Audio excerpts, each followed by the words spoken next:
Mr. Shahzad Azim, Registrar General, High Court of Jammu and Kashmir and Ladakh, Mr. M.K. Sharma, Principal Secretary to Honorable Chief Justice, Ms. Sheetal Nanda, Commissioner Secretary, Social Welfare Department, UT of Jammu and Kashmir, joining us virtually, Ms. Padma Angamu, Commissioner Secretary, Social and Tribal Welfare Department, UT of Ladakh, joining us virtually, members of Registry, High Court of Jammu and Kashmir and Ladakh, Spaljas Angmu, Member Secretary, Ladakh Legal Services, Ms. Sonali Kumar, Assistant Director, NIPSID, Regional Director, Regional Center, Mohali, heads of Department of Law of various universities, officers of civil and police administration, directors of police academies and training centers, medical officers, secretaries, district legal services authorities, CPOs, principal magistrates and members of juvenile justice boards, chairpersons and members of child welfare committees, other participating delegates, distinguished guests, those present physically as well as virtually from Jammu and Ladakh. A very good morning to all and warm welcome to the inaugural session of annual consultation on child protection in UT of Jammu and Kashmir and UT of Ladakh under the theme Children in Conflict with Law. Orchestrated by Juvenile Justice Committee, High Court of Jammu and Kashmir and Ladakh in association with Social Welfare Department, UT of Jammu and Kashmir and Ladakh, Social and Tribal Welfare Department, UT of Ladakh. Before I proceed further, I humbly request all to please put your mobile phones on silent mode or vibration mode. Before I proceed further, in order to begin the proceedings of this inaugural session on a perfect note, I humbly request all to please rise for national anthem. Request to IT team to please play the national anthem.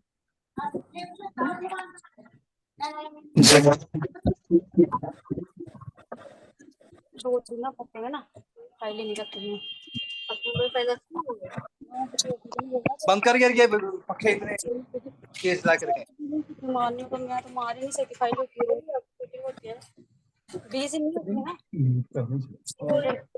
जब आप आ गए हाँ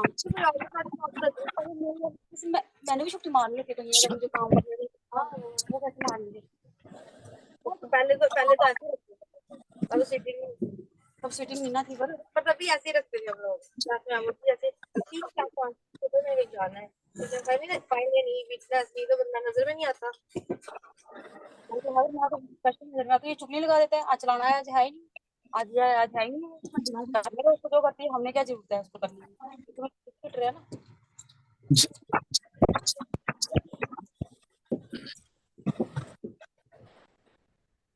आज मैंने death वाले कर दी Thank you so much.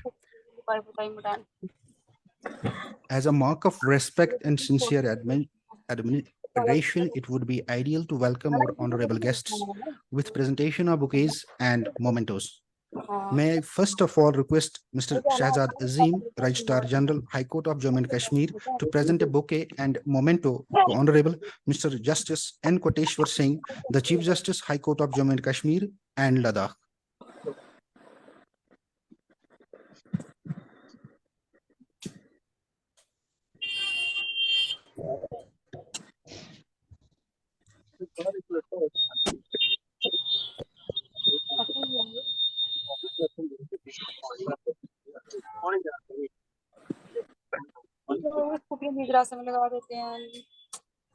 May I now request Mr. M.K. Sharma, Principal Secretary to Honorable Chief Justice, to present a bouquet and a memento to Honorable Mr. Justice Tashi Rabistan, Judge High Court of Jammu and Kashmir and Ladakh, Chairman Juvenile Justice Committee.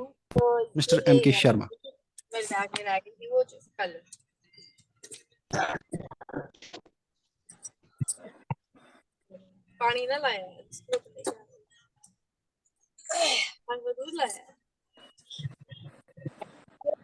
May I now request Mr. Taslim Arif, Registrar Vigilance, High Court of Jammu and Kashmir and Ladakh, to present a bouquet and a memento to Honorable Miss Justice Sindhu Sharma, Judge High Court of Jammu and Kashmir and Ladakh, Member Juvenile Justice Committee. कांड दिखाने अच्छा वो क्या करता है देखते जाए Thank you. अच्छा May I now request Mr. Rajendra Sapru, Registrar Rules, High Court of Jammu and Kashmir and Ladakh, to present a bouquet and memento to Honorable Mr. Justice Javed Iqbal Wani, Judge High Court of Jammu and Kashmir and Ladakh, Member Juvenile Justice Committee. Jagdish के क्या बात आ रही थी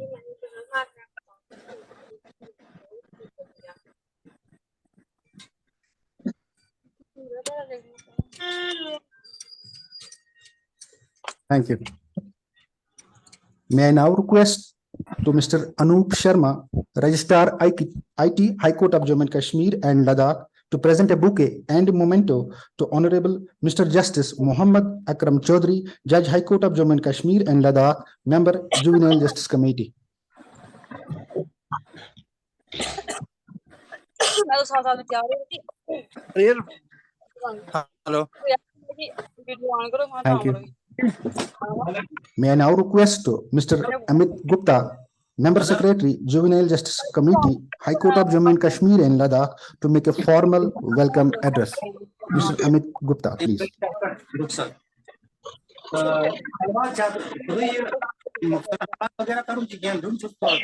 A very good morning to all. Honorable Mr. Justice N. Koteshwar Singh, Chief Justice, High Court of J&K and Ladakh. Honorable Mr. Justice Tashir Abastan, Chairperson, Juvenile Justice Committee. Honorable Miss Justice Sindhu Sharma, Member, Juvenile Justice Committee. Honorable Mr. Justice Puneet Gupta, Honorable Mr. Justice Muhammad Akram Chaudhry, Member, Juvenile Justice Committee. Honorable Mr. Justice Rajesh Sekhri, Shri D.C. Rana, Advocate General. Mr. Shahzad Azim, Registrar General. Mr. M.K. Sharma, Principal Secretary. Miss Sheetal Nanda, Commissioner Secretary, Social Welfare Department, UT of J&K, joining virtually. Miss Padma Angmo, Commissioner Secretary, Social and Tribal Welfare Department, UT of Ladakh, also joining virtually. Miss Harvinder Kaur, Mission Director, Mission Vatsalya, UT of J&K. My colleagues in the High Court Registry. Miss Palzas Angmo, Member Secretary, Ladakh Legal Services. Miss Sonali Kumari, Assistant Director, NIPSIT Regional Center, Mohali.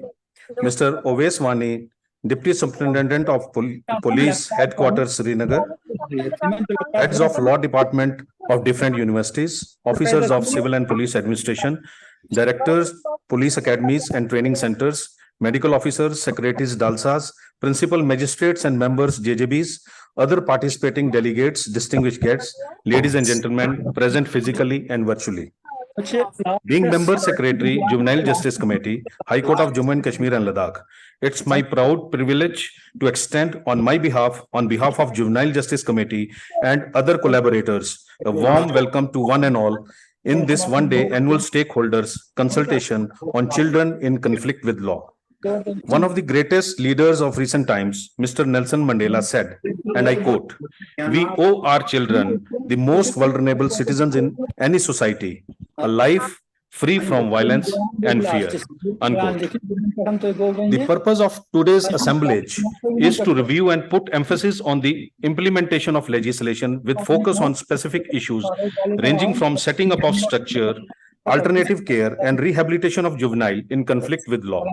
Honorable Supreme Court of India has been conducting national stakeholders consultation on annual basis, bringing all the relevant partners like Ministry of Women and Child Development, other concerned government structures, national and state commissions for the protection of children's rights, the police, civil society organizations, child and adolescent voices to bring momentum and attention to priority areas related to protection of children in India.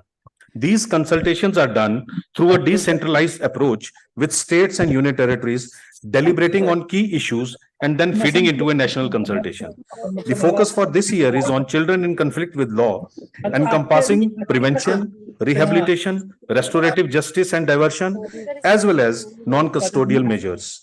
Children may come in conflict with law for various reasons, and majority of these children come from deprived backgrounds and those in need of care and protection. The object of state and UT level consultation is to have deliberations by engaging experts, representatives of different organizations and frontline workers working with the children in conflict with law to take stock of the work done so far and for the identification of measurable concrete priority actions. My Lord, Honorable the Chief Justice has been kind enough to accept our invitation to inaugurate this consultation meet. We all are aware that the cause of children is very close to His Lordship's heart, and I am sure that with His Lordship's gracious presence in the inaugural session, this consultation meet will deliver vibrant action plan for better implementation of the JJ Act in future. On behalf of Juvenile Justice Committee and other collaborators of this event, I once again extend a warm-hearted welcome to His Lordship.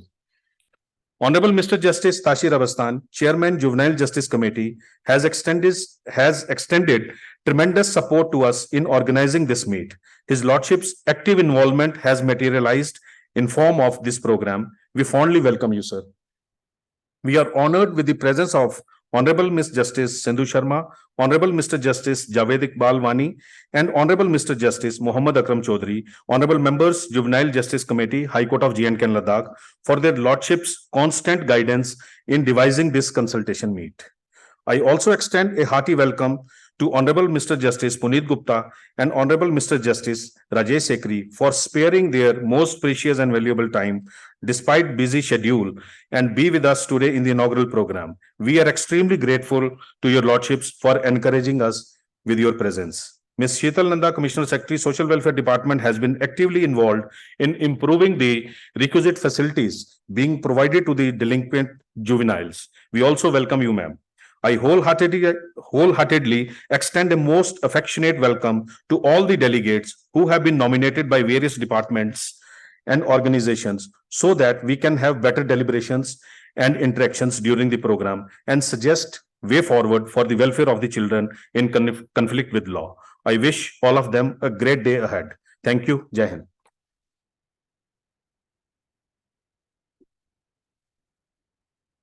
Thank you. Thank you so much, sir.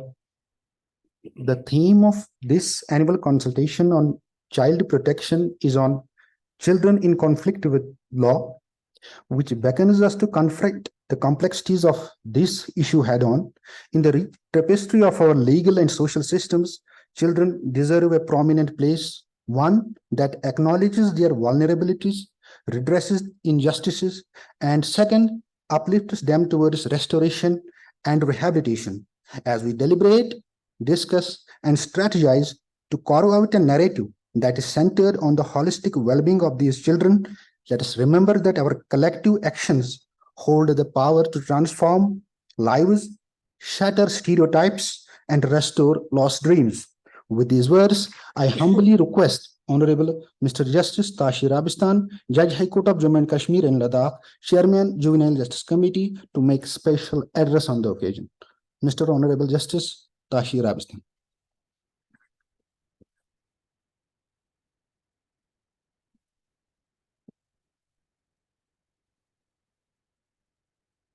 Honorable Mr. Justice N. Koteshwar Singh, Chief Justice of Jammu and Kashmir and Ladakh High Court,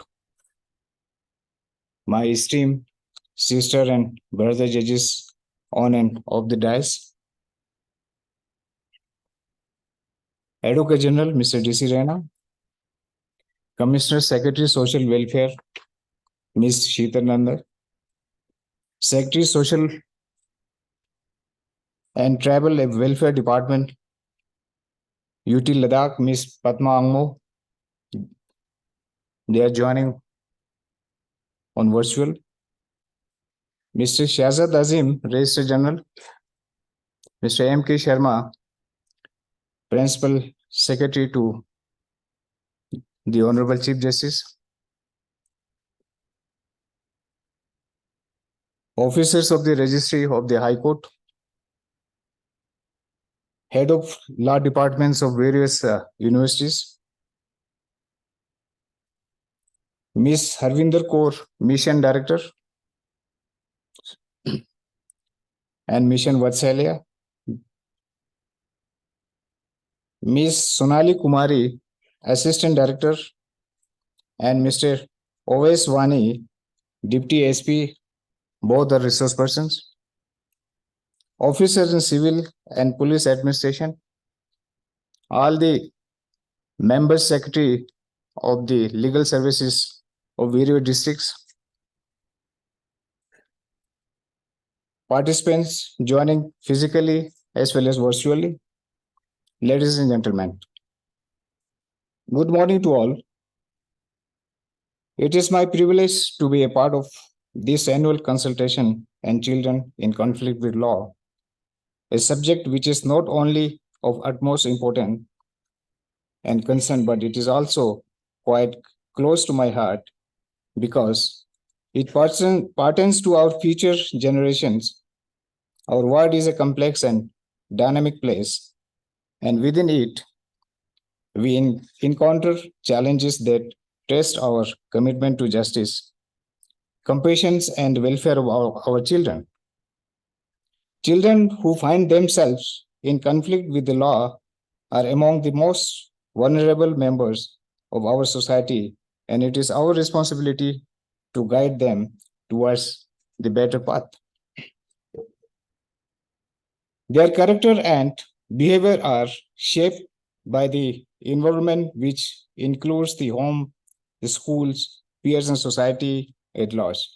Thus, children in conflict with the law need to be provided with rehabilitative care, which includes counseling, educations, vocational training, guidance, supervisions, and foster care to enable them to be remorseful of their misdeed. The further and foremost, it is crucial to recognize that these children are not inherently in conflict with the law, but individuals who are often victims of the circumstances beyond their control. Poverty, lack of education, broken families, and exposure to violence can all contribute to punish them onto wrong side of the law. As a society, we must prioritize prevention over punishment, investing in early intervention programs, educational supports, and community engagement can make a significant difference in diverting children away from coming into conflict with law. The Juvenile Justice Act 2015 pertains to children aged and found to be in conflict with law and children in need of care and protections. This act was promulgated with the aims of being a child-friendly law promoting the development, protections, and treatment of children. Additionally, the objective of the act include the social rehabilitations of children with the aid from government institutions and other organizations. This act provides for the special care and treatment for children that are in conflict with law. The theme for today's consultation in children with conflict with law with respect to prevention, restorative justice, diversions, and alternatives to detentions. Preventions, the paramount goal of the juvenile justice system is to prevent children from coming into conflict with the law by addressing the underlying factors that contribute to children coming into conflict with law. We can create an environment that supports the health development of children and reduce the likelihood of them coming in conflict with law. Prevention constitutes community-based programs, thereby attempting to address the problem at its ongoing originate in the family and the community. The preventive programs can be classified into two categories. Pure preventions are primarily prevention, which aims at inhibiting the child before he can come into the conflict with the law, and rehabilitative preventions or secondary prevention that deals with children who have been adjudicated to be in conflict with law by the courts. Providing a supportive and engaging learning environment equips children with essential life skills, critical thinking abilities, and the sense of purpose, reducing the risks of them coming into conflict with law. Healthy family relationships play a crucial role in preventing children from coming into conflict with the law. Providing parents with parenting skills, counseling, and access to resources can help create a nurturing environment for the children to grow.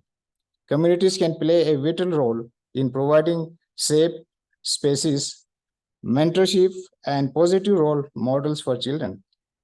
Early intervention in cases of emotional or behavioral issues can prevent these problems from escalating into delinquent behaviors. Access to mental health services and counseling is essential for identifying and addressing these issues. Schools and communities can incorporate restorative justice practices that emphasize understanding the consequence of one's actions and amending the same. This approach encourages accountability and empathy collaborations among various stakeholders, including families, schools, law enforcement, social workers, and NGOs. It's crucial for implementing effective prevention plan. By focusing on these policies and fostering a holistic approach to child development and well-being, we can create a social that empower children to make positive choices and provide them with the tools they need to succeed, reducing their likelihood of coming into conflict with the law. Restorative justice. When children do come into conflict with the law, our approach must be fundamentally different from that taken with adults. Our primary focus should be on their rehabilitations and reintegration into society. The goal should not be retributions, but corrections, growth, and providing them with the chance to become productive and law-abiding citizens. This means establishing age-appropriate legal procedure, providing access to mental health services, and creating environment where these children can be learn from their mistakes and build positive life skills. Rehabilitation of children in conflict with law rests on the principle of restorative justice, which seeks to restore the balance of a situation disturbed by crime or conflict rather than simply meting out punishment for an offense committed. It means taking responsibility to make things right insofar as possible, both concretely and symbolically. Diversion. Diversion refers to measures for dealing with children alleged as accused of or recognized as having infringed the penal law without resorting to judicial proceedings whenever appropriate and desirable. It is a concept grounded in the principle of restorative justice, focusing on the well-being and the development of the child instead on punishing. The rationale behind diversion is multifaceted. It recognizes that children are still developing physically, emotionally, and cognitively, and they often lack the same level of culpability as adults. By diverting them away from the severity of the criminal justice process, we acknowledge their potential for change and growth. Diversion programs also aligned with the United Nations Convention on the Rights of the Child, which underscores the importance of prioritizing the best interests of the child in all action concerning them. Diversion often incorporates restorative justice practices, which emphasizes repairing the harm caused by the child's actions. This can involve dialogue between the child, victim, and affected parties, leading to a sense of accountability and empathy. It also involves community-based interventions such as counseling, mentorship, life skills training, and educational supports. These interventions aim to address the root cause of the child's behavior and promote positive development. Diversion minimizes stigmatizations by keeping the child out of formal court proceedings and facilitating their integration into the society. Alternatives to detentions. Utilizing alternatives to detention for children in conflict with law is crucial to ensuring their well-being, rehabilitations, and successful reintegration into society. Detention, in my opinion, is not the best approach to rehabilitate child in conflict with law, either to prevent repetitions of offenses in the society or to reintegrate them into the society. Alternative and educative measures they do not promise laws and human rights such as restorative justice should be adopted. Measures for dealing with juvenile offenders without resorting to farm trial should also be considered if appropriate and desirable. Instead of imprisonment or deprivations of liberty for petty and non-violent crimes, mediations for restitution, compensations of victims, and community programs would be more appropriate. Detention will inflict more harm to the children in conflict with law as they will be stigmatized and their development will be jeopardized. Instead of being rehabilitated, their experience while in detention will make them hardened criminals. It is the responsibility of the state to ensure that children in conflict with law are given treatment that rehabilitate to enable them to assume a constructive role in the society. Therefore, all efforts should be made to apply alternative measures when preventive detention is nevertheless used. Juvenile Justice Board and investigative bodies shall give the highest priority to the most expeditious processing of such cases to ensure the shortest possible durations of detentions. The key to successful implementation of alternatives to the detention lies in tailoring interventions to the individual need and circumstances of each child. By providing support, guidance, and opportunities for growth, this alternative can contribute to breaking the cycle of delinquency and helping children become productive members of society. In conclusions, addressing the issue of children in conflict with law demands our empathy, understanding, and unwavering commitment to their well-being. Our actions today will shape that future of our society as a whole. Let us remember that every child, regardless of their circumstances, deserves a chance for redemptions and a life filled with hope and opportunity. As we move forward, let us walk hand in hand to create a society where children in conflict with law are not cast aside, rather embraced with the guiding hand of compassion, education, and support. Only then can we truly climb to have built a just and inclusive society for all. I hope that today's consultation will surely be benefited to all the stakeholders, and it will suggest a way forward to all of us, much ahead in the best interest of the children, which is the future of our country. Thank you. Thank you very much.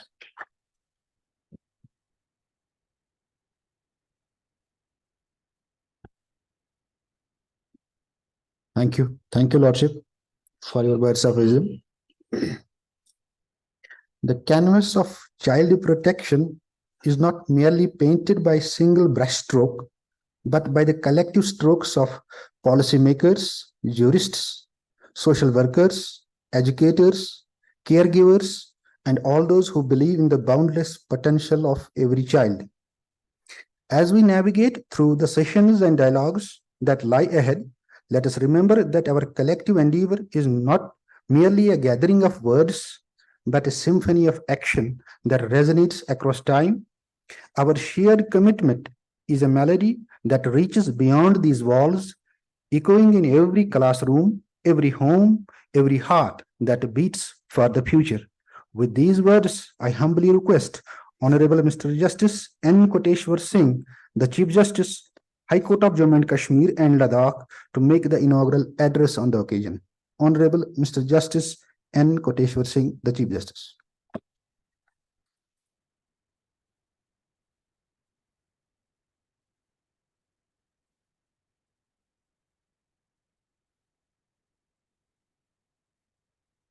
Good morning to everybody. Namaskar, Adab. Honorable Justice Tashir Afstan, the Chairperson of the JJB Committee of the J&K High Court, J&K and Ladakh High Court, and other esteemed colleagues, members of the committee on the dais, my colleagues off the dais, Learned Advocate General of the State, Mr. D.C. Raina, Commissioner Secretary Social Welfare, Ms. Sheetal Nanda,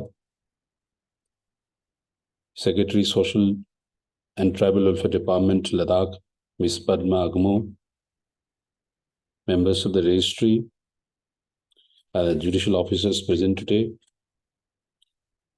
the heads of department of various universities of law, Ms. Harvinder Kaur, Mission Director, Mission Vatsala, Ms. Sonali Kumari, Assistant Director, IPSID, and Mr. O.S. Wani, Deputy SP, who are resource persons,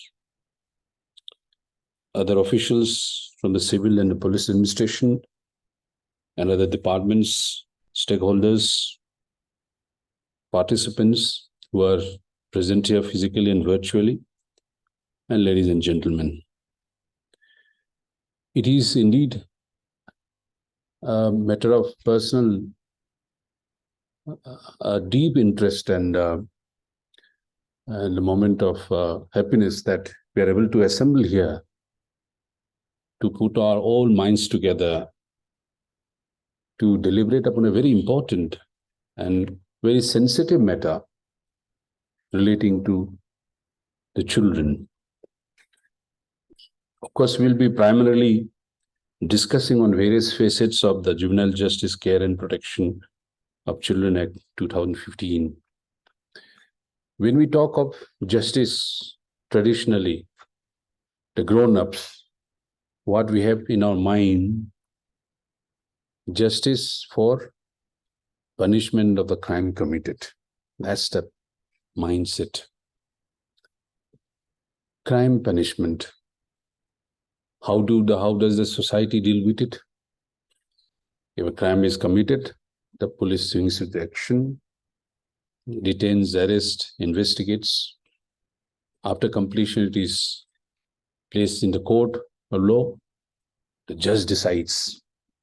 The judge is a neutral person, doesn't take any side of the defense or the prosecution, takes a very neutral view based on law and imposes punishment. Either he is acquitted, punished. If he's punished, goes to jail. That's how we deal with justice system. It has been dealt with till very recently, till we have this 1986 landmark act relating to juvenile justice. There is a paradigm shift now. It's not so much of investigation of the crime. The focus is on how it happened. What is the background? What is the basis? What is the background, psychological, cultural, economic background of the child? We try to understand. We try to understand the perpetrator within court crime. No more is called crime. We don't use this word when you deal with children. We try to understand. Victim goes in the background. We are more concerned with a child who is found to be in conflict with law or who is in need. So we focus ourselves. Then what do we do? Again, we jettison this idea of punishment, retribution, vengeance, how to restore. Why give we importance to restoration to the children? Why not to other adults so much? The focus is because the children today, after 10 to 15 to 20 years, they are going to be the citizens, responsible citizens of this country who are going to make our society. So we are not so much interested in the punishment, but restoration, reformation, restitution. That's what the whole focus is. We are no more interested in punishment. 86, there were changes, of course, unfortunate incident of Nirbhaya. There were some changes. Heinous crimes were brought in. Some of the children were found to be involved in heinous crime, could be also tried as an adult. Yes, so there have been some compromises in the way we had been dealing with the children in the earlier acts of 1986, 2000. But fundamentally, it remains the same. Prevention, restoration, reformation, restitution. This remains the focus. And in fact, today's consultative program itself, it shows that this program is for the prevention, how to prevent this, how to rehabilitate it, how to restore. These are the focus of today's deliberation. I will not go much in detail. Obviously, these are going to be discussed by the experts here in detail. But all I can say is that, as I mentioned also, two institutions we have, the JJBs and CWCs. JJB, of course, there's some element of judicial element in the sense that the member, there is a judicial member, non-judicial member. So they're fairly acquainted with the judicial norm to be adopted in any kind of proceeding. But when we come to CWC, we see that there is no judicial member present. Very interesting. Rightly so also. Because we don't want to get bogged down. Because as lawyers, judges, we always tend to see from these legal prisms, everything since whether is it as per this rule, this law, this provision. So we are very kind of by training. You can't blame the lawyers and judges for that. We always tend to say, oh, whether he has done, okay, is it in violation of this provision of law? That's the kind of focus we have. CWC is totally different.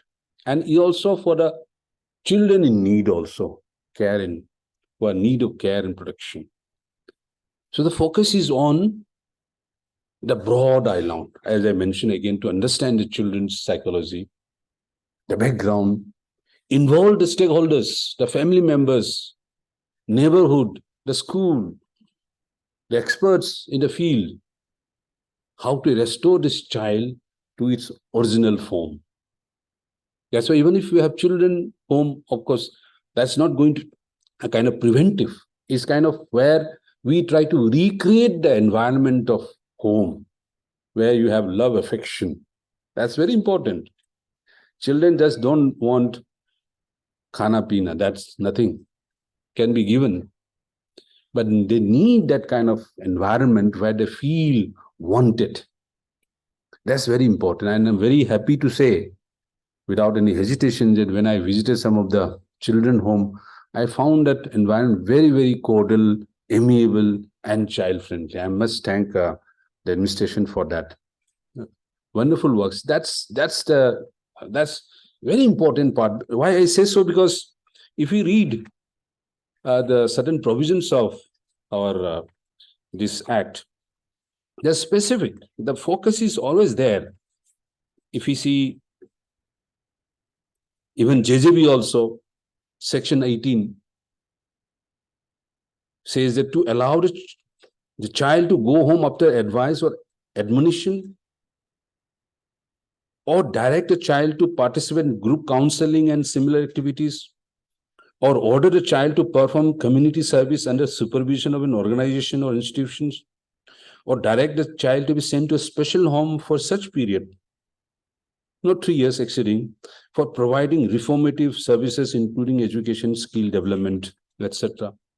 JJB, CWC also we have similar direction to be issued. There is a responsibility to ensure. Section 37 also, the CWC can issue directions to the persons, institutions, or facilities in whose care a child is placed regarding care, protection, and rehabilitation of the child, including directions relating to immediate shelter services such as medical attention, psychiatric, psychological support, including need-based counseling, occupational therapy or behavior modification therapy, skill training, legal aid, education. So a very, very holistic. Therefore, my only request to all the stakeholders is that we keep our focus on the child, not so much on the crime which has been committed. We need to understand the crime which has been committed, because that's how we try to reform them. For example, just today when I was coming, I was reading a newspaper report carried in Indian Express. Jammu Kashmir pandemic, this drug. The DGP has been quoted saying that it is worse than militancy. 15, the who are affected, children from 15 to 30 years. So 15, see, we are again concerned, because 15, the children, 15 to 18, that's again. So that is a large number of children. This is an area perhaps we may have to look into. Of course, there's a larger issue of drug addiction, which is a very, very stringent provision, NDPS. But we have to take out these children, 15 to 18, who are somehow embroiled in this vicious circle, to take them out and provide the necessary help, healing touch to this. That's a very important role where CWC has to play. In fact, I would request the CWC members to go through this act. It's not don't get frightened with these provisions of law. They are not very, very difficult. It can be explained also, especially those CWC members. Because you have a responsibility as provided under Section 30 of the Act to coordinate with the police, labor department, and other agencies involved in the care and protection of children with the support of district child protection unit or the state government.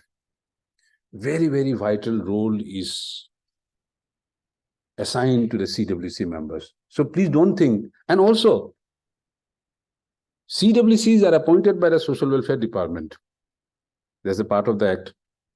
So sometimes they feel that, whoa, we are employees of the department. No, don't think like that. Yes, everybody has to be appointed. I have been also appointed by the President of India. But you should also have the feeling of autonomy, and a very huge responsibility is given to the CWC members. At every stage, when a child is brought to the notice of the CWC, involvement of all these various stakeholders, the councillors, DCPUs, the educators, the children homes, schools. It's a very huge responsibility is given to CWC. I do not wish to take much of time. All I can say is that we are dealing with a child. I just quote Rabindranath Tagore in his Gitanjali, on the seashore. He says, on the seashore of endless worlds, children meet. The infinite sky is motionless overhead, and the restless water is boisterous. On the seashore of endless worlds, the children meet with shouts and dances. They build their houses with sand, and they play with empty shells. With withered leaves, they weave their boats and smilingly float them on the vast deep. Children have their play on the seashore of worlds. They know not how to swim. They know not how to cast nets. Pearl fishers dive for pearls. Merchants sail their ships. While children gather pebbles and scatter them again, they seek not for hidden treasures. They know not how to cast nets. It's the simplicity, the innocence of the children. All the people are busy with their activities, how to make money, how to build this house, how to do this. They are less bothered. They are happily in the midst of this world. They're living in the world. That is that we must make them bring in that world of innocence. That is the main purpose of this act, and also the responsibilities of the stakeholders to ensure that we give them back the innocence, which is their natural attribute, natural right. Thank you very much.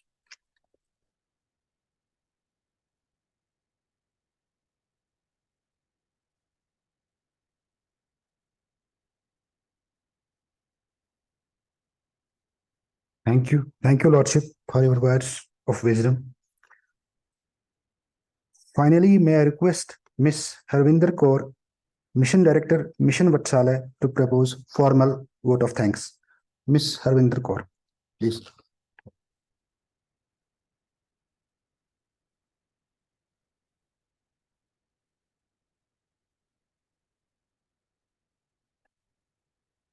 Namaskar. I, Mission Director, Mission Vatsalya, Social Welfare Department, Jammu and Kashmir. On the one-day consultation for children in conflict with law, highly thank Honorable Mr. Justice N. Koteswar Singh, Chief Justice of Honorable High Court of Jammu, Kashmir and Ladakh. Sir, I am also thankful to you for your personal interest for the children who are in need of care and protection. I thank Honorable Mr. Justice Tashir Abbastan, Judge of High Court of Jammu, Kashmir and Ladakh, who is also the chairperson of Juvenile Justice Committee. And sir, you are always guiding us for the welfare of children in a better way. I thank Honorable Ms. Justice Sindhu Sharma, Judge High Court of Jammu, Kashmir and Ladakh, member of Juvenile Justice Committee. Honorable Mr. Justice Javed Iqbal Wani, Judge High Court of Jammu, Kashmir and Ladakh, member of Juvenile Justice Committee. I also thank Honorable Mr. Justice Puneet Gupta, Judge High Court of Jammu, Kashmir and Ladakh. Honorable Mr. Justice Muhammad Akram Chaudhary, Judge High Court of Jammu, Kashmir and Ladakh, member Juvenile Justice Committee. I also extend my thanks to Honorable Mr. Justice Rajesh Sekri, Judge High Court of Jammu, Kashmir and Ladakh. I extend my thanks to Mr. D.C. Rana, Advocate General, Jammu, Kashmir and Ladakh. I also extend my vote of thanks to our Madam Sheetal Nandaji, Commissioner, Social Welfare Department, Jammu and Kashmir, under whose guidance we are able to achieve the present setup, for which our Chief Justice Sir has given a lot of appreciation. Sir, without their guidance, we won't be able to achieve what we have achieved till now. I also thank Madam Padma Engmo, Secretary, Social Welfare and Tribal Affairs, Ladakh.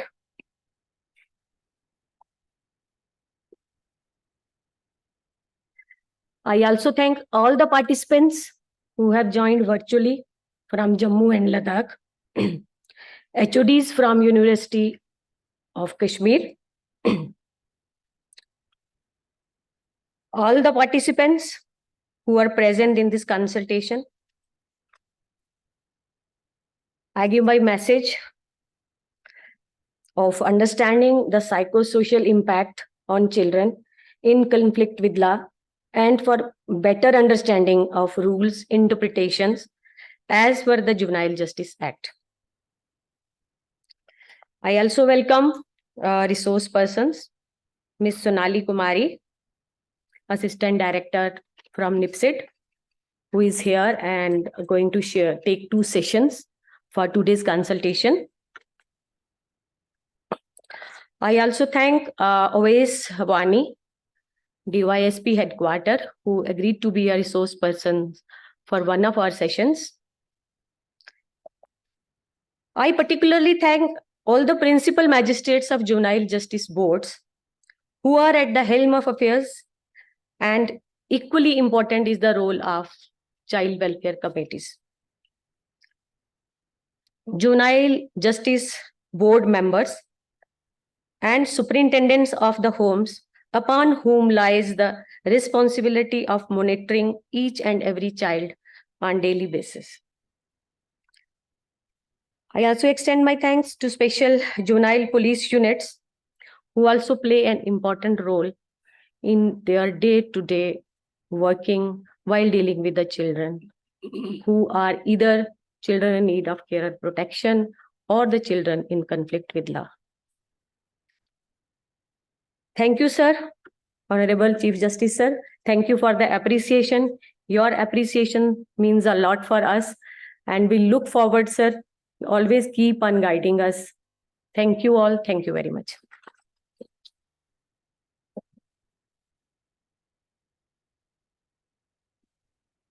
Thank you. Thank you so much.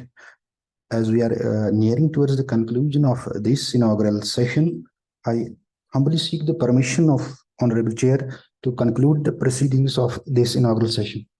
Thank you, Lordship. Participants are requested to proceed for a cup of tea outside in the back lawns of this auditorium.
To chair this session, I humbly request Honorable Mr. Justice B.A.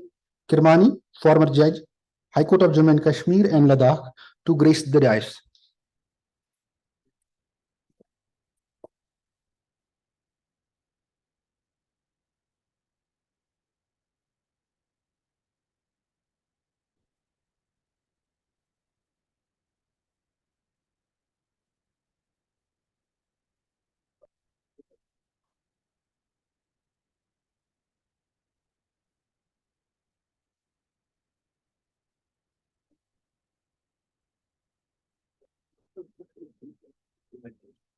Thank you. Thank you, Lordship. It's my pleasure to invite Miss Sonali Kumari, Assistant Director, National Institute, Public Cooperation and Child Development, Regional Center, Mohali, to grace the dais as resource person for the session. Miss Sonali Kumari, Assistant Director, NIPSID.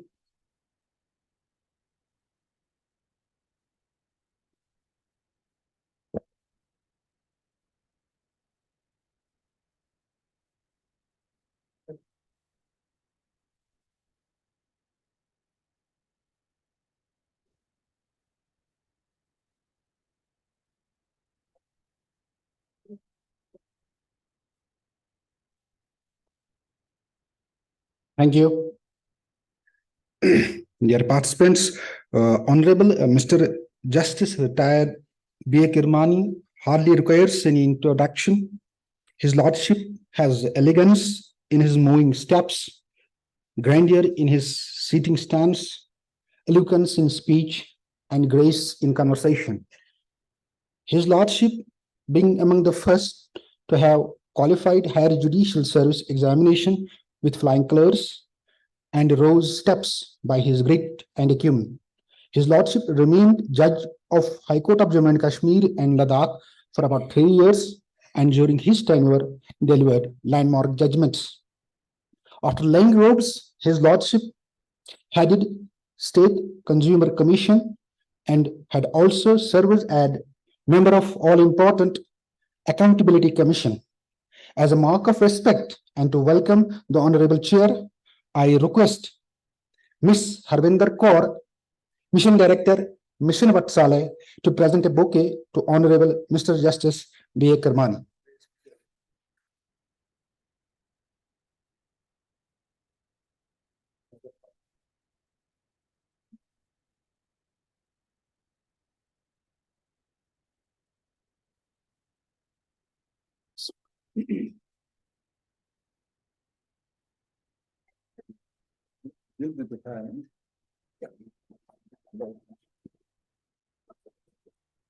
Thank you.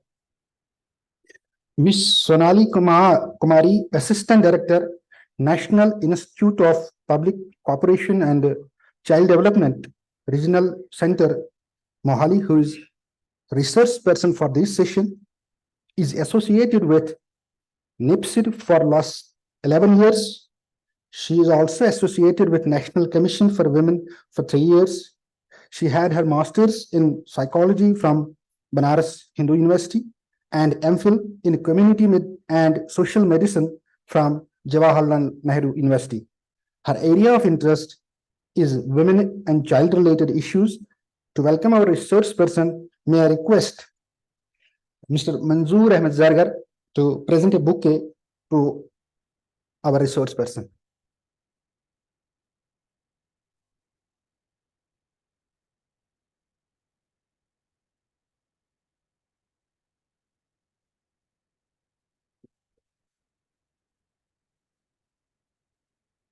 Thank you. Thank you, sir. As we step into the heart of this consultation, let us embrace empathy, insight, and unwavering determination. Let us reaffirm that the children in conflict with law are not mere statistics, but lives deserving of understanding, support, and opportunities for redemption. I request Honorable Mr. Justice B.A. Kirmani for his Lordship's opening remarks. Yes, Lordship. You can, Lordship, अरे नहीं सब बैठे कोई नहीं से opening यहाँ से करेंगे, फिर वहाँ से क्लोज वहाँ से करेंगे।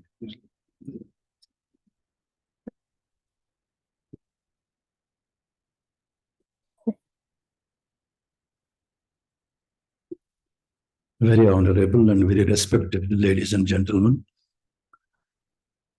I wish you all a hearty good morning.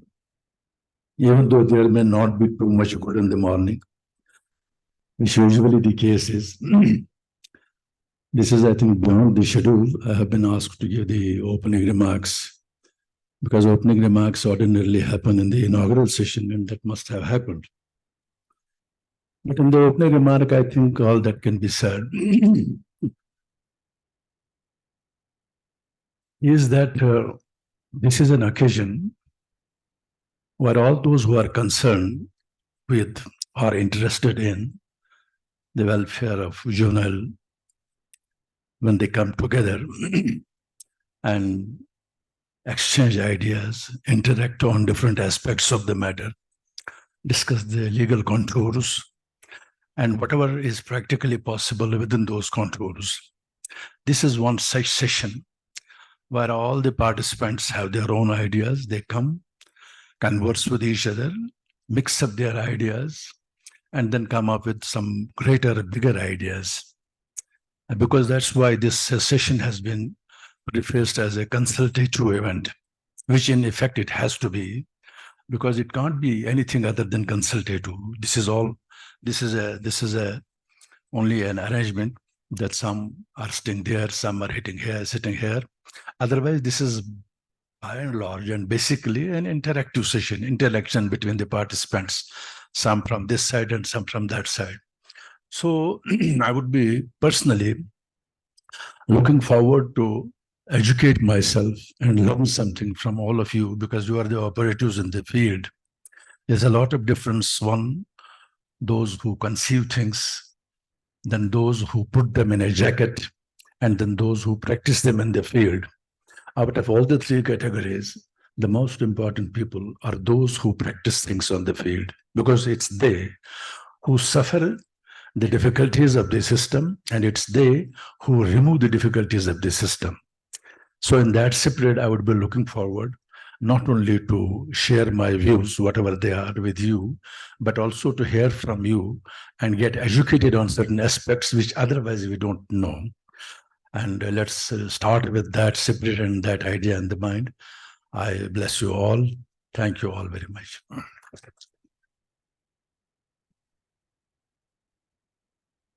Thank you. Thank you, Lordship. May I now request Ms. Sonali Kumari, Assistant Director, NIPSIT, Regional Center, Mohali, to present her discourse. Madam Sonali Kumari.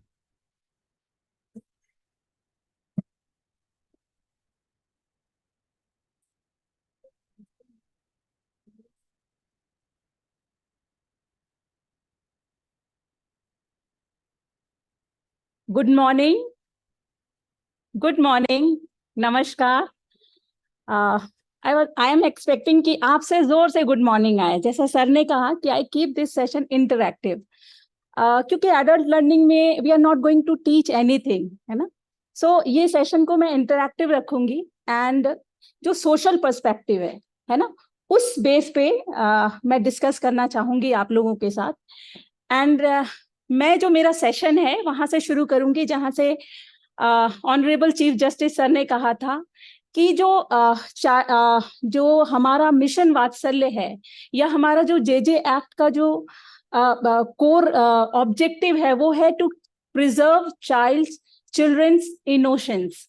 तो आज हम उसी topic के ऊपर बात करूंगी, और मैं बहुत शुक्रगुजार हूँ गवर्नमेंट ऑफ जम्मू कश्मीर का, जिन्होंने मुझे ये अपॉर्चुनिटी दिया कि मैं मेरे व्यूज को आप लोग के साथ शेयर कर पाऊं.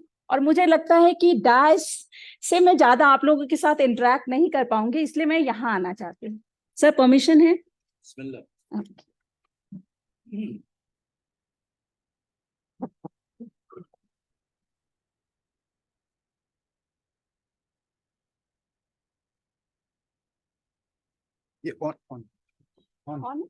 ओके. सो जैसे मैंने कहा कि मुझे जो सेशन मिला है वो मिला है प्रिवेंशन, और वो भी है अर्ली प्रिवेंशन एंड इंटरवेंशन, है ना। और मुझे लगता है कि child in conflict with law, यानी किसी बच्चे को कांटेक्ट विथ लॉ लाने के लिए सबसे इंपॉर्टेंट है प्रिवेंशन, है ना।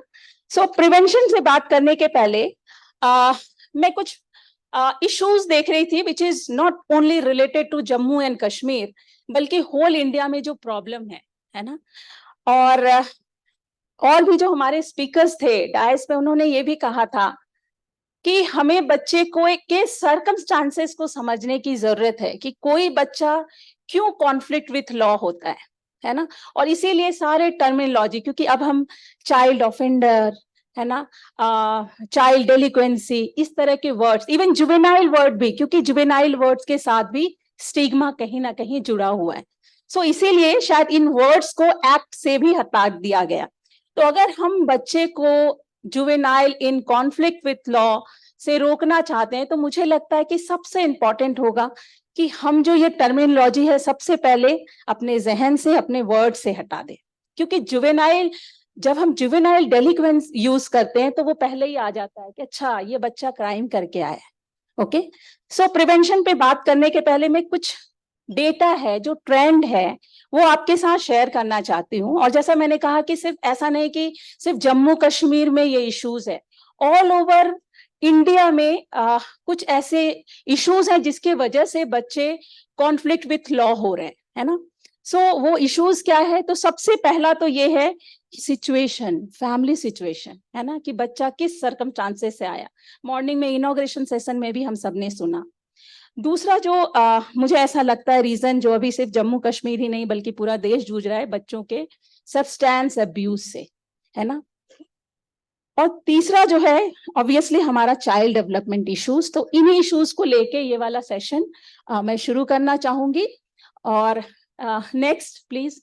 सो जैसा मैंने कहा कि कुछ ट्रेंड्स हैं, सो हमें इस प्रिवेंशन को समझने के लिए सबसे पहले ट्रेंड्स जानना भी बहुत जरूरी है। और ये मैंने एनसीआरबी का 3 साल का, क्योंकि लेटेस्ट डेटा 2021 का है। और अगर आप ये ट्रेंड्स देखें, है ना, तो मैंने इंडिया का डेटा लिया है 2019, 2020 और 2021।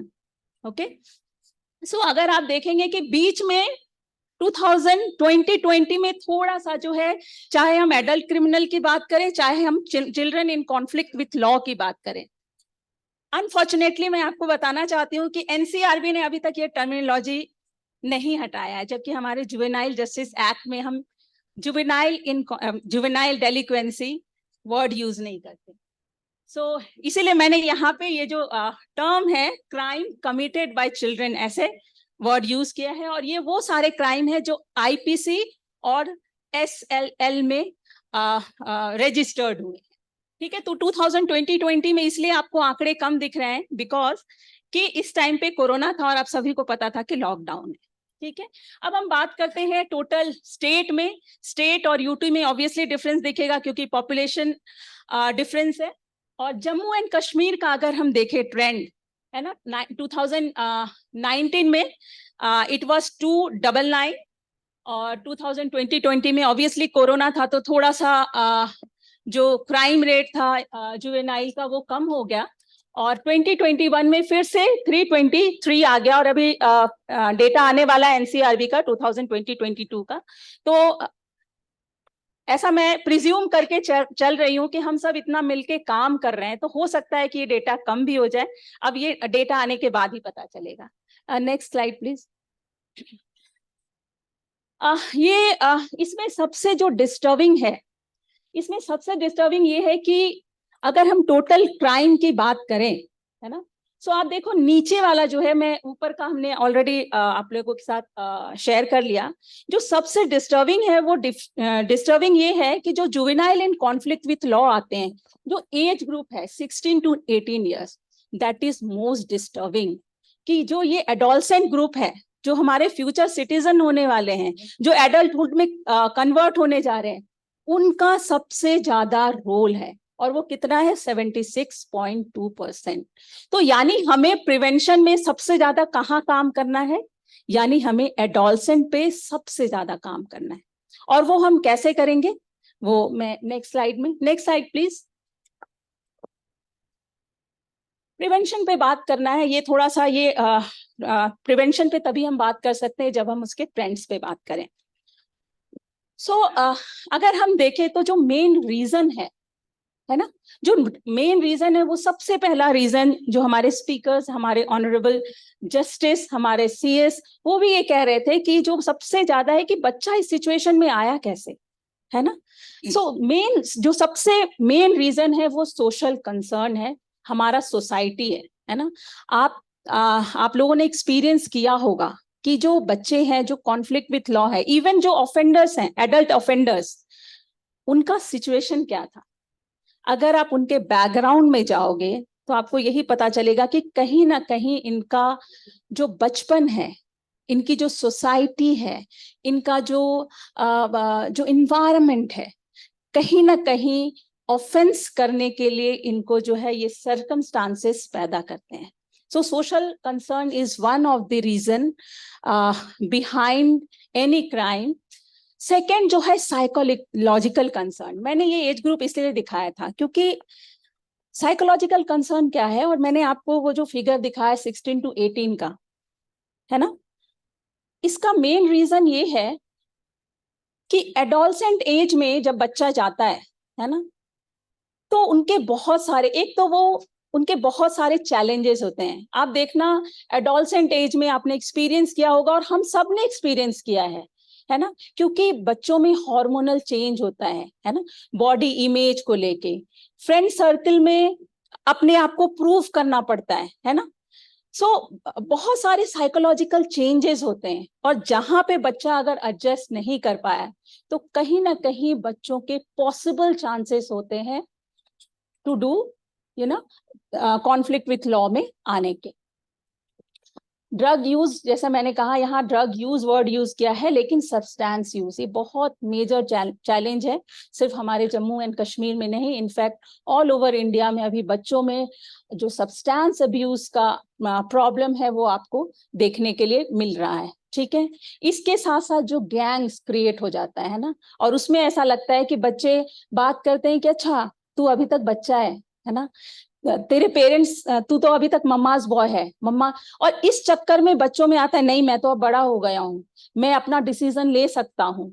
और इसकी वजह से कई बार जो है वो जो एक ग्रुप क्रिएट होता है वहां पे उनको प्रूफ करना होता है, तो कहीं ना कहीं एक रीजन जो child in conflict with law आने का होता है वो उनके गैंग्स होता है, और गैंग्स के बिहेवियर होते हैं। ऑब्वियसली अब्यूसिव बिहेवियर तो एक रीजन है ही कि उसने जो सुना है। पीयर ग्रुप का रिजेक्शन भी होता है कि अगर आपको आपके पीयर में प्रूफ करना है तो पीयर के अगर उस ग्रुप में कोई सिगरेट पी रहा है, सिंपल मैं एग्जांपल देती हूँ, अच्छा कोई अगर नहीं पिया, अरे यार तू तो पी ही नहीं पा रहा है ना, तो ऐसे करके वो किसी तरीके से इस तरह के इसमें आ जाते हैं, और जिसका एक रीजन कहीं ना कहीं है ना बच्चा जो है ऑफेंडर बन जाता है। और तीसरा वो लेबलिंग, सभी इंटर रिलेटेड है। Next slide please. So conflict with law पे आने का मेजर ये जो रीजन है, मेरे ख्याल से आप सभी को विजिबल होगा, एक रीजन पीयर प्रेशर है कहीं ना कहीं। दूसरा जो है पेरेंटल गाइडेंस, बहुत इंपॉर्टेंट है, इसीलिए सीबीएसई ने लाइफ स्किल एजुकेशन को इंक्लूड किया है सिलेबस में, और ये मुझे लगता है कि सभी स्कूल में इसको इंक्लूड करना चाहिए। एक रीजन जो है हमारा ऑब्वियसली पॉपुलेशन तो है ही, illiteracy is also one of the reason for the children in conflict with law, और poverty, है ना, क्योंकि कई बच्चा इसीलिए वो चोरी कर लेता है क्योंकि शायद वो इकोनॉमिकली इतना साउंड नहीं होता है, या उसको कुछ पैसे की जरूरत होती है, etcetera etcetera. Next slide please. So prevention, अब मैं आती हूँ जो मेन हमारा आज का टॉपिक है, prevention. So what is this prevention? अभी तो ये सिर्फ फाउंडेशन था, मैं आप लोगों के साथ शेयर कर रही थी कि ये प्रिवेंशन क्या है। So what is this prevention? जैसा मैंने कहा कि I will keep this session interactive. Prevention क्या है? प्रिवेंशन, प्रिवेंट करने के लिए प्रिवेंशन समझना जरूरी है। So what is this prevention? आप देखिए मैंने एक कार्टून यूज किया इसमें, और एक बच्चा कुछ लेके भाग रहा है, और है ना, सो व्हाट इज प्रिवेंशन? हाँ जी मैम, बोलना चाह रहे?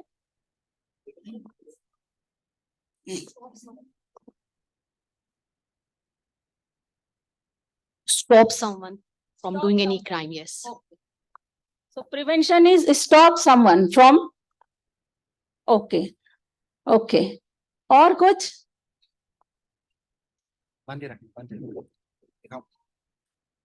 प्रिवेंशन, जैसे मैम ने कहा स्टॉप समवन, है ना, from prevent from the crime, यही आपने बोला ना. Next slide please. So basically prevent करने के लिए प्रिवेंशन समझना जरूरी है, एंड प्रिवेंशन सबसे इफेक्टिव वे है किसी भी चीज को, किसी भी क्राइम को रोकने के लिए. ओके, सो स्पेशली ऐसा देखा गया है कि अगर हमने, और मुझे लगता है कि अभी तक, जैसे मेरी पोस्टिंग पहले मध्य प्रदेश में थी और वहां मैंने वेस्टर्न रीजन बहुत कवर किया है, मैंने दिल्ली में आई वाज पोस्टेड, लेकिन मुझे लगता है कि जम्मू कश्मीर, गवर्नमेंट ऑफ जम्मू कश्मीर ऐसा फर्स्ट गवर्नमेंट होगा जिन्होंने प्रिवेंशन पे कंसल्टिव मीट रखा है, और वो भी कॉन्फ्लिक्ट विथ लॉ के ऊपर.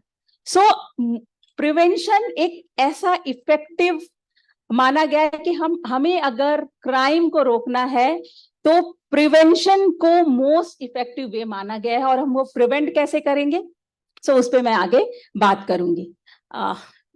एक मैं आपको एक एग्जांपल देती हूँ. आप सभी को पता है कि ग्रेट वॉल ऑफ चाइना, आप सभी जानते हैं, है ना. चाइना ने ये वॉल क्यों बनाया था?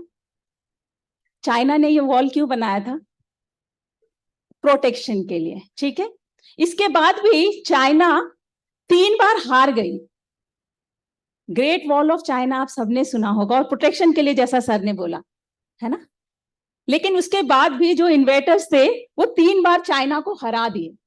रीजन क्या था, है ना. फिर चाइनीज ने एक रिसर्च किया. सर कुछ कहना चाह रहे थे? नहीं, ओके. दीवारें मजबूत तो थी सर, पर जिन लोगों को खड़ा किया था वो लोग मजबूत नहीं थे.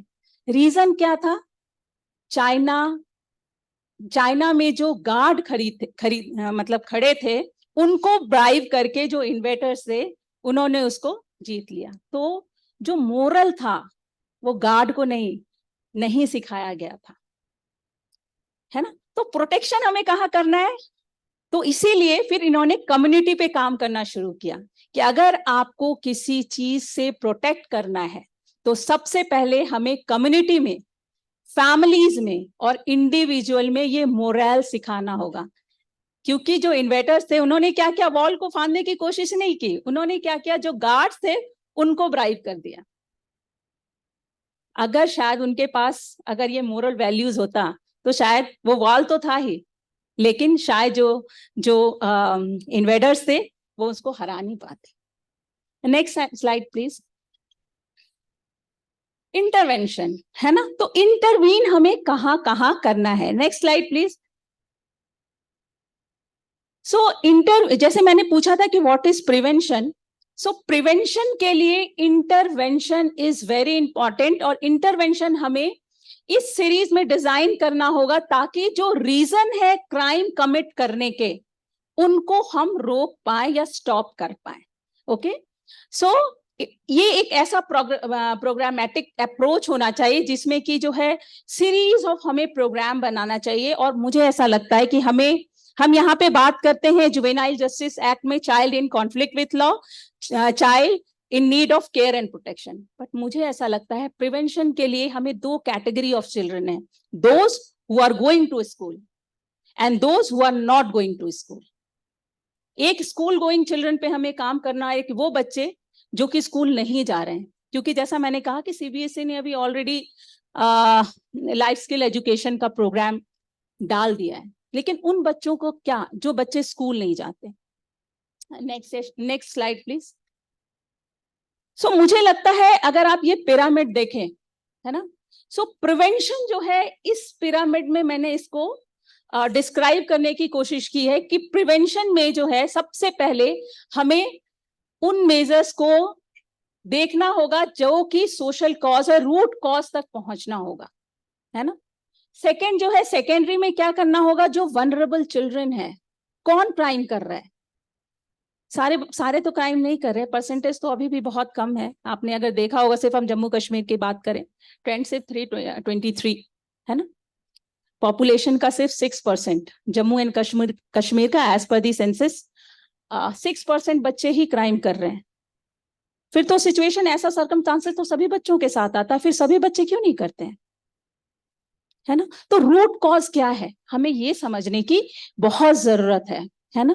तो हमें किसको आइडेंटिफाई करना है, उन बच्चों को आइडेंटिफाई करना है जो वनरेबल है क्राइम करने के, है ना। और वो हम कैसे करेंगे, वो नहीं। और नेक्स्ट है डाइवर्जन, जो मेरा थर्ड है कि डाइवर्जन, जैसे सर मॉर्निंग में सर बात भी कर रहे थे, ऑनरेबल जस्टिस सर, है ना, कि वो बात भी कर रहे थे कि डाइवर्जन, है ना, थ्रू डाइवर्जन हम बच्चे को, क्योंकि मिशन वात्सल्य भी, हमारा जुवेनाइल जस्टिस एक्ट भी ये कहता है कि सबसे पहले best interest of the children and principle of diversion, and that is there in the act, है ना। So next slide please. So primary intervention हम कैसे करेंगे, प्राइमरी इंटरवेंशन हम through early childhood care and education, पहले इसको development कहा जाता था, है ना।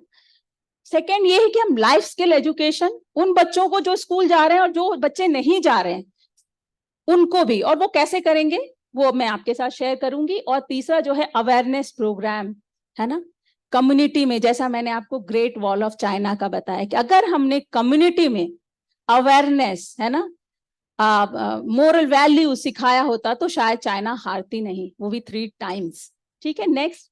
सबसे पहले बात करेंगे what is early childhood care and education. Morning में मैं सुन रही थी बहुत सारे CDPOs भी यहाँ पे हैं, तो आई थिंक जो हमारे आंगनवाड़ी सर्विसेज स्कीम के जो फंक्शनरीज हैं, मुझे लगता है कि उनके पास ये आंसर जरूर होगा, early childhood care and education.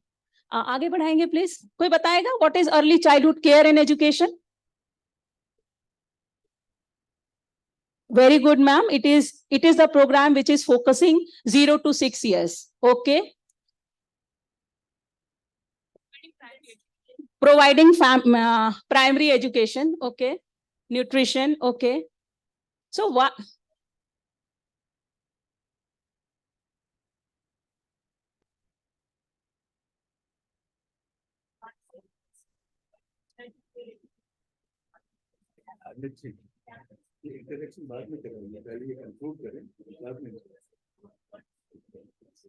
Education.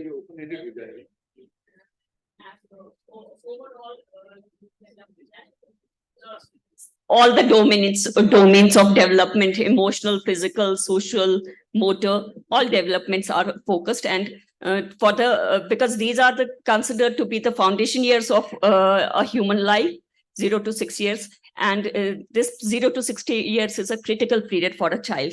So the better the foundation, the better the life for the child will be.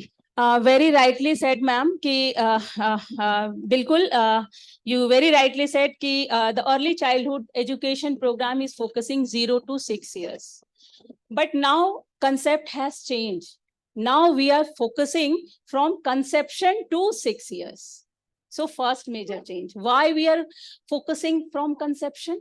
तो आप सबने सुना होगा कि जब कोई विमेन कंसीव करती है तो बच्चा, है ना, वोम से ही सीखने लगता है। इसीलिए हम प्रेग्नेंट वुमेन से अच्छी अच्छी बात करते हैं, उसको अच्छा खाना देते हैं, उसके साथ अच्छा बात करते हैं। तो पहला हमें इंटरवेंशन कहाँ करना है, अर्ली चाइल्डहुड एजुकेशन, और जो हमारा आंगनवाड़ी सर्विसेज स्कीम है, क्योंकि this period is very very important. दूसरा ये है कि कुछ जो रिसर्च ये कहता है कि जिन बच्चों का फुल, है ना, क्योंकि यही एक पीरियड है जब होल लाइफ की एक पर्सनालिटी डेवलपमेंट होती है, यानी 85% जो हमारा ब्रेन का डेवलपमेंट है ना। जो बच्चा होता है वो जस्ट घड़े की तरह होता है, अगर आप उसमें पॉजिटिविटी डालोगे तो पॉजिटिविटी आएगा, और अगर आपने नेगेटिविटी फीड किया तो बच्चा नेगेटिव आएगा। बच्चे जो कॉन्फ्लिक्ट विथ लॉ वाले हैं, अर्ली चाइल्डहुड एजुकेशन ये भी कहता है कि बच्चे वही करते हैं जो वो देखते हैं, वो बड़े से सीखते हैं, है ना, और वो माँ के वोम से सीख के नहीं आते, वो माँ के वोम में जो एक्सपीरियंस करते हैं वो आगे आके एक्सप्लोर करते हैं। तो अर्ली चाइल्डहुड एजुकेशन बहुत इंपॉर्टेंट है। और इसीलिए पहले इसको बोला जाता था early childhood care and development, लेकिन फिर रिसर्च ने कहा अर्ली मीन्स फ्रॉम कंसेप्शन। सो और जिसमें कि कंसेप्शन, तो इसको 3 कैटेगरी में डिवाइड किया गया है, conception to birth, birth to 3 years and 3 years to 6 years, क्योंकि सेंटर में बच्चे 3 to 6 years में आते हैं। ठीक है, सो ये जो पीरियड होता है इसमें बहुत रैपिड ग्रोथ होता है बच्चों का, है ना। And this period is also critical for development. हमारा जो जुवेनाइल जस्टिस एक्ट में या हमारे मिशन वात्सल्य में जो बच्चों का राइट्स है ना, आप सभी को पता ही होगा rights, SDPP, survival, development, protection and participation, जिसपे पूरा जुवेनाइल जस्टिस एक्ट बेस्ड है ना, SDPP। सो सर्वाइवल, तो सर्वाइवल का जो है दो क्रिटिकल पीरियड होता है, रैपिड ग्रोथ होता है, और यही जो है हमारा जो पाथवेज जो क्रिएट होता है ब्रेन में, ये इसी टाइम पे होता है। ठीक है, सो अर्ली चाइल्डहुड एजुकेशन में जो बच्चा, यानी कि इस पीरियड में कंसेप्शन से लेके 6 years तक बच्चा जो एक्सपीरियंस करता है, वही वो लाइफ लॉन्ग उसके ऊपर इम्पैक्ट डालता है। Next slide please. चाहे वो उसका थिंकिंग प्रोसेस हो, चाहे उसका बिहेवियर हो, वॉट एवर इट इज। ठीक है, इसके साथ साथ जो है अगर आप देखोगे, है ना, इवन हमारा जो कॉन्स्टिट्यूशन का आर्टिकल 45 है, आप सभी बहुत बेहतर जानते होंगे मुझसे, इसीलिए आर्टिकल 45 भी ये है ना, वो इंश्योर करता है for what, for the early childhood care and education की, और इसको इसीलिए जो है हमारे आर्टिकल में भी डाला गया है। ठीक है, और बेसिकली जो है इसी टाइम पे जो भी हमारे हैबिट्स हैं, जितने भी हैबिट का हमारा फॉर्मेशन है, वो लेटर लाइफ में नहीं होता है। जो आपने 1 year में जो आपके हैबिट फॉर्मेशन है, वही वो लाइफ लॉन्ग तक रह जाते हैं। Next slide please.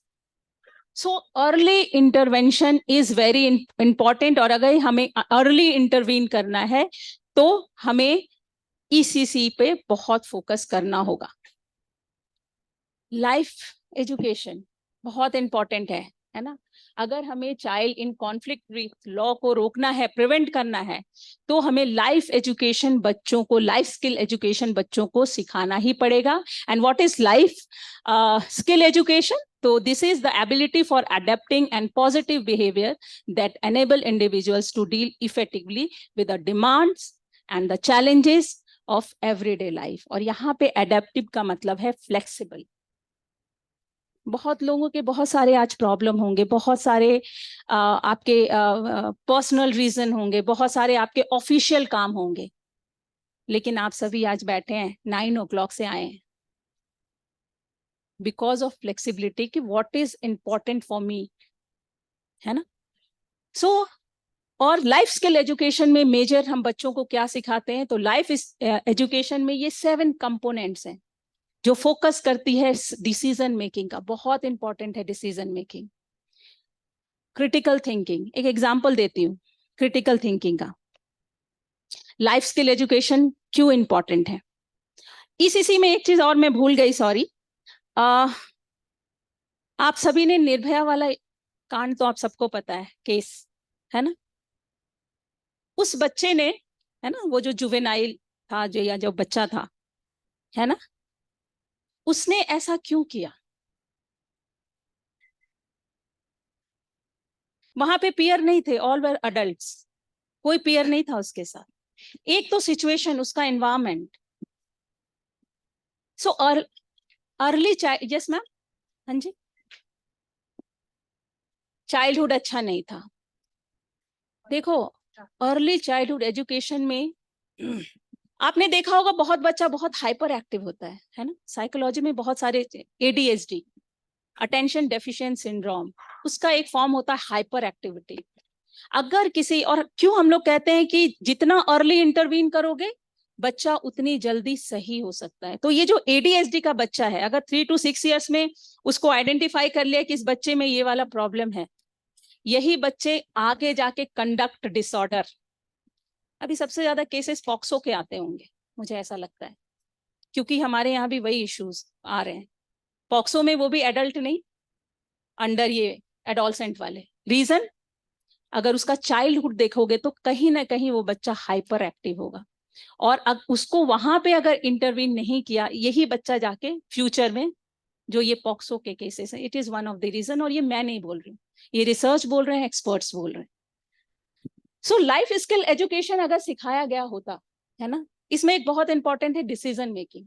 Simply decision making का एक एग्जांपल देती हूँ। कॉफी पीना, coffee is good for health, और गुड और बैड, है ना। सो अब तो गूगल करते हैं हम, पहले सबसे पहले गूगल में देखते हैं इट इज गुड और बैड। तो गूगल पहले आपने जैसे क्वेश्चन किया है आपका रिप्लाई वैसे आएगा, है ना। डिप्रेशन कम करता है, आपको एक्टिव रखता है ना। आप फिर उसके बाद अगर आप डालते हो कि disadvantage of drinking coffee, disadvantage of drinking of coffee, फिर आपके पास आता है अगर आपने कॉफी ली, कोरोनरी हार्ट डिजीज होने के चांसेस हैं, जो हमारे दूसरे वाइटल ऑर्गन है उसको अफेक्ट करने के चांसेस है। अब यहाँ पे डिसीजन किसका होगा? एक उसका जिसको डिप्रेशन कम करना है, या उसको जिसको वाइटल ऑर्गन। मैं बस ये एग्जांपल दे रही हूँ, है ना। सो this is very very important कि लाइफ स्किल एजुकेशन में सिर्फ यही नहीं, बहुत सारे बच्चे इसलिए अभी आपने एक दिल्ली का केस सुना होगा जिसमें कि एक बच्चे ने 11 टाइम्स, है ना, एक लड़की को स्टैब किया था। क्या रीजन है?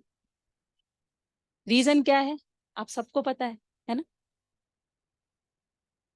उसने दूसरा बॉयफ्रेंड बना लिया, सो कॉल्ड। यानी उसमें नो सुनने का। लाइफ स्किल एजुकेशन बच्चों को, कोई जरूरी नहीं कि मैं किसी को पसंद करती हूं तो वो भी मुझे पसंद करे। तो लाइफ में नो सुनने का आदत होना चाहिए। कई लोग बड़े वो हो जाते हैं ना, अगर आप कुछ प्रपोज कर रहे हो, कुछ सपोज सिंपल सा, अगर कुछ आप चाह रहे हो कि ये मेरे हिसाब से हो और वो आपके हिसाब से नहीं होता है, तकलीफ सबको थोड़ा सा होता है, लेकिन वो एडजस्ट कर जाते हैं। लेकिन अगर ये आपके बिहेवियर को अफेक्ट करता है, और ये हमने लाइफ स्किल एजुकेशन से ही सीखा होता है। अगर बच्चे को लाइफ स्किल एजुकेशन सिखाया जाए तो ये जो कॉन्फ्लिक्ट विथ लॉ का जो प्रॉब्लम है, जो अभी मेजर कंसर्न है, इसको हम कई हद तक रोक सकते हैं। Okay, fast, next slide please. So awareness program, so कैसे करेंगे? तो जो हमारे जो वनरेबल ग्रुप है ना, उसको जो है हमें क्या करना है? सबसे पहले जो हमारा वनरेबल ग्रुप है, कि जिन बच्चों के चांसेस हैं कॉन्फ्लिक्ट विथ लॉ होने के, उन पेरेंट्स को, उन फैमिलीज को, उस कम्युनिटीज को आइडेंटिफाई करके अवेयरनेस कराना। और ये सबसे ज्यादा देखा गया है कि उन बच्चे कॉन्फ्लिक्ट विथ लॉ में आते हैं जो बच्चे उस फैमिली के से रिलेटेड होते हैं जहां पे कि डोमेस्टिक वायलेंस होता है या बच्चा अब्यूज हुआ होता है। ठीक है, इसके अलावा हमें मैं अभी आ रही थी जब मैं एयरपोर्ट से, तो मैंने कहीं पे ऐसे देखा कि से नो टू ड्रग, है ना, से नो टू ड्रग, ये लिखा लिखा आ रहा था। लेकिन उस से नो टू ड्रग को पढ़ना भी तो आना चाहिए। सो सिर्फ वहीं पे अवेयरनेस करने से क्या बच्चा सब्सटेंस अब्यूज या ड्रग लेना बंद कर देगा? या फिर उसके एडवांटेज और डिसएडवांटेज का एक पैम्पलेट या पिक्चर, पिक्टोरियल फॉर्म में, है ना, क्योंकि वो बच्चा सोच ही नहीं सकता कि वो उसके लिए डिसएडवांटेज है ना। सो अवेयरनेस, और ये अवेयरनेस प्रोग्राम हम सभी अवेयर हैं, है ना। तो ये कहाँ होना चाहिए? जहां ये प्रॉब्लम दिख रहा है। इसके साथ साथ उन बच्चों के चांसेस होते हैं जो बच्चे बहुत ज्यादा जो है जिनका बुलिंग होता है ना, या इधर साइबर बुलिंग या फिर बुलिंग, ठीक है। और तीसरा जो एक कारण है child in conflict with law का, वो है child protection policy. Child protection policy में, क्योंकि अभी जब पॉक्सो के केस अगर आप देखोगे जो कि अभी बिल्कुल राइज पे है, जो एडल्ट क्रिमिनल्स हैं, है ना, क्या रीजन है कि वो जो है, तो ये रीजन सबसे ज्यादा जो चाइल्ड अब्यूज का केसेस आप देखोगे, वो तो सबसे, अगर एनसीआरबी तो ये कहता है कि 60% जो है हमारे क्लोज रिलेटिव और 30% जो है हमारे ओन ब्लड रिलेटिव्स बच्चे को अब्यूज कर रहे हैं। अगर खुद की फैमिली, खुद के क्लोज रिलेटिव, खुद के पेरेंट्स अगर बच्चे को अब्यूज कर रहे हैं तो आप कहाँ अवेयरनेस करोगे, है ना। सो इसीलिए जो है चाइल्ड प्रोटेक्शन की बच्चे को भी पता होना चाहिए। हम आजकल बात करते हैं good touch bad touch, but हमें बच्चे को बैड टच तो ये भी है, बैड टच तो ये भी है. So what is the third touch? So child should know what is the sexually abused touch. So there are 3 kinds of abuse. तो बच्चों को हमें अवेयर करना है. चाइल्ड प्रोटेक्शन पॉलिसी 11 पॉइंट्स बनाए हैं सीबीएसई ने, है ना. और उस पॉइंट्स पे जैसे रिक्रूटमेंट प्रोसेस है, जैसे कि बच्चे जहाँ पे बसेस में अब्यूज होते हैं, है ना, या फिर सबसे ओथ लो. सो ये पूरा ये है. I will share with mission director ma'am. So next slide please. Secondary intervention क्या होगा? सो प्राइमरी हमें early childhood care education, life education, है ना, लाइफ स्किल एजुकेशन और अवेयरनेस. सेकेंडरी जो इंटरवेंशन होगा वो होगा आइडेंटिफिकेशन. और ये हम कैसे करेंगे? मिशन वात्सल्य, थ्रू मिशन वात्सल्य. कैसे करेंगे? जो हमारा डीसीपीयू है, डीसीपीयू जो हमारे सोशल वर्कर हैं, जो हमारे आउटरीच वर्कर हैं, उनके थ्रू आप सर्वे कराइए, है ना. आइडेंटिफाई कराइए कि कौन से जो ग्रुप है, कौन सी कम्युनिटी जहां पे कि बच्चे ज्यादा वनरेबल हैं, है ना, या कौन सी फैमिली रिस्क है. देखो, इकोनॉमिक रीजन एक वन ऑफ द रीजन होता है for child in conflict with law.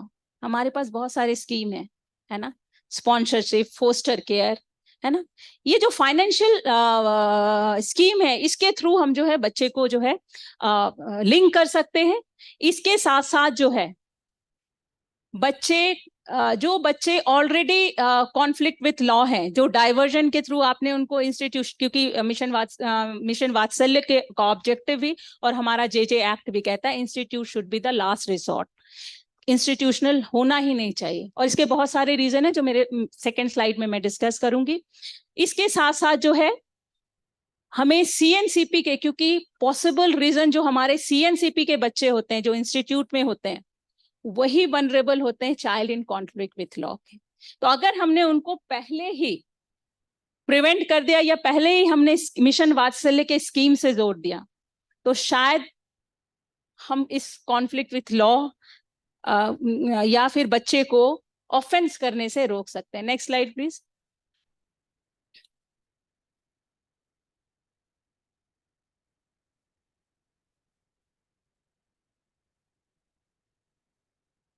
Yes, next slide. So जो टर्शरी इंटरवेंशन होगा, जो मॉर्निंग में भी हमने बात की थी कि diversion, rehabilitation and reintegration. जो मेरा सेकेंड टॉपिक है that is related to the secondary intervention. और इसमें बस मैं यही कहूंगी कि जो सेकेंडरी इंटरवेंशन या फिर जो हमारा टर्शरी इंटरवेंशन है, इसका एम है फॉर री ऑफेंडिंग. ठीक है. और जो है ये हम थ्रू कैसे करेंगे? Rehabilitation and social reintegration, that is part of our juvenile justice act chapter 7. So this is all about my presentation. और अगर आपको कुछ ऐड करना हो, कुछ पूछना हो, कुछ डिस्कस करना हो, तो forum is open for you.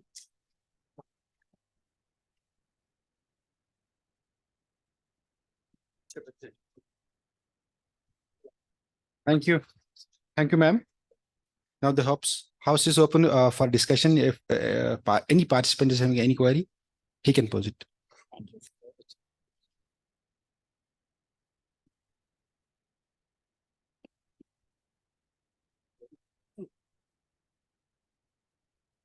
Any. Mic is there. Mic is there.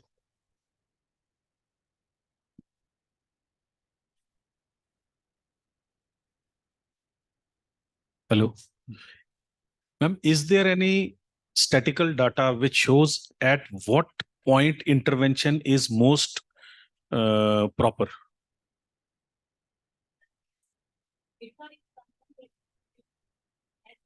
But research shows that if we will intervene in early stages of life, so we can prevent, this child conflict. So we can prevent child. Now, how to define that early stage? Early stage vis-a-vis the trauma felt by the child, or early stage as far as the age as it is concerned? Of the mother who is pregnant. I think this mic is working, right?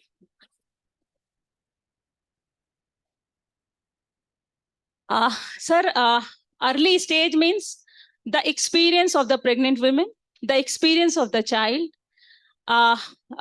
the brain development of the child, because there is no board over here. So मैं नहीं तो board में आपको बहुत अच्छे से समझा देती, क्योंकि एक न्यूरो साइंटिस्ट जो है, जो हमारा ब्रेन का जो डेवलपमेंट है जब हम पैदा होते हैं, है ना, सो अप्रोक्सीमेट जितने भी बच्चे हैं, एक नॉर्मल बच्चा 10 मिलियंस न्यूरॉन्स को लेके पैदा होता है, ठीक है, ये एक नॉर्मल ये है। 10% हमें जो इंटेलिजेंस मिला होता है वो हमारे हेरिडिटरी का होता है, 10% वो होता है जो हमें न्यूट्रिशन से मिलता है। बट ये जो 10% है, ये कहीं ना कहीं इन्वायरमेंटल फैक्टर होता है, और ये जो है एक्सपीरियंस होता है, सिचुएशन होता है, सर्कमस्टांसेस होता है। So from this, another question arises: what the government is proposing to tap this type of prevention? So What are the schemes? Is there any scheme particularly focusing Sir, on pregnant? our Anganwadi services scheme, ICDS. So earlier it was called Integrated Child Development Protection Scheme. और सबसे बड़ी बात है sir, ICDS इसलिए भी इतना successful नहीं है क्योंकि हम अपने बच्चों को तो प्राइवेट स्कूल या बड़े बड़े स्कूल में अर्ली इसमें भेजते हैं, बट अर्ली स्टेज में अगर हमने आंगनवाड़ी में जो स्कीम है ना, जो हम आंगनवाड़ी में जो सिखाते हैं, और 0 to 3 years, क्योंकि through anganwadi workers 0 to 3 years में कैसे काम करना है, वो हम भी उनको भी सिखाते हैं कि पेरेंट्स को कैसे मोरल वैल्यूज बच्चों को सिखाना है through early stimulation, what ma'am was talking about. So this is one of the unique, best and largest scheme of our country. But इसका महत्व तो शायद हम बहुत नहीं समझ पा रहे, इसीलिए अभी मिनिस्ट्री ने पोषण भी एंड पढ़ाई भी शुरू किया है कि पोषण के साथ साथ early education is very very important, and how we can connect to all people. So this is one of the schemes sir. इसके अलावा दूसरा हमारा मिशन वात्सल्य में भी है, स्पॉन्सरशिप और foster care. Hello, ma'am. I am a principal magistrate from JJB Ganderbal. It is in continuation of the previous question, and rather this is my comment also in view of the Erikson theory. He talks about development of personality, and in fact, he has partly accepted Sigmund Freud's theory of the development of human brain. He talks about, he has given different classification from birth up to 24 years. And then there were arguments in even at international level that the age of juvenility, the age which is currently 18 years should be enhanced to 24 years. And there were counter arguments also that no, the crime is committed by the juveniles and it should be reduced.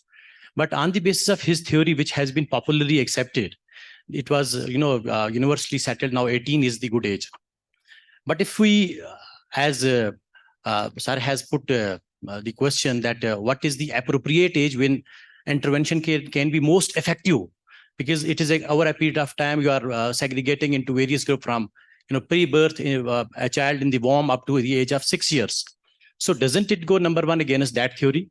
Because we are coming to the early age, and at that stage I think that the vulnerability can be even more than what we expect, but the harm is different. Here we are dealing this development of mind in the context of prevention of a crime, because we are assuming, we are proceeding on this assumption that a child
में क्या difference है? मी sir का answer मुझे बहुत अच्छा लगा, but difference पता है क्या है सर? एक एडल्ट है ना, जो भी बोलता है वो बहुत सोच समझ के बोलता है, और अगर उसको लगता है कि अगर वो कुछ गलत बोल रहा है तो वो उसको करेक्ट करके बोलता है, करेक्ट एक्ट करता है। एक बच्चा है ना, वो करता है, उसके बाद वो बोलता है, यानी वो आउटकम नहीं सोचता। This is the major difference between an adult and a child. बच्चा क्राइम करने के, इसीलिए हम करेक्शन मेजर्स, सर कह रहे थे ना मॉर्निंग में कि हम रेस्टोरेशन, जो रेस्टोरेशन का जो प्रोसेस है वो हम एडल्ट क्राइम के लिए क्यों नहीं करते हैं? फिर तो री ऑफेंडिंग हम बच्चे के लिए क्यों? क्योंकि उसका ब्रेन अभी डेवलपिंग स्टेज पे है, और हर इंडिविजुअल का ब्रेन डेवलपमेंट अलग अलग होता है। इसीलिए ये जो भी जुवेनाइल जस्टिस बोर्ड के मेंबर्स हैं उनके ऊपर छोड़ा हुआ है, स्पेशली जो हमारा हीनियस क्राइम है। सो हम एक थ्योरी को लेके ये नहीं कर सकते कि it is up to the 24 years या up to the 18 years, but majority 18 years. Thank you. Thank you for. I don't know, sir, whether you are satisfied with my answer or not. But sir, ये अलग अलग scientist का अलग अलग ये है views. Thank you, ma'am. Now I would like to request Honorable Chair, Mr. Justice B.A. Kirmani, for concluding remarks of the session. Yes, Lord. Lordship, please, sir.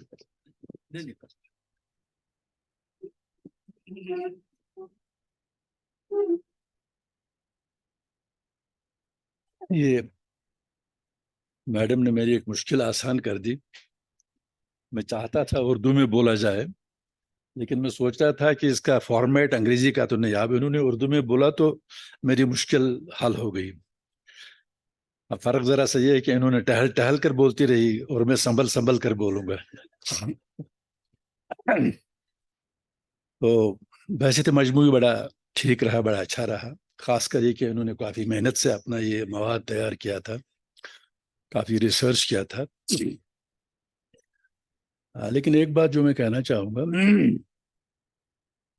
वो ये है कि इस महफिल में आप लोग जमा हो गए हैं इसलिए कि आप मशावरत करें इस चीज पर कि आपके पास जो है बना बनाया ढांचा, उस ढांचे के रहते, उस ढांचे के अंदर रहकर आप कितना बेहतर तरीके से उसको जमीन पर कायम कर सकते हैं। यहाँ आपका मौजू मेरे ख्याल से, जैसा मैं समझता हूँ, ये नहीं हो सकता कि आप नई पॉलिसियां सजेस्ट करें। आइडियाज तो दे सकते हैं, लेकिन पॉलिसियां कहीं कहीं और बनती हैं। जब हम इतने इसमें दकीक मामले में जाते हैं कि अब इंसान का दिमाग कैसे डेवलप होता है, कितनी रफ्तार से डेवलप होता है, कईयों का तो डेवलप ही नहीं होता है। मैं अपने बारे में जब सोचता हूँ तो मुझे लगता है बिल्कुल डेवलप नहीं हो गया है। तो ये बहुत पेचीदा मामलात हैं और इंसानी नफ्सियात बहुत गहरी चीज़ है। बड़े बड़े लोगों ने सार उम्र गंवाई है इसमें। तो इसलिए इन सारे जो है ये मामलात में मुझे लगता है ऐसी मजलिस में नहीं जाना चाहिए। ये तो ऐसी बात हुई कि मेरे सर में दर्द है, मैं आपके पास आता हूँ दर्द सर की दवाई लेने, और आप मुझे न्यूरोसाइंस पढ़ाना शुरू करते हैं, तो मेरा दर्द सर घट जाएगा बढ़ जाएगा? तो उससे तो बढ़ा है बढ़ ही जाएगा। इसलिए फोकस होना चाहिए, एक बात। दूसरी ये कि बहुत सारे मामलात हैं। ये हमने ये जो जो लफ्ज बनाए हैं, जो तस्वुरात बनाए हैं, मुझे बाज़ औक़ात महसूस होता है अगर यही इसी एक फील्ड में नहीं, बहसियत मजमूई तकरीबन बहुत सारे फील्ड्स में, कि हम इतने भारी भरकम लफ्ज गढ़ते हैं, इतने भारी भरकम तस्वुरात बनाते हैं, इतने पेचीदा मामलात बनाते हैं कि मामलात की सादगी जो है वो उनके पीछे छुप जाती है। मेरे ख्याल से होना ये चाहिए कि हम सीधे साधे अल्फाज में उस तरह जैसे हम समझते हैं उस तरह दूसरे को समझाने की कोशिश करें, क्योंकि अभी तो इल्म का तूफान आया हुआ है। आप कंप्यूटर पर बटन दबाते हैं, आप एक चीज मांगते हैं, वहां से 50 चीजें निकल आती हैं। मांगने वाला भी परेशान होता है कि आप क्या ले लूं। तो सबसे बड़ी चीज ये है कि इसमें फोकस कहाँ रहे आपका। मेरे ख्याल से इस मजलिस में फोकस इस बात पर रहना चाहिए कि आप तो सारे ऑपरेटिव से, मैं अभी पूछ रहा था इनसे, जज साहिबान हैं और इत्तेफाक से सवाल जितने आए हैं वो जजों ने किए हैं। तो जज साहबान हैं और फील्ड में काम करने वाले वो वेलफेयर कमिटीज, बोर्ड्स वगैरह जो कुछ भी हैं, आप तो फील्ड में काम करने वाले लोग हैं। आपको अमली नुक्ते नजर से ये जानने की कोशिश करनी चाहिए कि जो है उसको कैसे बेहतरीन तरीके पर कायम किया जा सकता है जमीन पर। अगर हम इसमें तनकीदी नुक्ते नजर से क्रिटिकल अगर हम देखें तो फिर हर जगह कोई ना कोई सवाल खड़ा होता है। जहां सोचने वाले लोग बैठे हों वहां तो सवाल ही सवाल खड़े होते हैं। बल्कि मुझे तो शिकायत है कि कई मामलात में हमने सवाल पूछना ही छोड़ दिया है। तो ये अफरात व तफरीत होती है इंसानी जिंदगी। तो मेरा ये है कि बहजत मजमूई बड़ा अच्छा रहा है, इन्होंने बड़ी मेहनत की थी, बड़ी अच्छी तरह से समझाया, और आप लोगों ने भी बहुत अच्छी तरह से और अच्छे बच्चों की तरह आपने कोई सवाल नहीं पूछे ज्यादा, वो सबसे अच्छी बात थी। तो अब मेरा ख्याल है हमको यहाँ पर ये बंद करना, और भी ये कंक्लूडिंग में समझ में ना, एक तो शुरू भी करो और फिर खत्म भी करो। तो ये थ्योरी है कि जब सूरज उभरता है तो उससे गुरूब भी होना चाहिए। तो हमारी आज की नशस्त का ये पहली नशस्त है, अब ये मुझे लगता है तमाम करनी चाहिए, और उसके बाद जो कुछ भी होना है वो बताएंगे यहाँ पर।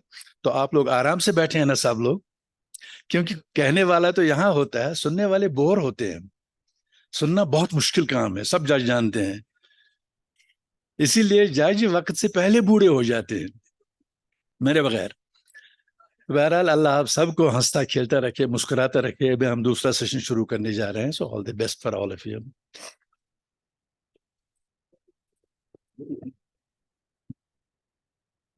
बहुत बहुत शुक्रिया साहिब सदर।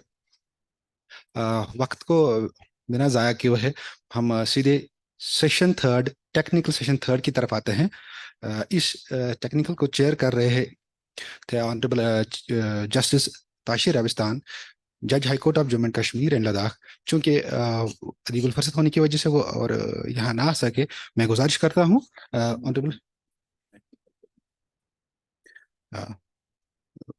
मैम, आपका बहुत बहुत शुक्रिया। आपसे गुजारिश है कि आप ले लीजिए, then we will start third session. Third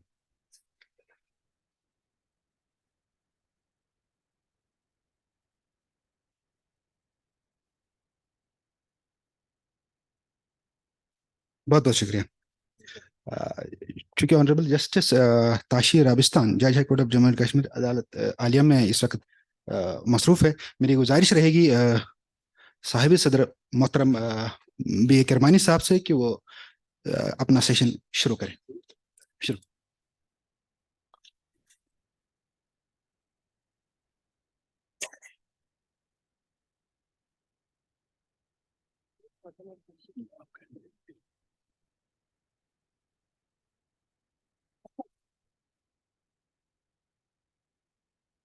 फिर एक बार इंतहाई मोहतरम ख्वातीन और हज़रात, आप सबके लिए बड़ी नेक तमन्नाएं, अच्छी दुआएं। सब नौजवान लोग हैं। तो एक ख़ास बात यह है कि ये सेशन सदारत के बगैर शुरू हो रहा है, क्योंकि साहिब सदर कोर्ट में है, उनकी लिस्ट वहाँ लगी हुई है और अदालत को छोड़कर वो आ नहीं सकते। लिहाजा मैं ये मान लीजिए 2 in 1 किस्म का हो रहा है मामला। तो पहली बात ये, जुबान की मुश्किल तो मैडम ने आसान कर दी। मैं बहुत मशकूर हूँ कि आपने उर्दू में करके मेरा रास्ता खोल दिया। बल्कि मैं तो पसंद करता कश्मीरी में बोलूं, लेकिन मुझे कहा गया कि जम्मू और लद्दाख से भी लोग जुड़े हुए हैं, तो इसलिए मुनासिब होगा उर्दू। क्योंकि मेरे ख्याल से जम्मू, लद्दाख और कश्मीर के लोग, अगर उनके बीच से उर्दू को उठाया जाए तो वो एक दूसरे के लिए गूंगे बहरे होंगे, कोई किसी की कोई बात नहीं समझेगा। और यही वजह है, शायद यही वजह है कि हमारे यहाँ इस इलाके में बहुत नज़दीक वक्त तक उर्दू को सरकारी जुबान बनाया हुआ था। तो खैर, ये जहाँ तक ये मामले का ताल्लुक है, ये जब हम कहते हैं कि बच्चा बिगड़ गया, अब ये कानून के साथ टकराव में आ गया, तो इसको कैसे सुधारा जाए, संभाला कैसे जाए, ये मेरा ख्याल है जब हम ये बात कहते हैं तो ये एक एतराफ़ है, एडमिशन है इस बात का कि हम तस्लीम करते हैं कि हमारा जो ख़ानदानी निज़ाम है वो ढीला पड़ गया है। हम इस बात का भी एतराफ़ करते हैं कि हमारा समाज इतना मुनज़्ज़म नहीं रहा जितना होना चाहिए, क्योंकि एक बंधे हुए घर में, एक डिसिप्लिन बाज़ाब्ता नज़म वाले घर में बच्चा बिगड़ता नहीं आसानी से, और एक ऑर्गेनाइज्ड मुनज़्ज़म समाज जो हो, वहां अगर बिगड़ भी जाए तो उसको उस हद तक नहीं जाने देते कि बात नौबत यहाँ तक आ जाए। अब हमारे यहाँ एक वारदात ये हो गई है, हमने अपनी इनफरादी और इज्तिमाई जिंदगी से, और ये यहाँ भी इस सारे मामलात में हो रहा है, दो चीजों को हम खारिज किया हुआ है हमने, जो बुनियादी नौयत की है। एक, हमने मजहब को अपनी जिंदगी से खारिज किया है, और वो एक बहुत बड़ी वजह है ये बच्चों के भटकने की, बड़ों के भटकने की भी, क्योंकि ये जो आप बच्चे को संभाले रखना चाहते हैं, उसको जुर्म से दूर रखना चाहते हैं, बदअखलाकी और खराबी से दूर रखना चाहते हैं, इसके लिए सिर्फ एक आपके पास जरिया है, वो है मजहब। कानून इस काम को नहीं कर सकता है। कानून बदअखलाकी की सजा दे सकता है, जुर्म की सजा दे सकता है, गलती की सजा दे सकता है, लेकिन अखलाक को पैदा करना कानून का काम नहीं है, उसका मौजू ही नहीं। कानून एक मुख्तलिफ एरिया में ऑपरेट करता है, और वहां आपने उसको छोड़ा हुआ है। दूसरे ये कि हम फितरी जो ताकतें हैं, फितरी जो जज्बे हैं, उन फितरी जज्बों को हम अपनी जिंदगी में सही मकाम नहीं देते। मसलन अभी मैडम बात कर रही थी डाइवर्शन की, इंटरवेंशन की, प्रिवेंशन वगैरह वगैरह, और ये बड़े अच्छे लफ्ज हैं, बड़े कॉन्सेप्ट, आप इनके बड़े तस्वुरात बने हैं, कॉन्सेप्ट्स बने हैं। ये सारी बातें, सारी चीजें जो हैं, ये हमारे पूर्वज, हमारे माँ बाप, दादा दादी, नाना नानी, वो भी जानते थे, समझते थे। उनके सामने कोई जुवेनाइल जस्टिस एक्ट या मैकेनिज्म नहीं था, उसके बावजूद वो ये सब बातें समझते थे, और इन सब बातों के मुताबिक अपने घरों की तंजीम करते थे, और जब घरों की तंजीम होती थी तो समाज की भी तंजीम होती थी। हमने इस फितरी इंसान के अंदर फितरी मादा है, फितरी जज्बा है, और फितरत के जो कवानीन हैं और जो ताकतें ऑपरेट करती हैं हमारी जिंदगी में, हमने उनसे अपने आप को अलग किया हुआ है। नहीं किया होता तो ये हरगिज कहने की जरूरत नहीं कि बच्चे के तई बाप का क्या रवैया होना चाहिए। ये तो अब हम सिखाने की कोशिश कर रहे हैं उसको, बच्चे को कैसे ठीक ढप पर रखा जाए, जबकि ये बाप के अंदर एक फितरी दाइया होता है, एक जज्बा होता है, फितरी ख्वाहिश होती है कि उसका बच्चा ठीक ठाक रहे, सेहतमंद रहे, चाल चलन उसका ठीक रहे। अब अगर उसको याद दिलाने की जरूरत पड़ती है, इसका यही मतलब निकलता है कि हमने फितरी एलिमेंट्स को, जो नेचुरल एलिमेंट, जो नेचुरल ताकतें, फितरत के कवानीन हैं, हम उनको वो मकाम नहीं दे रहे हैं अपनी जिंदगी में जो कि देना चाहिए। नतीजा ये है कि हमको हर मामले में आप देखिए, आप कानून का सहारा ले रहे हैं, और ये बजाते खुद गलत बात है। कानून से आप जिंदगी को, समाजी जिंदगी को, इज्तिमाई जिंदगी को एक हद तक रोक सकते हैं, एक हद के बाहर जाने से रोक सकते हैं, लेकिन बहसीत मजबूरी उसकी बुनियादों को उस्तवार नहीं कर सकते। बल्कि जितना जितना आप कानून के ऊपर ज्यादा दारोमदार रखेंगे, उसका मतलब ये होगा कि उतना उतना समाजी और इक्तिसादी तौर से आप गलत रास्ते पर जा रहे हैं। क्यों जरूरत पड़ रही है आपको ये इतना बड़ा महकमा, इतना बड़ा ऑर्गेनाइजेशन, इतना बड़ा मैकेनिज्म बनाने की, माँ बाप को ये समझाने के लिए कि बच्चे को घर में ठीक से रखो? क्यों आपको ये कहना पड़ रहा है मोहल्ले वाले से कि भाई आपका हमसाया है, इसका बच्चा है, इसको अपने बच्चे की तरह देखो? ये सब कहने की जरूरत तो नहीं पड़नी चाहिए, पड़ रही है। हमारे जमाने में, मेरा जो बचपन, कॉलेज का जमाने की बात कर रहा हूँ, मेरी उम्र इस वक्त 77 साल है, कॉलेज की जमाने की बात कर रहा हूँ। हमारे वक्त में ये होता था, मैं कॉलेज जाता था, कॉलेज रास्ते में दुकानें पड़ती थी, तो एक बार मैंने दुकानदार से सिगरेट खरीदी, पीने के लिए सिगरेट। मैंने कहा 2 सिगरेट, उतने पैसे होते नहीं थे जेब में कि पूरा पैकेट खरीद सके, तो उसने 2 सिगरेटें दे दी। फिर बोला ये जो सिगरेट पी रहे हो, इसके लिए पैसे कहाँ से लाओगे? मैंने कहा पैसे हैं, कहाँ से लाए हैं? मैंने कहा बाप देता है। तो बाप से कहते हो मैं सिगरेट पीता हूँ? मैंने कहा नहीं कहता। फिर तो बाप के पैसों की चोरी करते हो। ये दुकानदार मुझे समझा रहा है, जो मेरा कुछ नहीं लगता, उसका काम यह है कि अपना सौदा मुझे बेचकर अपना नफा कमाए, सिगरेट हाथ में थमाकर। तो ये आपका बाप तो पढ़ाई के लिए देता है, आप सिगरेट फूंकने में लगे तो कितनी बुरी बात है, ये तो आप चुराते हो अपने बाप का पैसा। ये जो है, ये एक फितरी जज्बा है, एक फितरी है जो हमारे यहाँ से उठ गया है। उठ इसलिए गया कि कुछ तो हमने इसकी तरफ ज्यादा वो नहीं रहा, कुछ ये कि हालात की वजह से, क्योंकि जिंदगी जब परेशान हो जाती है वो घुटन हो जाती है।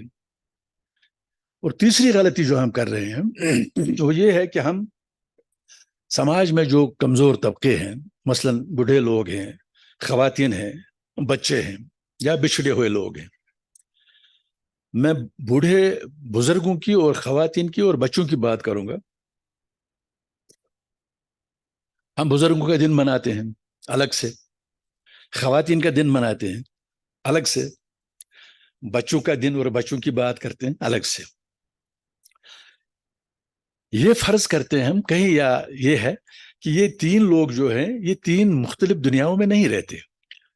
ये बूढ़ा, ये खातून और ये बच्चा एक ही मकान में एक ही छत के नीचे रहते हैं, ये एक घर में रहते हैं। अगर वो घर रास्ते पर है, अगर वो घर ठिकाने पर है, अगर वो घर ज़ाब्ते में है, तो ये तीनों लोग आराम से होंगे अपने अपनी जगह पर। जब तक आप उस घर को सही मानों में मुनज़्ज़म नहीं करेंगे, समाजी और इक़्तिसादी तौर पर और अखलाकी तौर पर, तब तक उस घर का बूढ़ा, बुजुर्ग या औरत या बच्चा कोई भी ठिकाने पर नहीं रहेगा। अब आप बच्चों को संभाल रहे हैं, अगर घर ठीक नहीं है, आपने तो बच्चों को संभाला, कितना संभालेंगे? बिगड़ तो वो घर से आया है, बिगड़ कर वो घर से आया है। जब जना था, अभी मैडम कह रही थी कि माँ के पेट से ही शुरू हो जाता है, और बड़ी जबरदस्त बात है ये इराक का सदाम हुसैन था जो डिक्टेटर, उसके बारे में एक किताब छपी, उसमें उसके बचपन का उसका तजिजिया किया गया था, एनालाइज किया गया था। तो उसने उसमें नतीजा ये निकाला था कि उसके जब वो बहुत छोटा था तो उसका बाप उसकी माँ को मारता था, नशे में होता था, और घर का संतुलन जो है, तवाज़ुन जो है, वो सारा खत्म हो चुका होता था। तो इसके अंदर अपने बाप के खिलाफ नफरत उभरती थी, लेकिन कुछ कर नहीं सकता था, छोटा बच्चा था।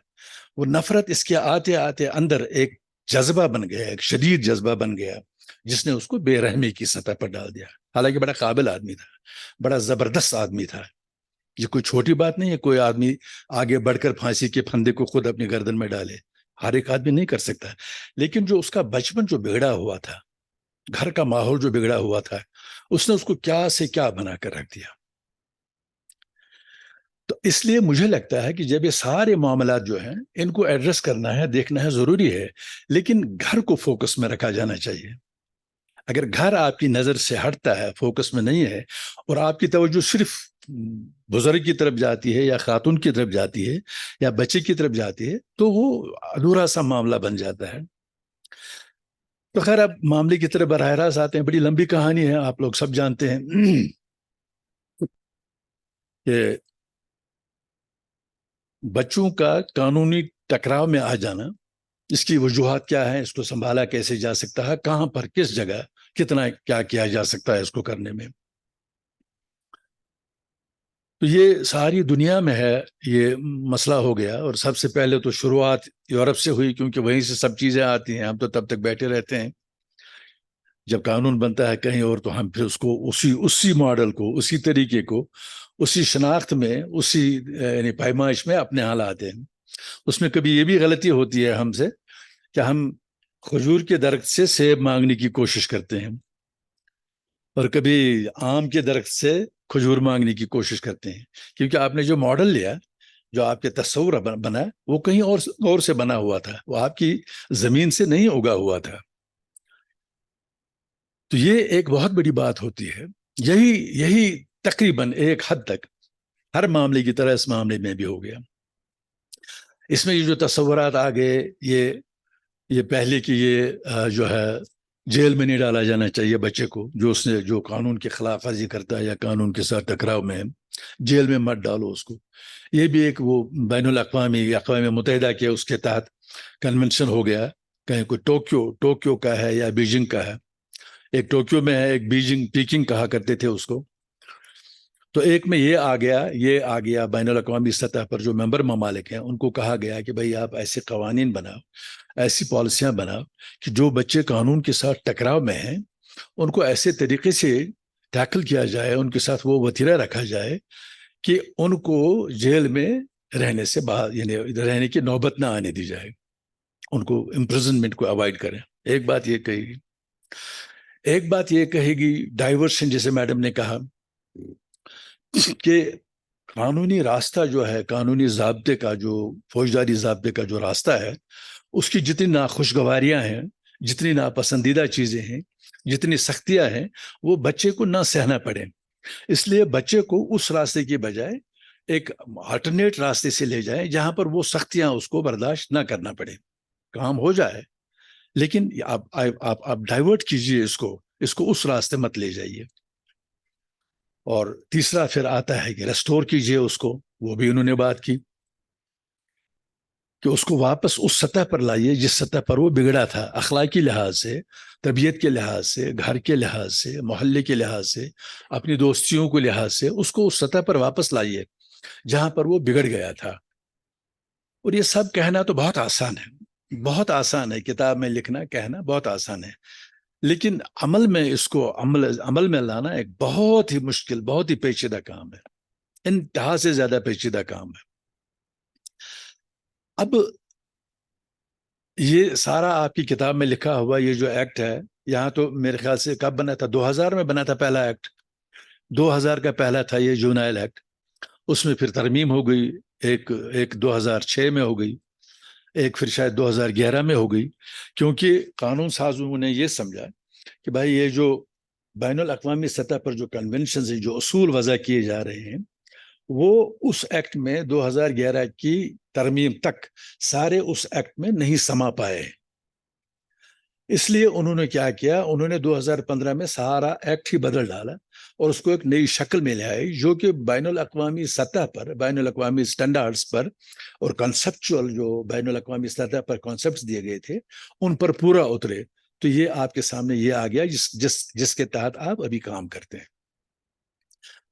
अब इसमें ये सारा जो है, ये डाइवर्शंस है, जेल ना जाए, और ये वो क्या है, रेस्टोरेशन, मरम्मत करो, ये सब कुछ है। इसमें मैं सिर्फ एक पहलू की तरफ जाना चाहता हूँ, वो ये है कि इस सारे को मैंने तो पढ़ा नहीं था इसको, मुझे अमित जी ने अभी एक दिन पहले ये इसका ये मसाला वसाला भेज दिया, तो मैं इसके साथ मेरा तारुफ हो गया। मैंने इस कानून को कभी देखा, कभी वास्ता नहीं पड़ा। इसका जो माहसल है, इस कानून का जो माहसल है, जो इसकी रूह है, वो मुझे लगा कि इसकी एक छोटी सी दफा है, दफा 3, और मेरे ख्याल से वो वाहिद दफा होगी जिसको कोई भी पूरी तवज्जो से नहीं पढ़ता होगा। और दफा 3 में सारा उन्होंने खींच कर लाया है कि ये कौन सी चीजें हैं जो इस एक्ट में, इस कानून में, और इस कानून को नाफिज करने के सिलसिले में कौन सी चीज है जो खून की तरह बह रही है इस सारे ढांचे में। और उसमें उन्होंने बहुत सारे उसूल वज़ा किए हैं, बहुत सारे उसूल वज़ा किए हैं जो कहने सुनने में तो आसान है, लेकिन अमल करने में बहुत ही ज्यादा मुश्किल, बहुत ही ज्यादा पेचीदा और बहुत ही ज्यादा सब्र आजमा है। मैं मसलन ये जो है काफी सारा है, इसमें काफी बड़ा लंबा चौड़ा है। मसलन उन्होंने ये कहा है कि जब आप बच्चे को टैकल करो, कोई स्टेज हो, जैसे इन्होंने अमित जी ने कहा, कोई स्टेज हो, कोई एज हो, जब आप बच्चा आपके सामने आए, चाहे आप बोर्ड में हो, चाहे आप चाइल्ड वेलफेयर कमेटी में, चाइल्ड वेलफेयर कमेटी तो एक एक एक एक हेल्पिंग वो है, बगल में है, क्योंकि चाइल्ड वेलफेयर कमेटी का मौजू वो बच्चा है जिसको अगर संभाला ना जाए तो वो कानून के साथ टकराव में आ जाएगा।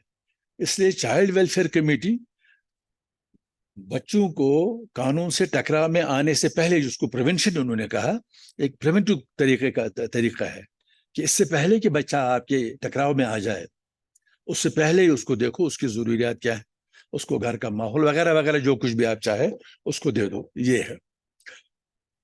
तो उसमें भी एक बहुत अहम बात है, मैं इस नतीजे पर पहुंचा हूं कि ये जो चाइल्ड वेलफेयर बोर्ड है, चाइल्ड वेलफेयर कमेटी जितनी भी हैं, इनमें जितने भी मेंबर हैं, जितने भी अहदेदार हैं, जितने भी अफसर हैं, कोई कुछ नहीं कर सकता, कोई भी कुछ नहीं कर सकता जब तक 3 चीजें उसके यहां ना हो। एक, खौफ खुदा, एक दर्दमंद दिल, और एक अपनी ड्यूटी का, अपने फर्ज का एक शदीद एहसास। खौफ खुदा इसलिए कि एक बच्चा आपकी तहवील में आता है, चाहे आप कमेटी में हो, चाहे आप बोर्ड में हो, किसी भी हैसियत में हो, ये बिगड़ा हुआ बच्चा है। अल्लाह ने उसको भी इसी तरह तख्लीक किया था जिस तरह आपके बच्चे को किया था। अब इत्तेफाक ये है कि ये बच्चा अपने माँ बाप की बजाय आपकी तहवील में आ गया है और इस सूरत में लाया गया है कि बिगड़ा हुआ है, इसकी मरम्मत करो। अगर आपके दिल में खौफ खुदा है तो आप इसको एक अमानत की तरह ले लोगे और अमानत की तरह इसके साथ इस्तेमाल करोगे और अपने फर्ज की अदायगी में देखो कि जब मेरे पास आया था तो उसकी क्या सूरत थी, जब मैं उसको छोड़ रहा हूं तो क्या सूरत है। अगर ये बेहतर है तो आप कामयाब हैं, अगर नहीं है तो आपने कुछ नहीं किया। और ये बेहतर कैसे हो सकता है? जब आपके दिल में दर्द हो। दिल में अगर दर्द नहीं है, रहम नहीं है, ये इस्लाम के पैगंबर सल्लल्लाहु अलैहि वसल्लम की एक हदीस है कि जिस आदमी के दिल में दर्द दिल नहीं है, रहम का जज्बा नहीं है, उसकी कोई भी इबादत कबूल नहीं होगी। कितनी नमाजें पढ़े, कितने रोजे रखे, कितना वो करे, अगर उसके दर्द दिल और रहम का जज्बा नहीं है तो उसकी कोई इबादत कबूल नहीं। क्योंकि बुनियाद तो यही है कि आपके दिल में इंसानों, दूसरे इंसानों के लिए कितना जज्बा है, कितना रहम है। ये तो खुदाई खसलत है और आपको तो खुदा ने अपना नाइब बना दिया है इस बच्चे को आपकी तहवील में देकर। और पूरा दर्द दिल के साथ आप जब करेंगे तो आप अपने फर्ज को निभाने के साथ साथ एक इंतहाई सवाब का काम, एक इबादत होगी आपकी तरफ से, ये कोई छोटा मोटा काम नहीं है। तो उन्होंने जो उसूल वजह किए हैं, जो एक दफा में समोए हैं उन्होंने, और मेरा ख्याल है, बल्कि मेरा मशवरा ये है, जितने भी लोग हैं इसके साथ जुड़े हुए, जो भी इस एक्ट के तहत काम करते हैं, चाहे बोर्ड है, चाहे कमेटी है, कुछ भी है, उनको सबसे पहले ये जो है 3 इसका मुताला करके इसको अपने वजूद पर नाजिल करना चाहिए, ताकि ये उनके कारकर्दगी का तरीक़ाकार बन जाए। ये राह अमल है, ये राह अमल है। जिस तरह हर ताले की अपनी एक अलहदा कुंजी होती है, इसी तरह इस एक्ट को समझने की, इस पर काम करने की, इसके मुताबिक काम करने की चाबी जो है वो ये दफा 3 है। और उसमें उन्होंने कुछ बहुत सादा और बहुत हल्की बातें कही हैं, जो सादा होने के बावजूद उतनी सादा नहीं है जितनी दिखती है, और हल्की होने के बावजूद उतनी हल्की नहीं है जितनी की दिखती है। मसलन सबसे पहले उन्होंने कहा कि एक मफरूजा, ये जैसे आमतौर से फौजदारी में हम कहते हैं कि मासूमियत का तस्वुर, ये जो आदमी आपके पास लाया जा रहा है, जिसके ऊपर एक इल्जाम है, उसने एक ताजीरी जुर्म किया है, उसको आप मासूम समझो, और मासूम समझो तब तक जब तक कि उसका जुर्म साबित नहीं होता। ये सबसे पहले इन्होंने लाया इसमें बच्चे के बारे में, कि बच्चा तो होता ही है मासूम। जैसे मैडम ने कहा कि बच्चा पहले करता है फिर बोलता है क्या किया या क्यों किया, इसीलिए तो बच्चा कहलाता है। एक बड़ी मशहूर कहानी है कि एक दिन कोई बादशाह दरबार में बिल्कुल नंगा होकर, उसको भूल गया कपड़े पहनना, अपने मामलात में इतना उलझा हुआ था कि उसको अपने रोब्स पहनना याद नहीं रहा, वो बिल्कुल बिरहना दरबार में आ गया। तो दरबारी लोग जो थे उनमें से कोई ये नहीं कह सका कि जनाब आपने तो कपड़े ही नहीं पहने हैं, आप बिल्कुल बिरहना है, क्योंकि वो बालिग थे, वो बच्चे नहीं थे। किसी की हिम्मत नहीं हो सकी बादशाह को ये कहने की बादशाह सलामत नंगे हैं। तो वहां वो एक बच्चा आ गया, उसने चिल्लाकर बहुत, द किंग इज नेकेड। तो ये जब ये कह रही थी, ये कहानी मेरे जहन में आ गई कि बच्चा दिल का सच्चा होता है और वो जो कुछ सोचता है वो कर बैठता है, बाद में बोलता है क्यों किया, और क्यों करने में कभी कभी मंडल भी मारता है, क्योंकि उसको खौफ होता है कि माँ पिटाई करेगी। तो पहला ये कि बच्चे को मासूम समझो जैसे कि वो है, मासूम है भी और आपको समझना भी है। दूसरे ये कि बच्चे की जो अपनी, उसका जो वक़ार है, उसकी जो डिग्निटी है, उसका जो एहसास नफ्स है, उसका जो इज्जत नफ्स है अपनी, जिस तरह आपको अपनी इज्जत नफ्स अजीज है, कोई आप नहीं चाहेंगे कि कोई आपके साथ बदकलामी करे, नहीं चाहते कि कोई आपके साथ आपकी बेइज्जती खुदा ना खास्ता करे, आप हरगिज नहीं चाह सकते कि कोई आपकी अहानत करे, तौहीन करे। ये जज्बा आपके दिल में बच्चे के लिए हद से ज्यादा होना चाहिए कि आप उसके साथ कुछ ना ऐसा न करें। आप तो डॉक्टर हैं, आप उसका इलाज कर रहे हैं, आप उसके साथ वो तरीका कीजिए जिससे उसकी सेहत वापस मिलेगी। अगर आपने वो तरीका किया जिससे उसका इलाज, मर्ज जो है वो ला इलाज हो जाएगा, तो आप गुनाहगार हो गए, आप अपने मनसब के नाकामयाब हो गए। तो बच्चे की डिग्निटी और उसका इज्जत नफ्स जो है, उसका पास नफ्स जो है, उसको कायम रखते हुए ये कीजिए। अच्छा, तीसरा इन्होंने कहा है, बड़ी लंबी फहरिस्त है, तीसरा ये कहा है कि उसको पार्टिसिपेट करवाओ। बड़ी कॉमन सेंस की, लॉजिक की बात है, मंतिक की बात है। आप बच्चे को कोई बात समझाना चाहते हैं तो ऐसे समझाइए कि उसको पार्टिसिपेट, उसको हिस्सा बनाए, उसके साथ मकालमा कीजिए। और ये गलती अक्सर वालिदैन भी करते हैं, पढ़े लिखे लोग, डॉक्टर, इंजीनियर, प्रोफेसर और शायद जज भी ये गलती करते हैं कि वो बच्चे को कहते हुए उसको हुक्म देते हैं या ज्यादा से ज्यादा नरमी की तो मशवरा देते हैं, बच्चे के साथ गुफ्तगू नहीं करते। बच्चे के साथ गुफ्तगू करने का मतलब ये होता है कि आप जो बात कहना चाह रहे हैं, जो आपके जहन में है, जो आप उसके जहन में उतारना चाहते हैं, उसमें उसको शरीक कीजिए, उसको महसूस कराइए जो आप महसूस करते हैं, वो उसको उसी तरह, उस हद तक में भी नहीं, उसी तरह महसूस करते करे जिस तरह आप उसको महसूस करते हैं। ये तो है कि उसको पार्टिसिपेट करवाइए और उसको समझाइए कि जो कुछ भी हो रहा है, जितनी भी कार्रवाई हो रही है, ये सब कुछ आपके भले के लिए हो रही है, इसमें हमारा कुछ नहीं, हमारा तो फर्ज की अदायगी है, सब कुछ आपकी भलाई के लिए हो रहा है, तो उसको पार्टिसिपेट करवाइए इसमें। ये मैं इसलिए कह रहा हूं क्योंकि सब कुछ आप लोगों के हाथों होना है, होता है। अगर ये चीजें आप लोग ठीक से अपने जहन में बिठाएं, इसको अपनी कारकर्दगी का हिस्सा बनाएं, तो फिर ये एक्ट कामयाब है। अगर किसी वजह से ये चीजें आपके जहन में नहीं उतरी या अगर आपके तर्ज अमल का हिस्सा नहीं बनी, तो फिर जो कुछ आप करेंगे वो खाली खोली, वो कागज का फूल होगा, उसकी कोई खुशबू नहीं होगी। एक तमाशा होगा, प्लास्टिक का बनाया आपने खिलौना, उसको दे दिया, उसकी हकीकत नहीं होगी। हकीकत इसमें आएगी तब जब आप ये समझकर करेंगे कि आप इबादत कर रहे हैं और ये बच्चा आपकी तहवील में दिया गया है, वो मासूम है और उसकी भी अपनी एक इज्जत है, वो भी एक वक़ार रखता है। और तीसरे ये कि उसके तहफ़्फ़ुज़ को बुनियाद बनाइए। आप कहीं खुदा ना खास्ता कुछ ऐसा ना कर बैठे उसकी भलाई करते करते कि उसके तहफ़्फ़ुज़ के अदम तहफ़्फ़ुज़ का कोई शायबा निकल आए, वो गलत होगा। इसी तरह ये एक और बात है कि best interest of the child, ये अभी जब सवाल पूछ रहे थे जज साहब इनसे, मैडम से कह रहे थे कि किस मरहले पर मुदाखलत जो है, इंटरवेंशन जो है, किस मरहले पर किया जाए।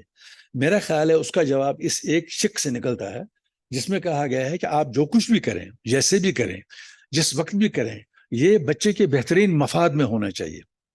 अब जो कर रहा है बोर्ड वाला, ये उसकी समझ के मुताबिक बच्चे का बेहतर मफाद क्या है। जब उसको जहन में ये तस्वुर कायम हो जाएगा कि बेहतर मफाद बच्चे का किस में है, तो कुदरती तौर से उसके दिमाग में ये भी आएगा किस मरहले पर मुझे इंटरवीन करना चाहिए। इंटरवीन को तभी करेंगे जब बच्चे के मफाद में आपको नजर आएगा। जहां आपको बच्चे के मफाद में नजर आ गया, आपने इंटरवीन कर दिया, इररिस्पेक्टिव कि उसका स्टेज क्या था, एज क्या था, वगैरह जो कुछ भी था। अच्छा, इसके अलावा जो है वो ये है कि फैमिली रेस्पॉन्सिबिलिटी बड़ी अहम बात है, बहुत अहम बात है। वो ये कि फैमिली रेस्पॉन्सिबिलिटी, कि फैमिली को इसमें इन्वॉल्व हो, जो उसका घर है, जो उसका खानदान है, उसका घराना है, उसको इस सारे में उसको एक हिस्सा बना दीजिए। क्योंकि जुवेनाइल जस्टिस स्कीम का, इस मैकेनिज्म का एक बहुत बड़ा पहलू है कि इसको सोसाइटी को, क्योंकि ये सारा सोसाइटी के लिए हो रहा है, कम्युनिटी को इन्वॉल्व कीजिए इसमें। अब फैमिली को आप कैसे इन्वॉल्व करेंगे? मुझे तो अजीब सा लगता है, फैमिली है कहाँ? फैमिली आप किस चीज को कहेंगे? ये किसी शायर का एक शेर है, उसने अपने घर के मुतालिक कहा है कि उम्र गुजर गई यहाँ, उम्र गुजर गई मुझको यहाँ रहते हुए, उम्र गुजर गई पर अभी तक मैं जान न सका कि इस इमारत में मकान कितना है, घर कितना है। तो हम लोग मकानों में रहते हैं, घरों में नहीं रहते। घर तो होता है फैमिली। अब इस वक्त की हमारी किसी भी फैमिली को ले लीजिए, मेरी, आपकी, दूसरे तीसरे की, फैमिली का क्या है? माँ बाप हैं, बच्चे हैं, और अगर हुए तो एक बुढ़ा और एक बुढ़ी भी, जिनको टूटे हुए फर्नीचर के साथ किसी नीम तारीख कमरे में रखा जाता है। अच्छा, माँ और बाप दिन भर बाहर जाकर शाम को आते हैं, वो अपने मस्त होते हैं अपने उसमें।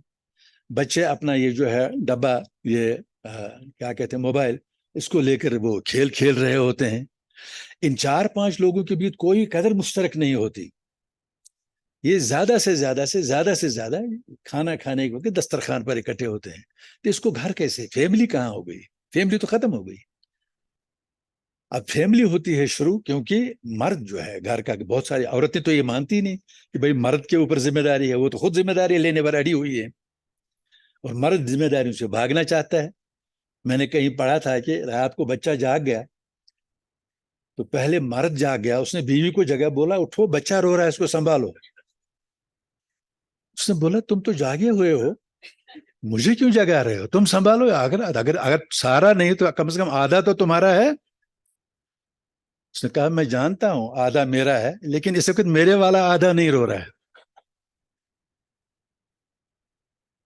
अच्छा, ये तो हो गया, ये मर्द भाग रहा है। अच्छा, अब औरतों को हम मजलूम समझते थे भाई, वायलेंस, अभी डोमेस्टिक वायलेंस मैडम कह रही थी, अब डोमेस्टिक वायलेंस भी कोई वन वे ट्रैफिक नहीं रहा। मैंने कहीं पढ़ा था, एक आदमी शाम को थक हार कर घर आ गया, वो थोड़ा सा वो सुटकी मार के आ गया था, थका हुआ आदमी था। शाम को जब घर आ गया तो उसकी बीवी, वो वो भरी पड़ी थी, सारा दिन भर का काम, और शाम को आ गया है अभी बता खाने के लिए। तो वो उस वक्त झाड़ू दे रही थी, तो उसने झाड़ू से उसकी खिदमत की थोड़ी सी, तो दो चार वो लपाटे मार दिए उसको। तो उसने वो उठा, उसने बोला, वो नशे में था, उसने बोला माफ करना बहन जी, मैं गलती से आपके घर में घुस आया। तो उसने एक दो और मारे। बहन जी के बच्चे, ये मैं बहन जी नहीं तुम्हारी बीवी हूँ, और ये तुम्हारा घर है, मैं तुम्हारी बीवी हूँ। उसने कहा हरगिज नहीं हो सकती, सवाल ही नहीं उठता, क्यों नहीं हो सकती? बोला मेरी बीवी तो जूते से मारती है और तुम ये झाड़ू लेकर शुरू हो गई। तो गोया ये जो आग है ये दोनों तरफ बराबर लगी हुई है। बल्कि मैं एक बहुत ही संजीदा बात आपसे कहूंगा, जिसे सुनकर आप रंजीदा भी हो जाएंगे। मेरा बहुत वसी ये इंटरेक्शन है, बहुत सारे लोगों से मिलता रहता हूँ। मेरे दोस्तों में प्रोफेसर भी हैं और बाल काटने वाले नाई भी, बराबर एक ही सतह के दोस्त हैं। जजों को भी जानता हूं और जेब कुतरों को भी। मेरा एक वसी सतह पर समाज में एक इंटरेक्शन राबता है। तो मेरा अपना अंदाजा है, अल्लाह करे ये गलत हो, आप इसके साथ इत्तेफाक नहीं करेंगे, मेरा अपना अंदाजा है कि जो शादीशुदा लोग हैं, मियाँ बीवी, अगर 100 कपल्स को लेकर चॉइस दिया जाए कि अलग हो जाओ, तो 100 में से 90 केसेस में एक या दूसरा अलग होने की बात करेगा, नहीं है सेटिस्फाइड एक दूसरे से। अब ये बच्चा है, वो डोर बंधा हुआ है, दोनों को बांधा हुआ है, जिंदगी की मजबूरियां हैं, खानदान है, घर है, समाज है, वगैरह वगैरह। इसलिए नहीं, उनके अंदर जो है इकट्ठे रहने की जो ख्वाहिश है, इकट्ठे रहने की जो इच्छा है, जिससे घर बनता है। और इकट्ठे रहने का क्या, घर कैसे बनता है? घर सिर्फ दो चीजों से बनता है। ये एक तो आपके पास कुर्बानी का जज्बा हो, सेक्रीफाइस देने का, और दूसरा एहतराम हो दूसरे शख्स के लिए। एहतराम, जब तक शौहर को बीवी का एहतराम नहीं होगा, तो वो कभी घर नहीं बनेगा। दो लोग रहेंगे, बच्चे आएंगे जाएंगे, लेकिन घर नहीं बनेगा, क्योंकि उसमें वो एलिमेंट्री बुनियादी जो उनसुर है वो तो है ही नहीं उसमें। अब जब ये सूरत होगी तो बच्चों की भी यही हालत हो जाती है। इसलिए हम कहते हैं कि फैमिली को इन्वॉल्व करो। इसलिए सवाल ये होगा कि फैमिली को कैसे इन्वॉल्व करें। आप ट्राई करके, मुझे यकीन है कि अगर शौहर आएगा तो बीवी नहीं आएगी, बीवी आएगी तो शौहर नहीं आएगा। क्योंकि बच्चे के बिगाड़ में वो दोनों अपनी अपनी जगह, अपनी अपनी हद तक जिम्मेदार हैं। बच्चा अगर बिगड़ गया तो कैसे बिगड़ गया? बच्चा एक खुदरो पौधे की तरह होता है। झाड़ी जो होती है खुदरो होती है, और झाड़ी को अगर आप संभालें तो वो फूल की वो बन जाती है, वो तो गुलशन बन जाता है। उसको ऐसे संभाले बगैर रखें तो झाड़ी बन जाती है। यही सूरत बच्चे की भी है। अगर आप उसकी तराश खराश नहीं करेंगे, अगर आप उसको संभालेंगे नहीं, सिखाएंगे पढ़ाएंगे नहीं, तो वो बिल्कुल झाड़ी की तरह वो उसका वाइल्ड ग्रोथ हो जाएगा, कोई चीज उसके ठिकाने पर नहीं रहेगी। नतीजा ये हो गया, आप फिर कब पढ़ते हैं? फिर आप देखकर जब वो आगे बढ़ चुका होता है जिंदगी में। देखें, टहनी को जब तक वो कच्ची है, आप मोड़ना चाहते हैं तो किसी भी शक्ल में मोड़ सकते हैं। जब वो पक कर पूरी वो होती है तो आप मोड़ नहीं सकते, बल्कि मोड़ने की कोशिश में आप उसको तोड़ बैठेंगे। इसलिए एक उम्र होती है बच्चों को संभालने की। अब यहाँ तो 18 साल है, संभालने की उम्र 18 साल से बहुत पहले की है, क्योंकि 18 साल तो जहनी और नफ्सियाती और नफसानी तरीके से, जिस्मानी तरीके से बहुत आगे की जगह है। और आजकल के वक्त में, जबकि बच्चों के हाथ में सारी दुनिया है, इसमें इंटरनेट की सूरत में क्या क्या नहीं है जो बच्चों को पता नहीं है। मेरा अंदाजा है कि आज हमारे समाज के 15-16 साल बच्चे और बच्चियां वो सब कुछ जानते हैं जो अगले जमाने में सिर्फ 2-3 बच्चे होने के बाद लोग जान जाते थे, चाहे इंसान के मुतल्लिक, चाहे मामलात के मुतालिक, हालात के मुतालिक।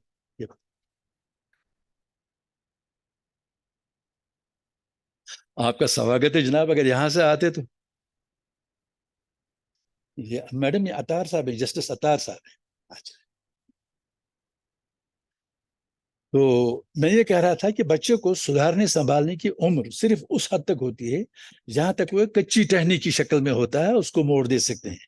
पक गया तो नहीं मोड़ सकते, मोड़ने की कोशिश करेंगे तो तोड़ देंगे, और तोड़कर आप अपने घर को तोड़ेंगे।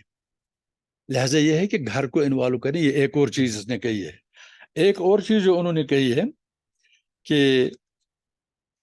एक इसमें लिखा है प्रमोशन ऑफ पॉजिटिव मेजर्स। अब ये प्रमोशन ऑफ पॉजिटिव, ये मैं इसलिए ये बातें कह रहा हूं क्योंकि ये किताब में नहीं लिखी हुई है। किताब में तो ये उसूल लिखे हैं, अब पॉजिटिव मेजर क्या है ये तो कहीं डिफाइंड है नहीं। पॉजिटिव मेजर बच्चे के साथ, बच्चे की नवियत में, बच्चे की नस्बत, पॉजिटिव मेजर उस स्टेज में क्या है जब वो आपके पास आ रहा है, ये सिर्फ आप फैसला कर सकते हैं। जब आपने बच्चों को देख लिया, उसको समझ लिया, उसकी नफ्सियात में जरा सा गए, उसके आदात व एतवार का मुलाहिजा किया, तब आप ये जान सकते हैं कि उसके लिए मस्बत क्या है और मनफी क्या है। इसीलिए शायद मुझे लगता है कि एक्ट में इन चीजों को इसलिए डिफाइन नहीं किया गया है कि इसमें अगर डिफाइन किया जाता तो आपकी अपनी जो डिस्क्रिप्शन है, आपकी अपनी जो सवाबदीद है, मौके की मुनासबत से वो कम हो जाती, और कम हो जाती तो इस चीज का मतलब नहीं निकलता। लिहाजा आपको इसमें इख्तियार दिया गया है, तस्वुरात तो दिए गए हैं, तस्वुरात में रंग भरने का इख्तियार आपके हाथ में है कि आप मामले को देखकर। और दूसरे ये कि आप दो बच्चे आपके पास आते हैं, आप उन दोनों को एक ही लाइन में नहीं खड़ा कर सकते।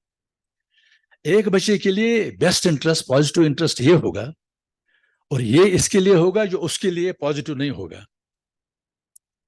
आप ये तो नहीं कर सकते कि आप सारा यहाँ 50 लोग बैठे हैं, इनके कपड़े सिलवाने, एक ही नाप के कपड़े सिलवाओ, ये तो मुमकिन नहीं होगा। किसी का बाजू लंबा हो जाएगा, किसी का पेट तंग हो जाएगा, किसी का कॉलर नहीं होगा। ये तो आपको नाप तोल कर देखना है कि कहाँ क्या है, उसके बाद आप ये नतीजा अख्ज़ कर सकेंगे कि इसके लिए पॉजिटिव क्या है, इसके मफाद में कौन सी चीज है जो मैं कर सकता हूँ या कर सकती हूँ। अच्छा, उसके बाद ये नॉन वेवर ऑफ राइट्स वगैरह, ये तो शायरी है। नॉन वेवर ऑफ राइट्स मुझे नहीं लगता ये आपके पास कैसे आ जाएगा, कौन से राइट्स वेवर। बच्चे के जो हुकूक हैं उनमें से कोई कोई वेव मत कीजिए किसी हक को। ये सारा मामला ही तो बच्चे के हुकूक का है, वेव करने का सवाल ही नहीं उठता। अगर वेवर ऑफ राइट हो जाएगा, बच्चे के जो राइट्स हैं प्रोटेक्शन का वगैरह वगैरह, वो तो that will be antithetical to the whole whole whole concept. इसलिए ये इसको मैं खाली शायरी में लाता हूं। अच्छा, ये राइट टू प्राइवेसी है, ये भी अहम है कि प्राइवेसी का क्या मतलब है। बच्चे को ले लीजिए, जो कानून के साथ टकराव में जो बच्चा है, उसकी प्राइवेसी का हदूद अरबा क्या मुकर्रर किया जाए। उसकी प्राइवेसी ही उसको इस हद तक ले आई है। जब वो सिक्रेटिव बना, जब वो प्राइवेट बना, जब उसने अपने दिल की बात माँ बाप के साथ या घर में किसी के साथ नहीं बांटी, तो उसी चीज ने उसको बिगाड़ दिया।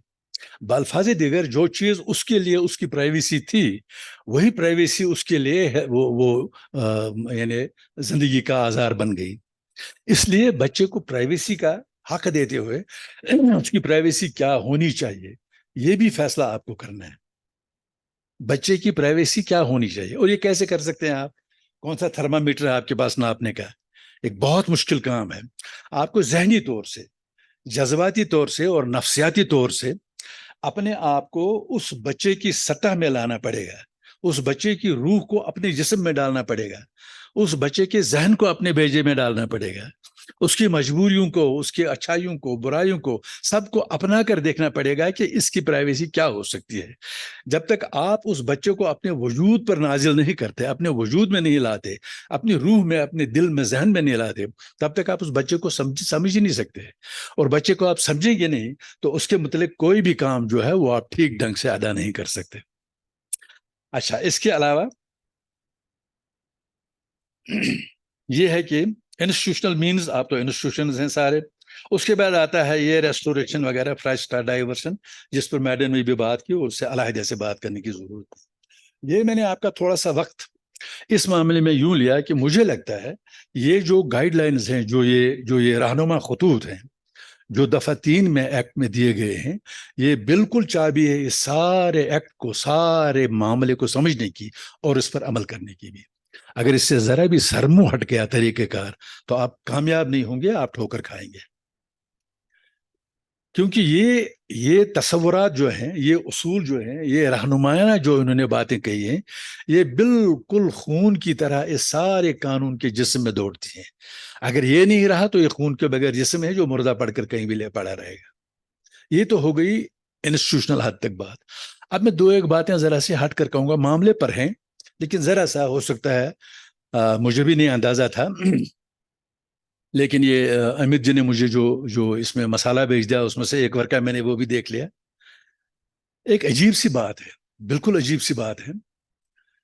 मैं देख रहा था रियासतों के मामलात में किस रियासत में कितने बच्चों ने जराइम किए हैं और जराइम का ग्राफ क्या है, यानी जो है परसेंटेज, क्राइम परसेंटेज क्या है। अब उसमें एक दिलचस्प सूरत हाल है। बच्चों के जराइम में सरफहरिस्त जो 2 रियासतें मुझे नजर आई इसमें, वो एक तो मध्य प्रदेश है, एक महाराष्ट्र है। मध्य प्रदेश और महाराष्ट्र 5,500 और 5,000 के आसपास से शुरू होकर 2019 में 20 में उसी सतह पर कायम रहते हुए 21 में कहीं ज्यादा कहीं कम। 20 और 21 को मैं मार्जिन देता हूं क्योंकि वो कोविड का जमाना था।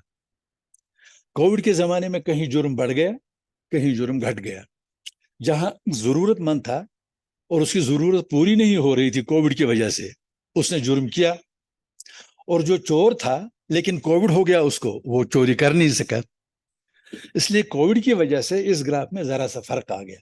लेकिन देखने की बात यह है कि महाराष्ट्र और मध्य प्रदेश, मैंने जानबूझकर इन 2 रियासतों के नाम लिए, महाराष्ट्र और मध्य प्रदेश में तकरीबन मध्य प्रदेश में तकरीबन 4 करोड़ के करीब बच्चे और महाराष्ट्र में करीबन 3,85,000 कुछ ऐसा लिखा है।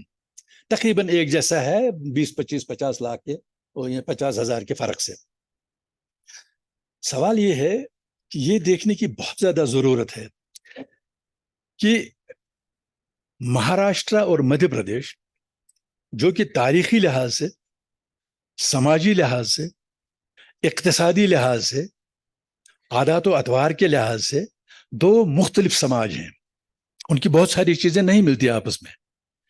फिर ऐसा क्या है कि इनके यहाँ क्राइम ग्राफ जो है एक ही जैसा है? बहुत बारीकी से देखने की चीज है।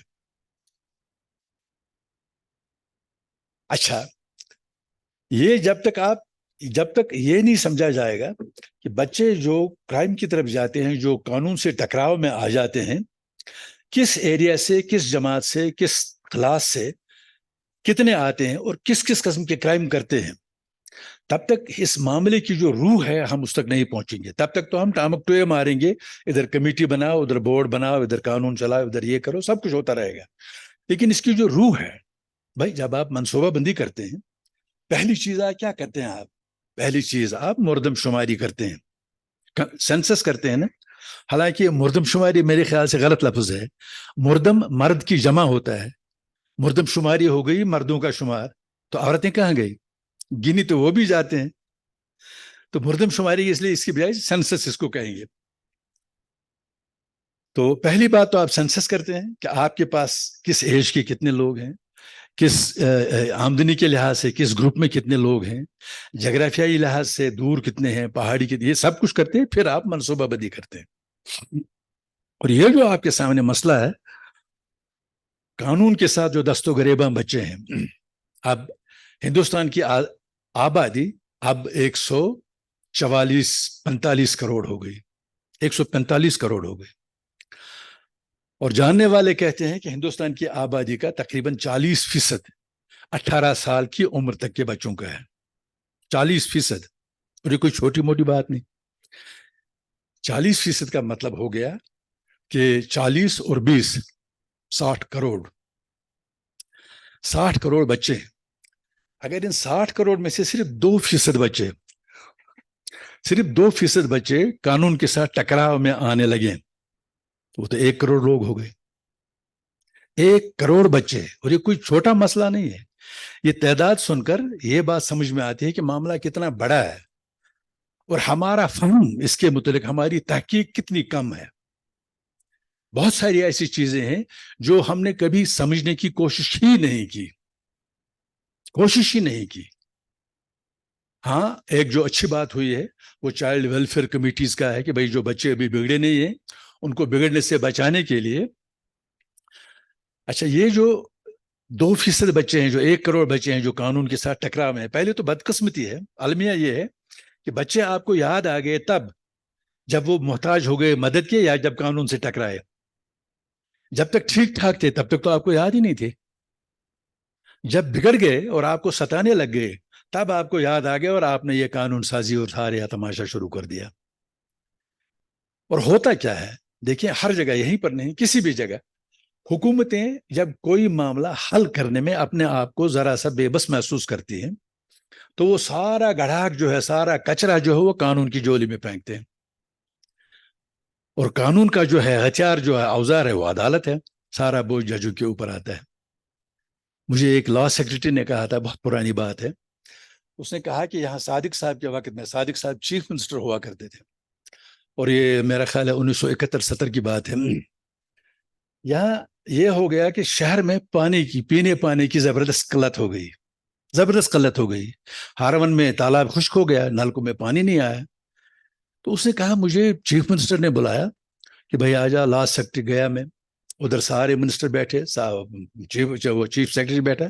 उसने बोला जी मसला ये है कि पानी नहीं है, लोगों ने पानी नहीं खाया। तो मैं क्या कर रहा हूँ, कोई कानून बनाओ।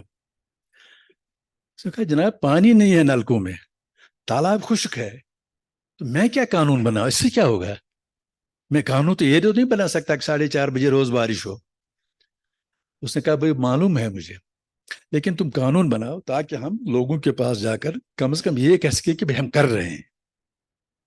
वो कहते हैं ना अंग्रेजी, we are at it. Meeting, और मीटिंग की पहले सीटिंग होती है, फिर मीटिंग होती है, फिर ईटिंग होती है, फिर थोड़ी सी चीटिंग भी होती है, तो सब कुछ चलता चलता रहता है। तो उसने कहा कि, मैंने कहा जनाब ठीक है मैं कानून बनाता हूँ। अब कानून क्या बनाए। उसने कहा बहुत दिमाग लड़ाकर, बहुत सोच समझकर मैंने कानून ये बनाया कि आज के बाद, आज की तारीख से, जो शख्स पीने का पानी अपने बगीचे में इस्तेमाल करेगा उसकी सिंचाई के लिए, उसको 6 महीने की सजा। पीने का पानी जो बगीचे की सिंचाई के लिए करे। तो मैं गया ड्राफ्ट लेकर, वहां मिनिस्टर लोग बैठे थे, उन्होंने कहा भाई ये तो कानून हमारे खिलाफ है। बोला क्यों। बोला हमारे हमारे अलावा तो बहुत कम लोगों के बगीचे हैं और सिंचाई भी बहुत कम लोग करते हैं, इसमें कुछ करो। अब क्या जनाब, कितना है, 1 कनाल 1.5 कनाल, तो 2 कनाल मैक्सिमम। बोला मैंने उस पर प्रोवाइजो नीचे लिख दिया, जो सेक्शन बनाया था, provided that nothing said here and before shall be an offense if the land so irrigated does not exceed 2 canals. कानून बन गया। उसने कहा जब ये प्रिंट होगा, उन दोनों स्टेंसिल करता था, ये आपके पास ये जो आज का तरीका है ये नहीं था। उसने कहा जब स्टेंसिल आ गया, दस्तखत कर दिया, जब ये प्रिंट होकर आ गया, मैंने देखा ये जो एक्सेप्शन है ये 2 की बजाय 2.5 कनाल है। तो मैंने उसको स्टोनो को बोला, मैंने कहा ये 2 था, 2.5 कैसे हो गया। तो उसने हाथ जोड़कर बोला जनाब इन सब के तो 2-2 कनाल, लेकिन मेरा 2.5 कनाल है। इसलिए मैंने जरा सा इसमें ये टाइप एरर कर दिया ताकि इनके साथ साथ मेरा भी कल्याण हो जाए, मैं भी बच जाऊं। अब आप सारा जो है ये कानून की झोली में डालते हैं। और मैं पहले ही कह चुका हूं कि जिंदगी के हर मसले का हल कानून नहीं कर सकता। कानून जुर्म की सजा दे सकता है, जुर्म को ना हो ये इंसानों के जहन में, नफ्सियात में ये नहीं कर सकता। ये तो मजहब का है, समाजियात का मामला है, कानून का ये मजमून ही नहीं है। अच्छा एक बात तो ये हो गई कि ये रियासतों की सतह पर कहाँ कौन से जराइम हो रहे हैं और उसमें पूरा डेटा दिया है, कत्ल कितने हैं, डकैती वगैरह वगैरह वगैरह। दूसरी बात जो मुझे ज्यादा अहम लगी, अभी मैडम कह रही थी कि ये आपने जो स्टेंसिल, और बड़ी वेल रिसर्चड बात कही आपने कि ये अनपढ़ लोग हैं, गुर्बत में आते हैं ये, लेकिन जो डेटा इसमें आया मैं जरा सा हैरान हो गया एक एंट्री को देखकर। इसमें लिखा है ये 2021 का है और ये क्राइम इंडेक्स है, अमित जी जो आपने भेजा था, अच्छा, उसमें लिखा है कि 2021 में कुल 33,495 जो है जुवेनाइल जो बच्चे हैं उनको। अच्छा, इसमें 28,624 वो थे जो घर में माँ बाप के साथ रहते हैं। 34,495 में से 28,624 वो हैं जो घर में माँ बाप के साथ रहते हैं। 2,913 वो हैं जो मामा चाचा ताया के पास रहते हैं। 6,000 कम है। और 1,958 वो हैं जिनको रहने के लिए गाड़ी नहीं। गोया जो घरों में रहते हैं सबसे ज्यादा तादाद उन बच्चों की है, माँ बाप के साथ रहते हैं। 28,000 हैं वो 34,000 में से। उसके बाद आते हैं वो जो मामा ताया या गार्जियन के साथ रहते हैं, और सबसे कम वो जिनके पास रहने को गाड़ी नहीं है। ये सवाल नहीं बनता ये जानने के लिए कि भाई अभी तक तो हम ये मानकर चलते हैं कि जो जितनी ज्यादा गुर्बत है उतना ज्यादा बच्चा क्राइम में जाएगा, जितना ज्यादा अनपढ़ है उतना क्राइम में जाएगा, और जितना ज्यादा घर से दूर है या उसको सरपरस्ती नहीं है उतना क्राइम में जाएगा। यहाँ तो उल्टी गंगा बह रही है। और तकरीबन यही सूरत है, यही 34,495। इनमें से 2,786 वो बच्चे हैं जो कभी स्कूल नहीं गए। 34,495 में से 2,786 वो हैं जो कभी स्कूल नहीं गए। 8,551 वो हैं जिन्होंने 5वीं जमात तक पढ़ा। तादाद बढ़ रही है। 15,537 वो हैं जिन्होंने 5वीं से 10वीं तक पढ़ा है। 5,856 वो हैं जो 10 और 12 जमात के बीच में हैं, और 1,065 वो हैं जो हायर सेकेंडरी के ऊपर के। अब यहाँ तो ये आ रहा है कि जितना ज्यादा जो जो इलिटरेट क्लास है, इलिटरेट जो बच्चे हैं वो सबसे कम है, और जो पढ़े लिखे बच्चे हैं खासकर जो मिडिल और मैट्रिक के बीच में है वो सबसे ज्यादा है। इसकी एक वजह यह हो सकती है कि आप उम्र के हिसाब से इसको बांट दीजिए। जो इलिटरेट बच्चे हैं जो कभी स्कूल नहीं गए, अब इन्होंने एज का वो नहीं देता। हालांकि अगर अब इस पर तहकीक बहुत बड़ा रिसर्च बनता है, ये बहुत बड़ा रिसर्च बनता है कि ये तो हम मानी हुई बात है कि भाई अगर गुर्बत है, अगर इक्तिसादी वजूहात हैं तो बच्चा क्राइम करेगा। अगर वो इलिटरेट है, अगर अनपढ़ है, घराना अनपढ़ है, माहौल खराब है तो वो क्राइम कर लेगा। लेकिन ये जो आदाद शुमार है कोई दूसरी कहानी सुनाते हैं। और ये अगर ये क्राइम अगर ये ऑफिशियली नहीं होता तो इस पर यकीन करना बड़ा मुश्किल था। क्यों हो रहा है? इसके लिए एक बहुत बड़े रिसर्च और बहुत बड़े सेमिनार की जरूरत है।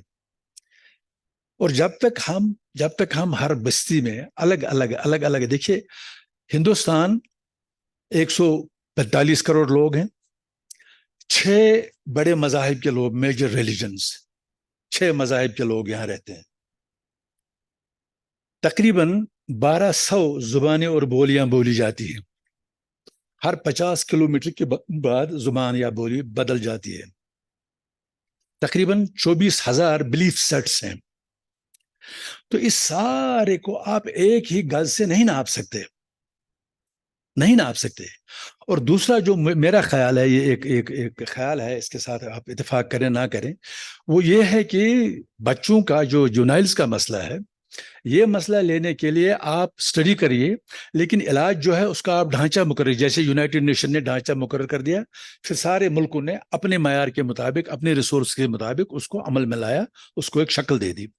इसी तरह आप सारे मुल्क के लिए एक ढांचा बनाइए, लेकिन रियासतों को इख्तियार दीजिए कि उस ढांचे में अपने मकामी हालात के मुताबिक तब्दीलियां कर सकें, उसको इम्प्लीमेंट करते हुए अपने मकामी हालात को देख सकें। मसलन किसी एक खिते के लोग हैं जो जज्बाती लिहाज से ज्यादा गुस्सावर हैं, ज्यादा गुस्सा आता है उनको, और किसी एक के हैं जो बड़े नरम है। होता है, रेसिस का फर्क है, खसलत का, नियत और पढ़ाई का, अपब्रिंगिंग का बहुत बड़ा फर्क है। तो ये सारा बहुत जबरदस्त दकीक और जबरदस्त तहकीक का तकाजा करता है कि इसको बड़ी गहराई से देखा जाए। और जब तक हम ये नहीं करते तब तक हम इस मामले की जो जड़ है, इस जड़ पर हम नहीं पहुंच सकते। सबसे बुनियादी बात यह है कि बच्चा पत्ता है, दरख्त का पत्ता है, और पता सिर्फ उस वक्त तक हरा रह सकता है जब तक ये टहनी के साथ जो टहनी पर है, टहनी से गिर गया तो सूख गया। और टहनी सिर्फ तब तक सरसब्ज रह सकती है जब तक वो दरख्त के साथ जुड़ी हुई है, और दरख्त सिर्फ तब तक जिंदा रह सकता है जब तक उसकी जड़ जमीन में है, और जमीन ऐसी जो उसको सेहतमंद नमकियात वगैरह मिनरल्स वगैरह देती है। गोया बच्चे का होना क्या है, कैसा है, क्यों नहीं है, ये कहानी शुरू होती है जमीन से। जमीन की खसलत क्या है, और फिर जो दरख्त है उसकी जड़ कितनी नमी चूस सकती है जमीन से, और उस दरख्त के साथ जो टहनी है वो कितनी सख्ती से जुड़ी हुई है जड़ के साथ। गोया ये सारा ऊपर से नीचे तक एक चीज है। इसमें आपको हर चीज को जांचने के लिए जड़ पर जाने की जरूरत, ये आप लोग नहीं कर सकते, आपका काम नहीं है। इसलिए मैंने पहले वो बात की जो आप लोगों को बराह रास्त है। ये वो बात है जो ऊपर सरकार की सतह पर जो पॉलिसी साज लोग होते हैं, वो हमारी तरह अरे गहरे नहीं होते, बड़े माहिर होते हैं अपने अपने मैदान के। तो पॉलिसी साजों के लिए एक बहुत बड़ी चीज है। तो कुल मिलाकर बात यह आ जाती है कि पहली बात कि बच्चा आपके पास अल्लाह की अमानत है, भगवान की अमानत है, उसने आपको दे रखा है। आपकी खुशी भी है, आपकी बुढ़ापे का सहारा भी है, और आपके पास इसलिए दे रखा है कि आप इसकी परवरिश करें। देखिए ये जो है ना, ये मेरा बच्चा है, ये मेरा बच्चा है, ये उसका बच्चा है, ये महज फितरत का एक फरेब है। ये वक्त ज्यादा हो गया है? अच्छा, ये जो बच्चा है ये मेरा बच्चा है, वो उसका बच्चा है। मैं इसे महज फितरत का एक फरेब समझता हूं। क्यों? बच्चा तो फितरत का है, एक फितरी अमल के नतीजे में वजूद में आ गया, फितरत का बच्चा है। अब फितरत को इसको पालने पोसने के लिए इंतजाम करना चाहिए था, तो सर मर दिया बाप के, माँ बाप। और इसकी कन्वर्स जो है, जब माँ बाप बूढ़े हो गए, जिस तरह ये बच्चा लाइबिलिटी था फितरत के ऊपर, अगर 4 घंटे अनअटेंडेड रहता तो मर जाएगा। इसी तरह जब इसके माँ बाप बूढ़े होते हैं तो वो लाइबिलिटी बन जाते हैं फितरत के ऊपर। वो जिम्मेदारी डाली फितरत ने बच्चे पर कि जब तुम जवान हो तो अपने माँ बाप की खिदमत करो। और फितरत के हम पड़ोस में नहीं है, हम फितरत के पड़ोस से निकल आए हैं। हम फितरत के साथ झगड़े की, जंग की हालत में रह रहे हैं। इसलिए फितरत हमारे ऊपर जितना बरसती है, बरसती है। फितरत के कवानीन को हम बदल नहीं सकते।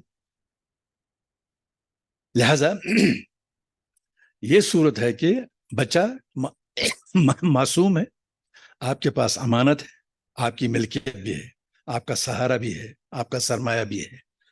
इसको उसी तरह रखिए जिस तरह के रखा जाना चाहिए। अब अगर किसी वजह से कोई बच्चा, देखिए हमारे पास जो सोशल सिस्टम एक होता है,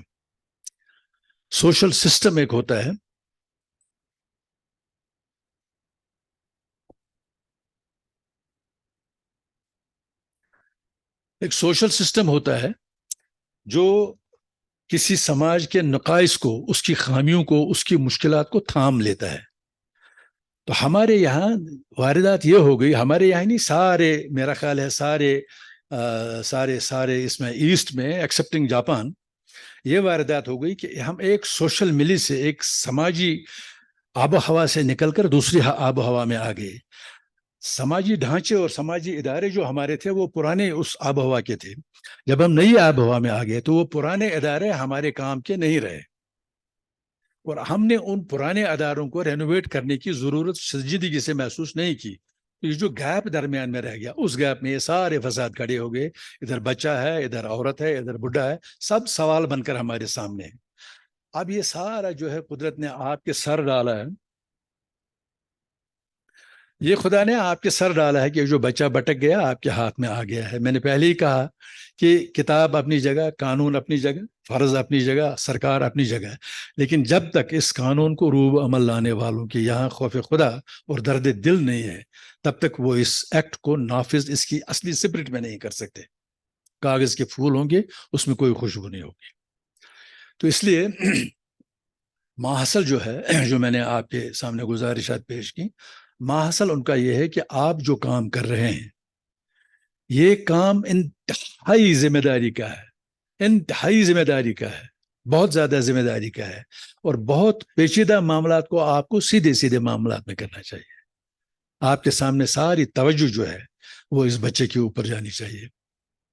अगर किसी वजह से ये बच्चा आपकी मुस्तहिक तवज्जो हासिल नहीं करता तो वो उसकी भी बदकिस्मती है और आपकी फरोगुजाश्त होगी।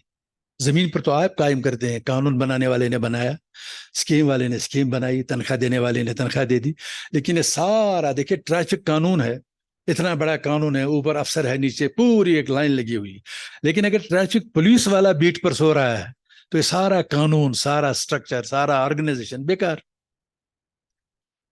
तो सारी जिसमें है जब मोस्ट सबसे अहम आदमी जो है वो उधर जो एंड पर जो एग्जीक्यूट कर रहा है, और जैसे वो कर रहा है वही कानून की शक्ल भी होती है। ये चाहे चाहे कानून का इतलाक हो,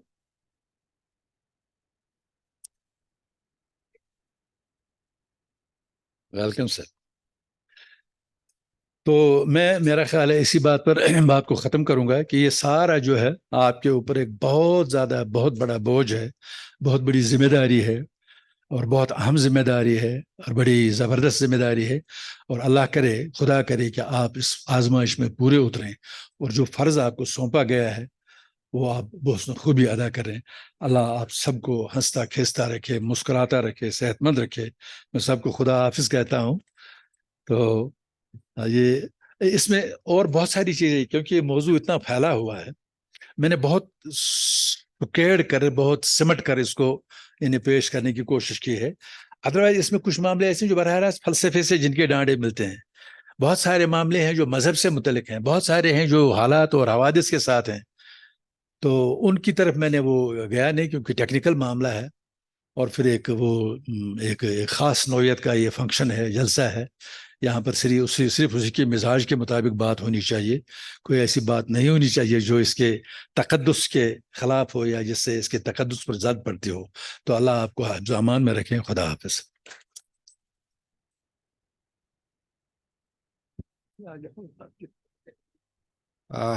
बहुत बहुत शुक्रिया साहिब सदर।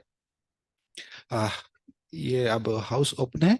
अगर पार्टिसिपेंट्स में कोई सवाल पूछना चाहे तो इजाजत है, 2 मिनट में पूछ सकते हैं।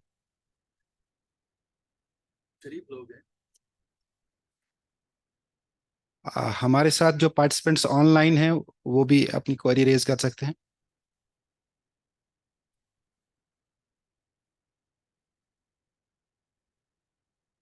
Thank you my Lord. As a mark of respect and token of love, I request Mr. Amit Gupta, Member Secretary, Juvenile Justice Committee, to present a memento to our resource person of this session, Mr. Honorable Justice Bakerman.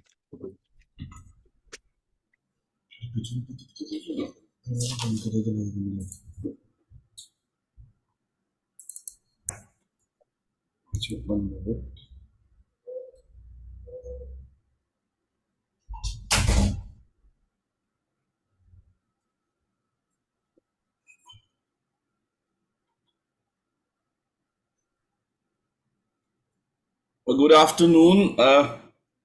अगर आप online participants को सुन पा रहे हैं। Thank you, Lord. An important announcement for the participants, as we were supposed to conclude the first part of the program, but because of engagements of our resource person for the 5th session, technical session 4, titled Right to Fair Trial and Child-Friendly Procedures, Honorable Mr. Justice Muzaffar Hussain Attar had some engagement, so we have preponed that session, and we are extending the first half of the program. I humbly request all the participants to kindly bear with us.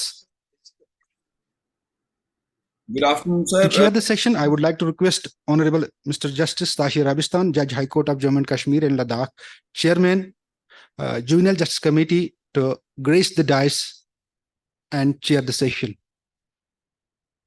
My humble request to resource person of the session, Honorable Mr. Justice Muzaffar Hussain Attar, former Judge, High Court of Jammu and Kashmir and Ladakh, to grace the dais as resource person for the session.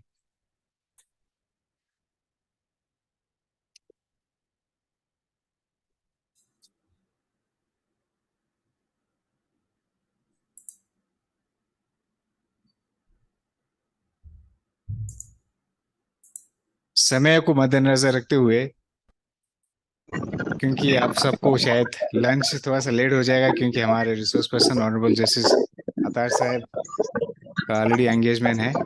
So, but despite my lord, your engagement, accepting our invitations, thank you very much for accepting. And इसलिए मैं ज्यादा नहीं बोलते हुए मैं शुरू करवाता हूँ रिसोर्स पर्सन जी से, ताकि हमें हमारा टाइम थोड़ा सा हमें इसमें बच जाएगा. So,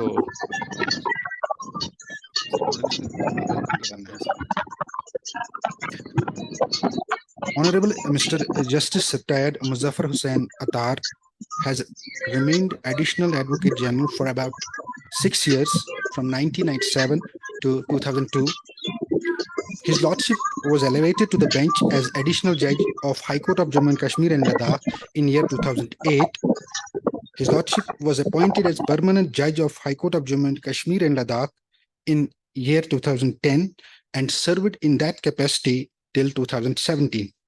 During his tenure, his Lordship delivered landmark judgments, and after laying robes, his Lordship had also headed Jammu and Kashmir Committee for Fixation and Regulation of Fee of Private Schools. As a mark of respect and to welcome our resource person, I humbly request Mr. Mukhtar Ahmed, DCPO Srinagar, to present a bouquet to Honorable Mr. Justice Retired Muzaffar Hussain Attar. Mukhtar Ahmed.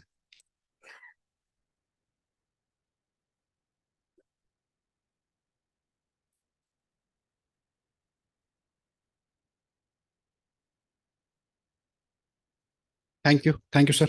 I straight away request our resource person, Honorable Mr. Justice Muzaffar Hussain Attar, to open the discourse of the session.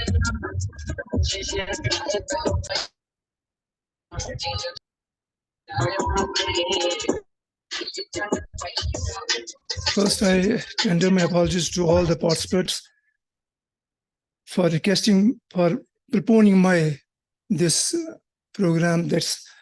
It was scheduled to commence at 2:40 p.m. But because of my certain personal engagements, I made a request that kindly do it before this because I have to leave. And second, probably it may affect your lunchtime also, because your lunchtime will be also this time. But I will try to be very brief and short, because after my Lord Honorable Justice Kirmani took a class of all of us. So there remains little to be said. What my Lord has said in his own inimitable style, his knowledge, his wisdom, he has poured here. And I think that all of us would benefit a lot from that. Honorable Mr. Justice Tashir Abastan, the chairperson of the Junior Justice Committee of the High Court, Justice Kirmani, former judge of the High Court of Jammu and Kashmir, Ms. Sheetal Nanda, Commissioner Secretary, Social Welfare Department, and Ms. Harvinder Kaur, Mission Director, Mission Vatsala J&K, and all other officers and officials and all interest members, and Mr. Amit Gupta, the Member Secretary of the committee. The right to fair trial and child-friendly procedures. This is the topic on which I'm called upon to say a few words. But I will start with one. Probably, I don't know whether any of the officers of the department had earlier been, when I was there in the committee, heading the committee. We were in many conferences in many parts of the country. I would always raise an issue that whether a child can be in conflict with laws. A child in Indian Penal Code up to the age of probably 7 years, if he does something which offends some laws, he has not committed any offense under the law. A child who is up to the age of 12 years, he violates some laws of the land, it should be seen, if he is put on trial, it should be seen by the judge whether he had that discretion, which can be said that he committed an offense. Otherwise, he can be also said that he has not committed any offense. So the title of the act, that child in conflict with laws, I have always had reservations about this. For me, a child can never be in conflict with laws. Child has to be protected by laws. Laws are to be made in such a fashion, such a manner, that a child is to be protected. See, we see that when a child is in the womb of the mother, he is tied to that mother by a natural process so that he gets protection. He survives within the womb when there is no external aid for the child. And when he is born in the society, he gets tied to the societal norms, and it becomes the responsibility of the society, the state, to take care of that child. But unfortunately, the position is different. As my lords has pointed out, Justice Kirmani, from the record, he was referring to that how many children have been found to be in conflict with laws. The children belonging to lower strata of the society, those children who though live with their parents, but still they have been found to be in conflict with laws. The fundamental problem is with us, with the people, our governments. There is huge yawning gap between one part of the society and another part of the society. This is that some children are born with access to everything in life, and some children, they suffer from the cruel, they suffer at the hands of cruel deprivation. So the society, the governments have to take care of that child who's at the periphery of the society, who belongs to marginal section of the society. Unless you take care of them, they will certainly, because they don't know what are your laws. The basic instinct of every human being is to preserve himself, to protect himself. Laws are immaterial for them. For protecting and preserving themselves, they can go to any extent. We call them that they are committing offenses. So what's happening in the developed countries, that when the child is in the womb of the mother, he is being taken care of the state. When he is born, he is being taken care by the state. When he has to grow in life, he is being taken care by the state itself. Here we have a different problem because of probably the poverty of the people. Though India has great resources, great potential, but because of, as we all know, because of the corruption which is prevalent in the society, the right of one section of the society is snatched away by that small band of corrupt people. So the children, which could be given some benefit, those marginalized who belong to marginalized section of the society, they are deprived of that. So they ultimately do it themselves. And we call that they are in conflict with laws, take them into custody, and then we proceed them against them in terms of those laws. There is no protection, even in the present act, about the children which are born, which are poor, which belong to deprived section of the society. There's nothing to say that how to take care of these children. If you take care of these children, there will be no offense committed. And now you see in the present times, offenses are committed by the people the children who belong to affluent families. But their offenses, you can't count them because they belong to affluent families. So the government shall have to take call on it that what to do with the children who are born in the poor families, how to take care of them, how to tap their potential, and how to ensure that they don't go astray. Today's topic is that for which I have to speak, in fact, is right to fair trial and child-friendly procedures. I will just cite an example. We had called some police officers in a meeting in the Judicial Academy some 7-8 years back, 10 years back. Then they were almost 15-20 police officers. We inquired from them about how they deal with these children who are covered by this act, excepting for one police officer. None knew. No other police officer knew how to deal with this child. They would deal with him like any other ordinary criminal. Arrest him, put him in the jail with the criminals. Then we had to distribute the copies of the act to them and tell them that this is the law which you have to follow. This is the method which you have to take care of. No, the first person with whom he comes with contact is the police officer.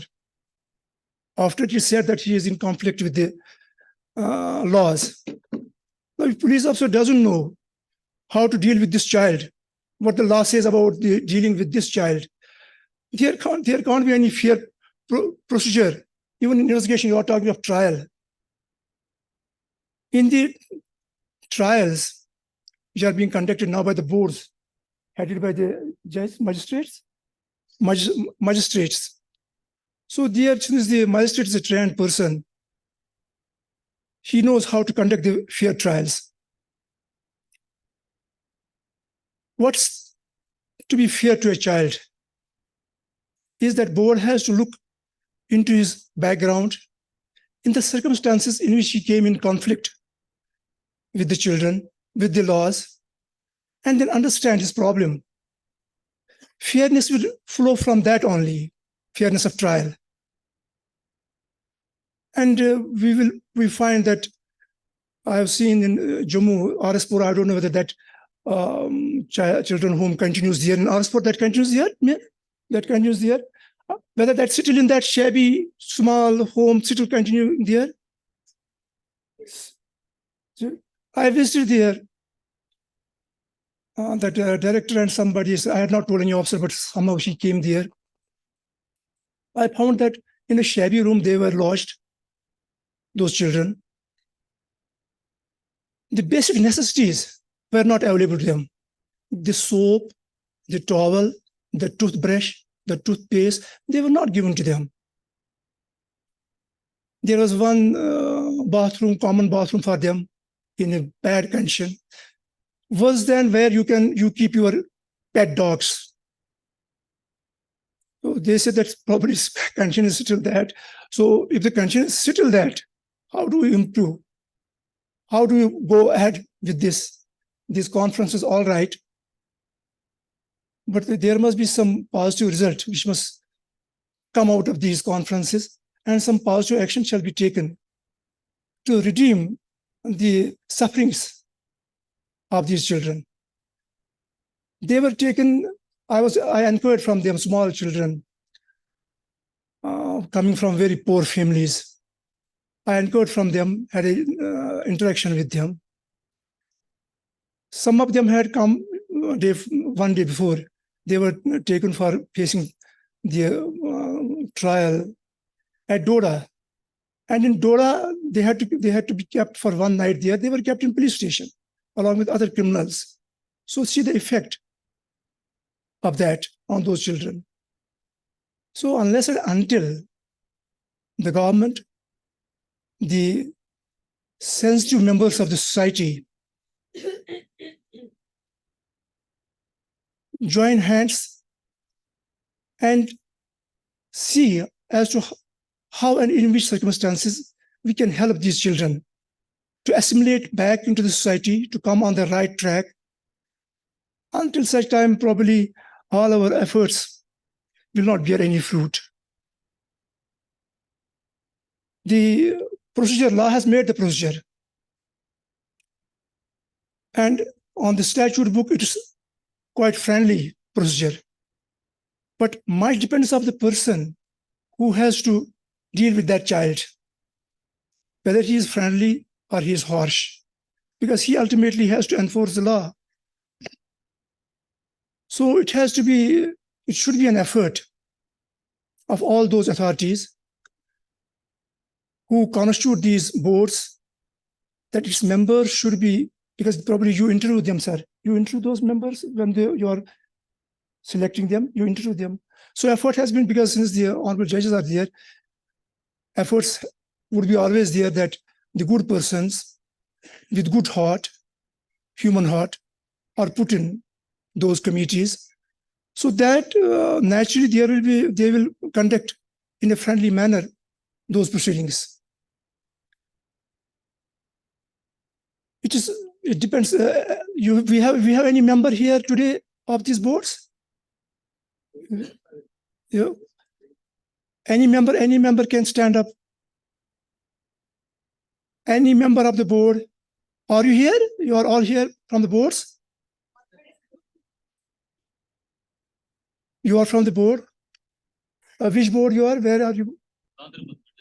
District Gandarban. How many members are there in the board? I am the only member. You are the only member. Yes. So what's the position you? How many children there? Where, sir? In Gandarban, how many children you find these were in conflict with laws? We have, sir, 190 cases, 198 cases, sir. Okay. We have In one district. in one district. Okay.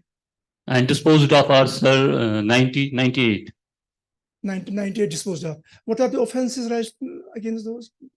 363, 309, sir, 341, 307, 279, like these. Access to this is access to this today's this network problem also there.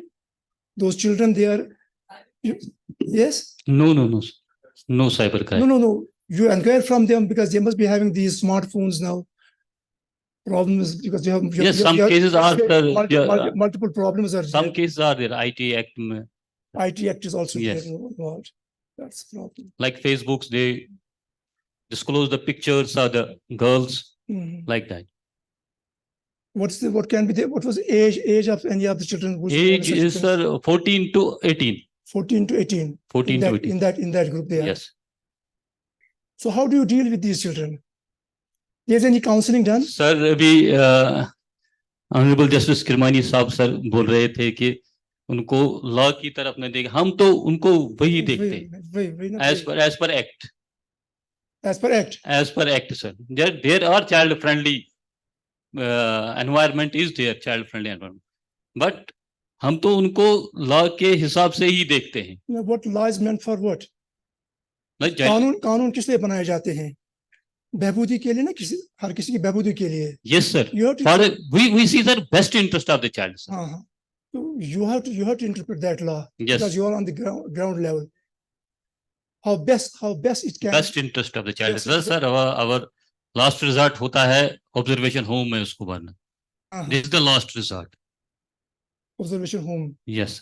You visit observation homes? Observation home, yes. You visit observation homes or not? Yes, I have visited. Yeah. Not अभी तो मुझे sir 3 महीने हो गए, इन 3 महीनों में नहीं किया है. इससे पहले मैं गया था. इससे पहले आप गए थे? Yes, sir. क्या लगता है अपने बच्चों के बारे में क्या लगता है या ये फ्रेंडली प्रोसीडिंग्स आप छोड़ दीजिए ना, कैसे जैसे अभी जस किरमानी साहब कह रहे थे, ये तो जस किरमानी साहब तो स्कूल ये हमारा क्लास लेते हैं हमेशा, इनके सामने फिर बात करना बड़ा मुश्किल बन जाता है. तो मैंने बहुत ही मुश्किल. हम तो हमेशा इनसे सीखते हैं. इनके सामने मैंने कभी बात नहीं की है, इनकी हाजिर में मैंने कभी बात ही नहीं की है. जब कभी किसी मजलिस में हम होते हैं तो कहते हैं कि आप बोलो, मैं कहता मैं बोल ही नहीं सकता. जब ये होते हैं मैं बोलता नहीं. तो आज भी वही मैं कर रहा हूं. तो क्या कैसे आप फ्रेंडली रहते हैं उनके साथ? Let's be practical. सर हम जब भी सर बच्चे आते हैं हमारे सामने तो आप उनका बैकग्राउंड देखते हैं, ये कहाँ से हाँ सर, यहाँ पर पता चले इनको ये ऑफेंस क्यों करते हैं. वहाँ पर सोशल बैकग्राउंड रिपोर्ट जो हमारा आता है, जो वेलफेयर ऑफिसर्स बनाते हैं, उसको हम सर देखते हैं पहले कि उसका बैकग्राउंड क्या है, इकोनॉमिक बाकी चीजें जो होती हैं उसमें वो देखते हैं हम वो किस बैकग्राउंड से आते हैं, वो किन सरकमस्टेंस में उसने वो ऑफेंस किया होता है, वो हम देखते हैं सर। आपका एक्सपीरियंस फिर क्या है, क्या होता है, बैकग्राउंड क्या होता है उनका? सर उनका इकोनॉमिक प्रॉब्लम जो होती है उनका, मतलब फाइनेंशियली वो वीक होते हैं सर। एक तो वो वजह होती है। दूसरा उनकी संगठन जो अटैचमेंट होती है बाकी अडल्ट्स के साथ, अडल्ट क्रिमिनल्स के साथ भी होते हैं सर, उनके साथ होता है। अडल्ट क्रिमिनल्स के साथ? Yes sir. नहीं, वो तो होता है outside this, outside jails, outside society में। Yes sir. But there's very risk. See, they can be used, these children can be used, they don't have any discretion at a very tender age they can be used for any purpose, for committing of any crime, for say trade in these narcotics, other things. They can be used for that or exploited for that also. Yes sir. Sir addiction, drug addiction में भी होते हैं sir, Drug addiction वो भी होते हैं, वो भी इस तरीके से पेडलर्स। अच्छा, अपने बोर्ड में जो आप ना फिर सिर्फ आप मेंबर है वहां पे? Yes sir. सर 2 मेंबर्स होते हैं। You are the principal magistrate. Principal magistrate sir. Principal magistrate there. So what are your experiences? उनको जरा माइक दीजिए। I have a health issue. Can I sit, Lordship? Oh, please sit. Sorry. It's really a privilege to work in this entire juvenile justice system since 2018, when due to the intervention of my lords and Honorable High Court as a whole and my lord, this system was activated. Right from 2018, I am associated. I am associated in this in Baramulla when for the first time I had to establish this juvenile justice board. That was the first experience that an exclusive juvenile justice board was likely to be set up. There was no idea about how to set up this juvenile justice board, even where members would sit.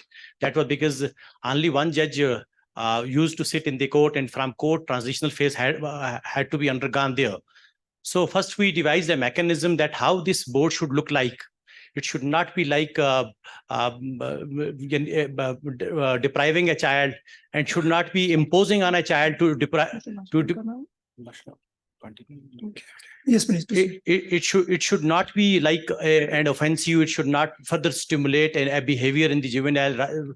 Rather than reforming him, he should get irritated. So right from that time, we are into this system. So far as Ganderbal district goes, I am Chief Judicial Magistrate with additional responsibilities of the Principal Magistrate Juvenile Justice Board. First of all, I will say and submit before my lords and the Honorable Lordship in the chair that this is against the statute having a Chief Judicial Magistrate in the system. That is just an eyewash, because Chief Judicial Magistrate is the reviewing authority. He is supposed to act in a different capacity to review the case and to review the working of the juvenile justice boards. But despite whatever it is, because of the circumstances being faced by the government and the Honorable High Court, we have been assigned and we are discharging their duties. Sir, the difficulties with us are, first of all, it starts with infrastructure, as my lord has rightly pointed out. The juvenile justice boards, most of the juvenile justice boards, these have been created, but still infrastructure is at the infancy stage. Every day we are battling where is that conducive environment for the juvenile, for the child, I will say, for the child who is coming to us. There is no sitting room. If we make him to sit in some waiting room, there is no proper waiting room. And the waiting rooms are designed. They are brought to the court of the Chief Judicial Magistrate? No. They are brought before the board, but yes. Board is housed in a building that is literally even not fit for the. It is happening. That's in court premises? No. It's outside. It is in the market in Ganderbal, okay. And at other places also. I think that the way the statute has desired to have it, it is not like that. And many directions, many a times we have visited observation home. And I'm really lucky to have this privilege, because so many things have been provided pursuant to judicial orders. Because in 2013 legislation statute, that was J&K Juvenile Justice Act 2013, there was a provision that a juvenile justice board can pass a direction to the government and their instrumentalities to develop infrastructure. Exercising the powers under that, we could develop some infrastructure to some extent, but still, Your Lordship, it's at the infancy stage. You are following that act? So we are not following that. We are under a dictate, but that is not the provision, because at the most we can make recommendation to DCPU. No, you tell me one thing about this. This all right. These issues are always there. The government has to take a call on that because this is their act. They have to enforce it and provide all the paraphernalia to the boards. This how do you follow these boards? You are the reviewing authority. How do you follow this child-friendly procedure? Child-friendly as far as possible. First, he is a child, irrespective of anything that he is coming as a child allegedly in conflict with law. We are dealing him as a child. We are behaving there. We transform ourselves, and we have done that because in a behavior we interact with the child. His active participation has to be there. Proper placement, proper sitting position, and as far as possible, we don't keep other people when child is before us. We try to know from him, so that before looking into the social investigation report, that is SIR, that is separately filed and that is being followed. We have SBR, social background report, that is filed by the child welfare officers. Do you see how the police deal with the, because they come These are laws. they come in contact. First, they come in contact with the police. How do the police deal with these? I'm really happy to share this experience, Lordship, that right from the date my lord had that experience, now the police is very much sensitized and they are behaving very responsibly that way. And that is a responsible statement from the field. Okay. Every day, I would cite one example. There was a child who was likely to be to go into the wrong hands, vicious circle, but the police rightly intercepted, timely intercepted, and they informed me even round the clock, anytime we are available on phone also. And then instead of his being exposed to that circle, he was intercepted, his life was saved because child was himself in danger in a particular offense. Okay. We understand that many offenses can understand in a disturbed area.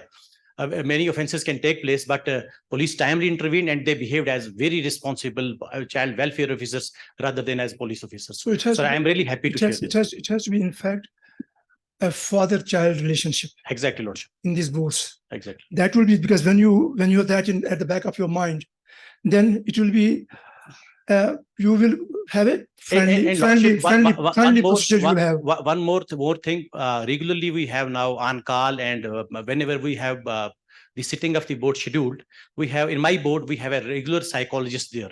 Okay. Every time we discuss, we have like heinous cases from 16 to 18 years of age, and we deal with it is not just for saying or, it depends, or mechanically. Discourse on this friendly procedure depends upon the person who's manning the chair. Exactly, Lordship. You can give some advice, but ultimately it depends upon the person. The person who's there in the chair, that how friendly he is with the child is for him to be a child-friendly person. He's a very good human being. He will be a very child-friendly person. So since at the apex body, you have Honorable Justice Mr. Tashi as the chairperson of the committee, the person whom I have seen with best human heart, that is throbbing in his chest, his lordship's chest, and very caring, like if any other father. He's more than caring like any other father. He must be taking care of all these things. But since much depends on what the government has to do, government has, in fact, because this government statute is prepared by the government, they legislate the laws, they have to enforce these laws at the ground level, and they have to provide the entire paraphernalia. So since the government is represented by the Commissioner Secretary here, I would request her also that she, being a lady, a mother, will have more human heart, sympathetic heart, and will find out, even having meetings with you also, that what's required to be done. I said in the beginning that there will be no lack of financial resources in this country if we curtail the corruption in the society. That's the biggest problem, which is denuding. See, these children, everybody, of their basic, these human rights, they are deprived of that. You see that because of corruption, you have two classes in the society this time. One who grows richer day in and day out, another who goes down. Somebody has to take call and level up and level down the society, the societal norms. So it is upon the government mostly. They have to take care of these children. They have to provide for their basic necessities, their education, their health. As my Lord Justice Kirmani was saying it, that these are the fundamental duties of the government. They have to do it. Child is born, take care of him, his health, his education.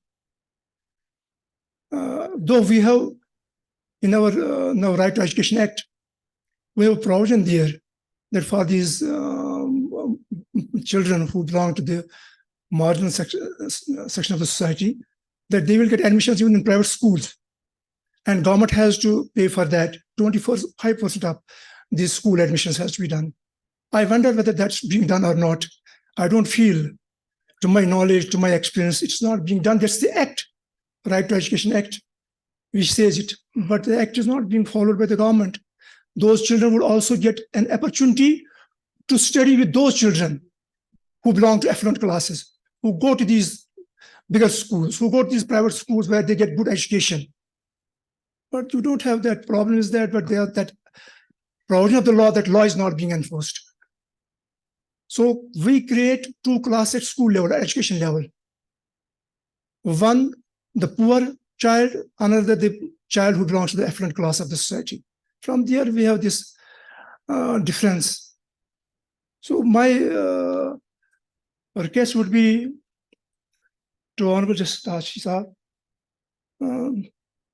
that he will take the call on these issues, but he must be doing it. I know it. He must be, his lordship must be doing it. But then some things need immediate attention. Since the government is represented here, my lords can call a meeting with the government, with the Commissioner Secretary. And whatever has been discussed here and whatever has trickled down here, more particularly what my lords, Honorable Justice Kirmani, because I couldn't hear his lordship in full, I came late. So whatever his lordship has said, that's to be taken note of, and some action is to be taken. Unless you take an action on what has transpired in these conferences. So there will be a repeat conference, and probably will be at square one in the next conference also. So your lordship has that human heart. Your lordship is keen to has been taking interest very keenly in these issues, and I will request your lordship that to make the government more proactive in these issues. So this right to fair trial and child-friendly procedure, as we have now by the interaction seen, it depends upon the person who's manning that chair, the members of that board. They have to be child-friendly. That procedure will be friendly, that will be fair, and the child will receive fair treatment from the board, from the members of the board. I again say sorry that you were probably lunchtime. I have got that delayed. I'm sorry for that. So I'm grateful to Honorable Justice Tashi Saab that he gave me an opportunity to be in this conference and to see him after a long time. I'm so happy. It gives me so pleasure because we have had long innings together. We have sat together in the bench, division bench. We have worked together. I have learned a lot from his lordship while being there as a judge of the High Court. I'm grateful to his lordship. I'm grateful to Honorable Justice Kirmani sir. I'm always learning, just always learning, schooling. I'm getting always from your lordship, Mr. Gupta and all other honorable judges and the Commissioner Secretary and other government officials. I'm grateful to all of you. Sorry again that I caused it inconvenience to you. Your lunchtime got delayed. Sorry. Thank you very much.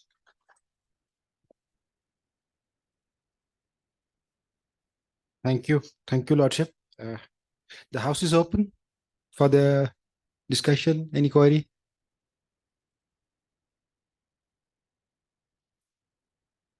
Lordship would like to concluding remarks. I request Honorable. Yes. Sir, I am a faculty at School of Legal Studies in the University of Kashmir. So it is an addition to what the Fayaz Saab was saying, and it was really an interactive session where we were looking into the problems of the juveniles, or more particularly being caught by the police. That is what we are talking about, the approach of the police towards the juveniles in conflict with law. Although I have myself interacted with almost 300 juveniles across the valley. So I was just trying to know what is the approach of the police with regard to juveniles, keeping in view the labeling theory, or what we call as what that leads to the stigmatization. I have found myself that the approaches of police is what getting changed towards the juveniles. But at the same time, some juveniles, they said we very good about the police, however we were kept separate, even they have kept us in their rooms. But the figures are not so much praiseworthy. So I see from my study, which we had done last year only, submitted in March this year only, that still there are more than 50% children who are not satisfied with the approach of the police. They feel that they have a feeling of taking the revenge. And this was the question in the interview schedule. Yeah, I'm saying that the approach of the police, they are not satisfied with it. And some of the juveniles quite frankly said that some were saying that that is not okay. Whatever had happened with us, how they have treated us, the behavior was not quite satisfactory.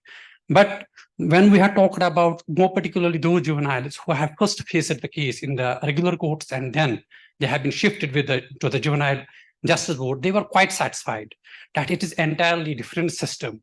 And here we feel a difference. We are being respected. But at the same time, I have seen across all the JJBs, Juvenile Justice Board, there was a sufficient space even for the juveniles. Say, for example, in Srinagar, you don't have the sufficient space where I was seeing that they are lying, they are sitting too much tired now. We don't have the chairs to sit. They don't have the chairs to sit over there. They are sitting in the dust. So some juveniles are sitting, say, for example, in Badagam, they have a good space. In Gandharbal, they have good space over there. But there are many juvenile boards also where they don't have the space and they feel some sort of vengeance that we are being brought here, but we don't have, even the parents are waiting outside, at times in the rain, at times in very hot it is. So I have seen all together what is happening. More particularly, what I am talking about.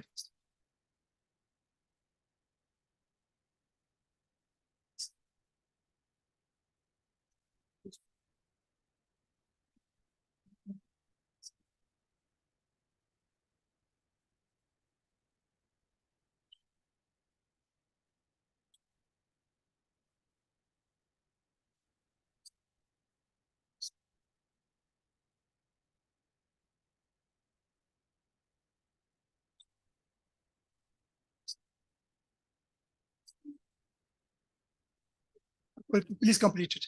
Yeah, the last point I want to add over here, the way you were saying that the position in the juvenile justice board, I have only visited here in Harvan twice and thrice, and last we visited in the last time 1 month back, where we have played some volleyball match. Then after this, we have given the certificates from the School of Legal Studies and even the medals for participation and the painting and all other things they did over there.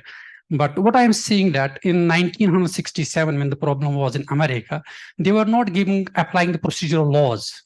As I was seeing your topic, I was thinking that you will talk more on the procedure. So question which comes often to my mind, whether these juvenile boards are the civil forms or they are the criminal courts. They act as the criminal courts. The problem before 1967 in America was that they were as civil forms. No procedural laws were applied.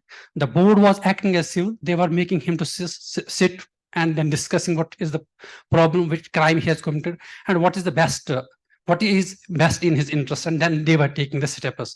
But position changed only in 1967 when Justice Abbey Fortes extended the due process rights to juveniles in conflict with law.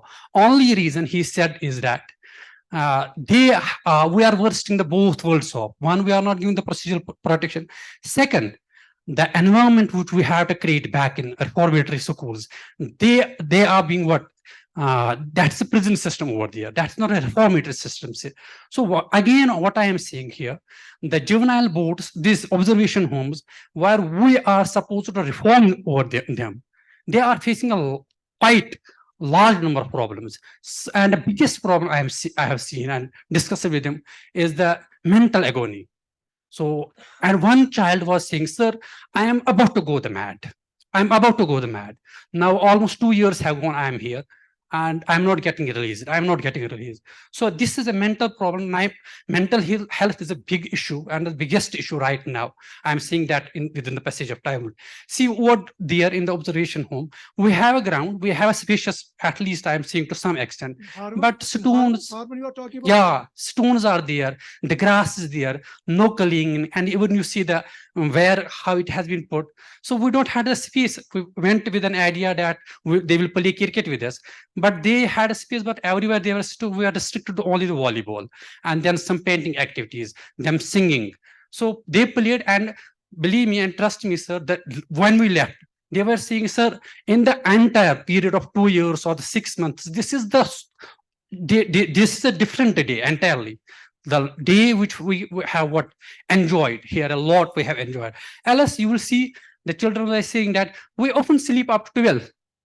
We don't get up even for the breakfast. So for what?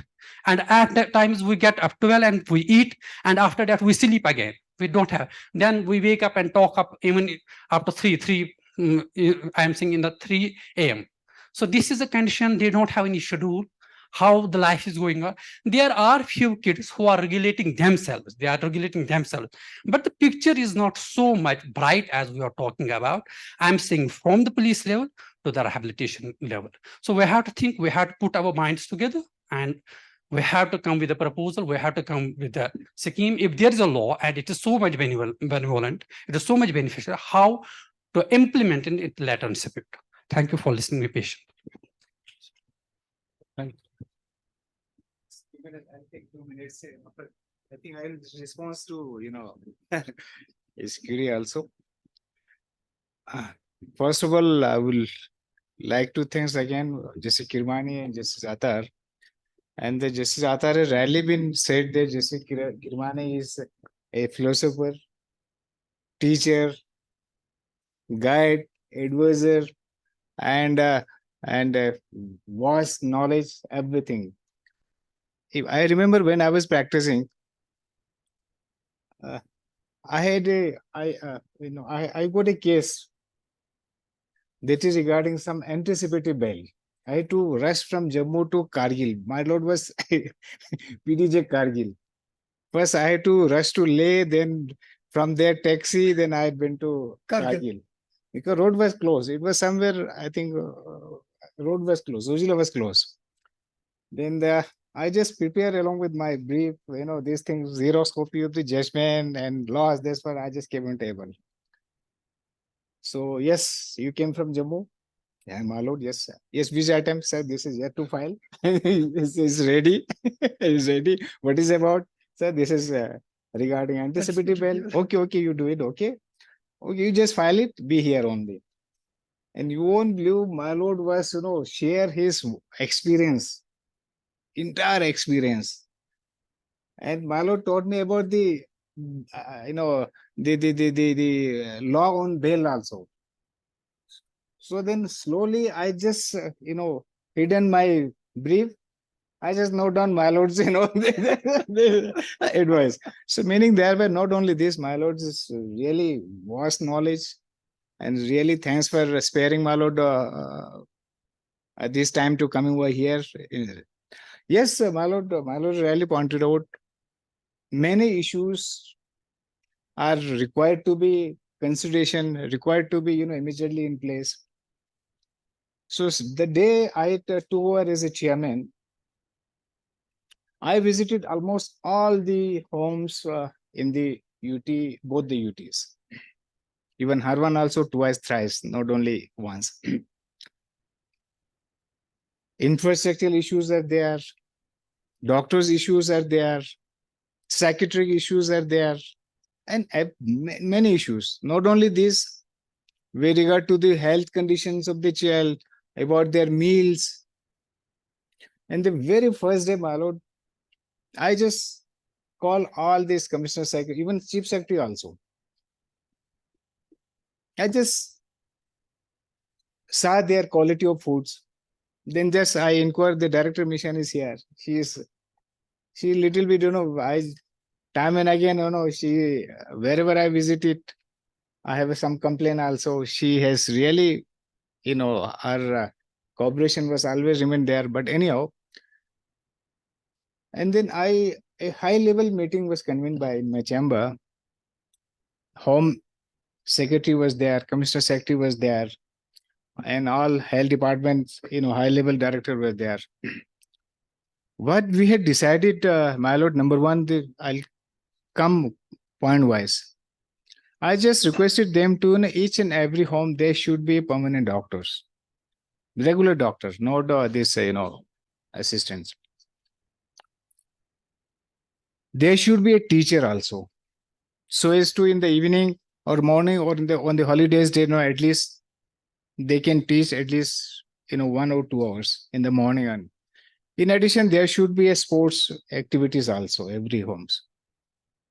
Infrastructure issues are there, but there are many places, there are many districts, the infrastructures, constructions are going on.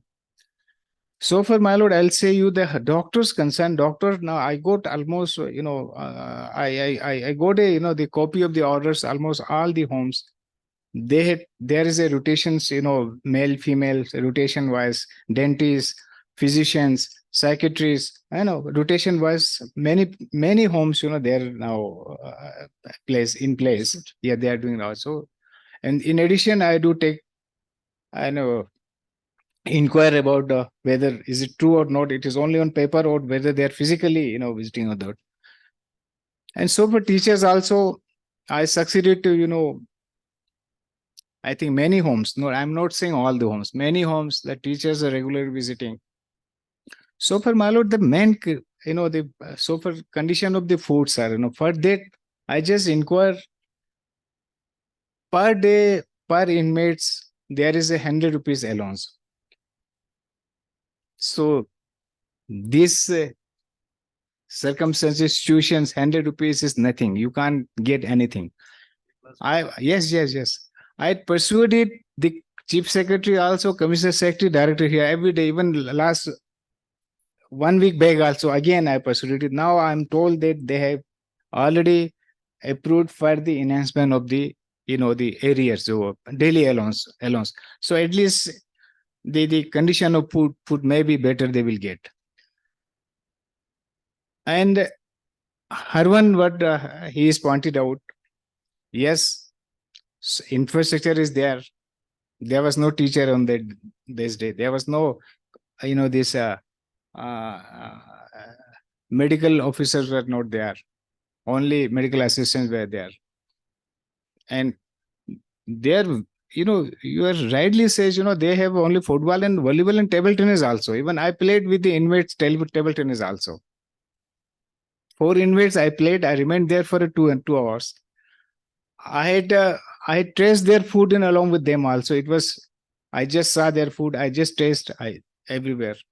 So I think hopefully the things are improving, but it will take time. So for infrastructure, it will take time, definitely. Remaining immediate requirement of doctor, immediate requirement of teacher and all.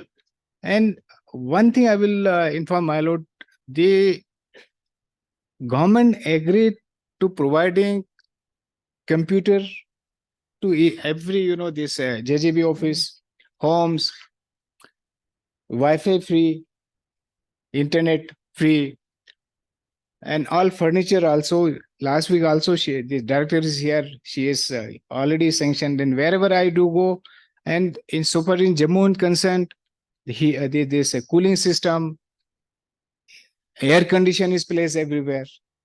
And recently, I had been to Samba. There was, lacking some facilities also. I told them also they're in place also. Pura, what my lord has pointed out, when I was also a few years back, I was also a member of the juvenile board. I had an occasion to visit there also. And this is, and last time also visited after, I think before 2 months back, 3 months back. The infrastructure are now super, and the inmates, they're getting, best foods, meals out there, and they're good in sports also. They are competing at, state level. Recently on this 15th August, they are the best performer in their activities also in the. This is what happens when there is change of God. Yeah. Yes, my Lord is there, so it's happening now. No, really. But anyhow, my lord, but still many things are required to be done. Anyhow, but I am looking after there. Wherever I do go, even my Chief Justice also, he is also so particular. And he also visit in the inaugural session. Chief Justice also mentioned, praise to the department also. I do also praise some wherever required to praise. Definitely I do praise. Wherever no required, I'll hold them also. And last week only, I was in Udhampur. I visited, both the Parish and Parisha, now they, girls and homes, they had given a new name. So they're brilliant child. And you can't say these are the, the inmates of the home. They are at par with the, students who are studying in the, best private schools. But anyhow, but really, you have rightly been said, many things is required to be done. We are definitely looking after. I'm taking meetings every month. I'm calling all the officers, especially the director mission. She is very, a regular visitor to my office. So anyhow, but thanks for the suggestion. Also, we'll look into it. If anything there, next week, I'm again visiting the Harban also.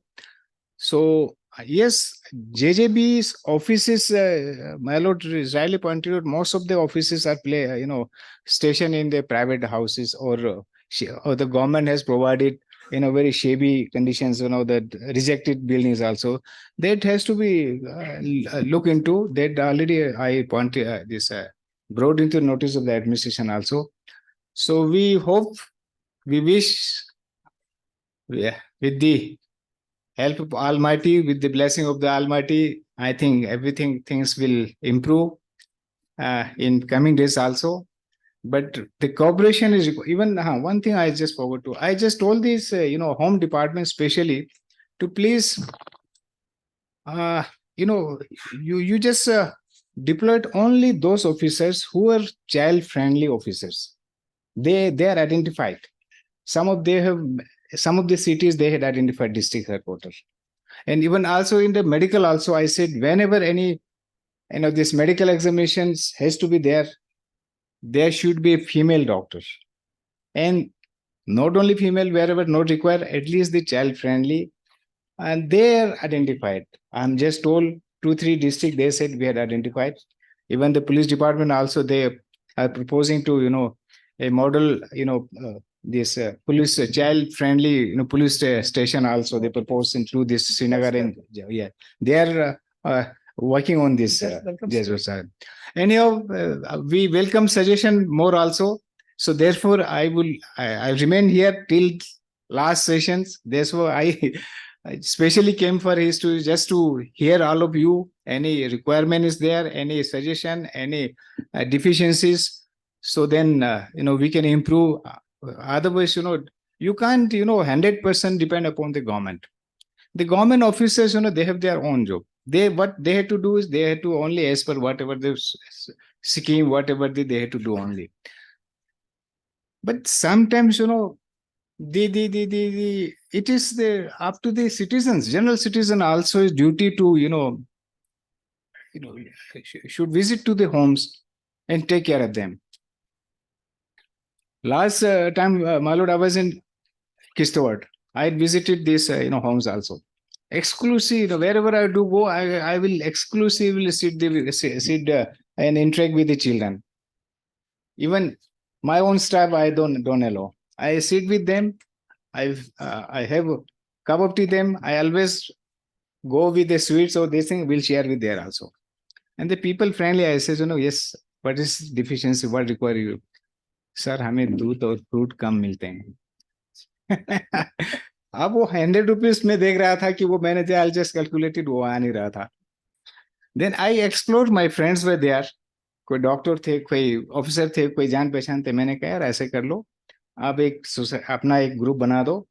And group बनाया। Every Sunday morning मुझे WhatsApp पे आ रहा है, sir fruit दूध गिलास भर के, special dishes, हर कोई इंडिविजुअल जाके खिला रहा है उनको। हर every Sunday I am getting 2-3 homes, you know this thing. एक इसलिए मैं कह रहा हूँ कि एक हमें उनके बेटरमेंट के लिए, for the betterment of the children, but for the betterment of the inmates, थोड़ा सा हम भी आगे आ जाए तो बच्चे भी खुश। हाँ, तो इसमें देखिए ना, अब पीछे में वेर एवर रिक्वायरमेंट, पीछे सर एक होम में था कि जनाब हमारे पास वॉशिंग मशीन नहीं है। एसपी को मैं साथ ले जाता हूँ, मैंने कहा कि आप लोगों का वेलफेयर होता है क्या? सर अभी दे दो। शाम को वो वॉशिंग मशीन आ गया, एसी नहीं है, एसी आ गया। मतलब ये भी हमारा भी एफर्ट्स, हमें ये भी होना चाहिए, खासकर जो जेजेबीज की जो सीडब्ल्यूसी के मेंबर्स है, you can explore also this things, you know. Otherwise government air mark है दिस मच, उसमें जो आएगा बाकी देखो। मिशन डायरेक्टर हरविंदर कौर जी यहाँ पे, वो आपने इतना इनके पास टाइम भी नहीं होते जाने का हर कोई स्टेशन को सारे। तो इसलिए हमारा भी एक फर्ज बनता है, हम भी आगे आए, हम भी अपने उसमें से हैं निकाले, उनके साथ बैठे। और सर इन जम्मू में एक हाउस है that run by the private NGOs. जिस घर में भी जो उनके अपने मेंबर्स है, मेंबर्स के घर में कोई बर्थडे होता है, they don't celebrate birthday in their house, they go to the home, celebrate उन बच्चों के साथ खाना खा रहा है। मतलब ऐसे एक्सप्लोर हम भी कर सकते हैं हर डिस्ट्रिक्ट में, हर उसमें। सो with this, thank you very much sir, again sorry you are also getting, सबको भूख लग रहा होगा, इसके लिए माफी चाहता हूँ। तो I am here, no problem, I'll remain with you, all of you with you till the last session. So हम बात करते रहेंगे और भी। So thank you very much once again. Thank you, Lordship. As we are coming to the conclusion of this session, as a mark of sincere admiration and token of love, I request Mr. Prem Sagar, Secretary, High Court Legal Services Committee, to present a memento to our resource person of the session, Honorable Mr. Justice, Retired Muzaffar Hussain Attar.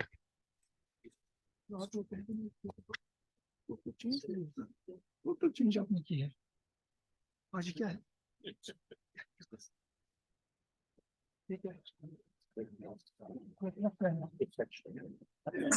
Thank you. I seek the permission of Honorable Chair to conclude the session. Thank you. Participants are requested to proceed for a lunch. In the back lawn is same where we had a tea.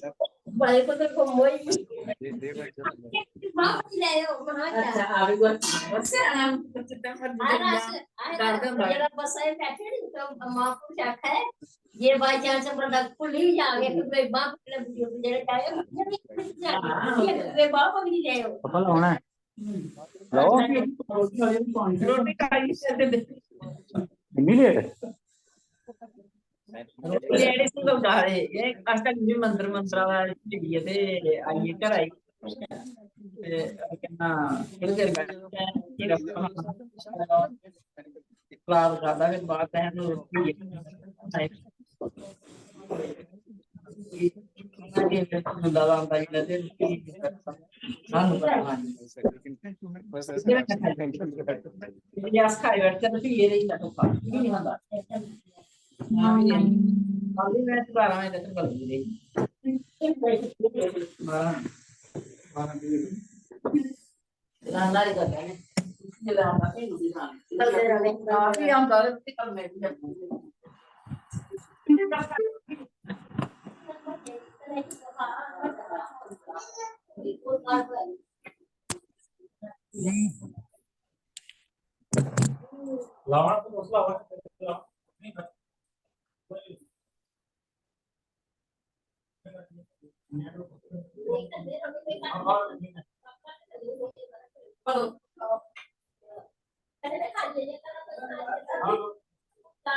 The resource person of the session is Miss Sonali Kumari.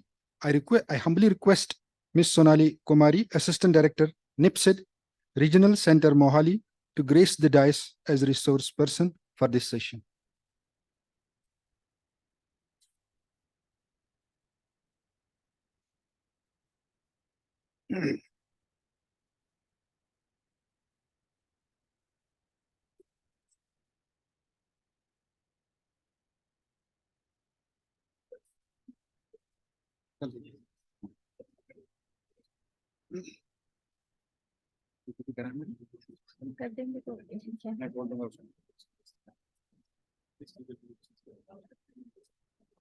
Good afternoon, good afternoon. और मुझे लगता है कि अब speaker के लिए ज्यादा challenges हो गया है, क्योंकि लंच के बाद बैठना थोड़ा सा चैलेंजिंग होता है। और अब मुझे लगता है कि सिर्फ जुडिशरी के लिए ही नहीं, बल्कि जो हमारे अदर देन जुडिशियल पर्सन्स हैं या स्टेक होल्डर्स हैं, उनके लिए भी थोड़ा चैलेंजिंग है। सो मैं कोशिश करूंगी कि जो चैलेंज आते हैं खाना खाने के बाद वो ना आने दूं। सो मुझे जो अभी नेक्स्ट सेशन मिला है वो रिहैबिलिटेशन एंड रेस्टोरेटिव प्रैक्टिसेस के ऊपर है, और जहां मैंने मेरा सेशन खत्म किया था कि what will be the tertiary intervention, है ना, और जिसपे मैं बात करूंगी डाइवर्जन, रिहैबिलिटेशन और रीइंटीग्रेशन, है ना, और जिसमें कि जिसका बेसिक जो पर्पस है वो यही है कि हम बच्चे को री ऑफेंस करने में किस तरीके से जो हमारा टर्शरी इंटरवेंशन है उसको रोक सकते हैं।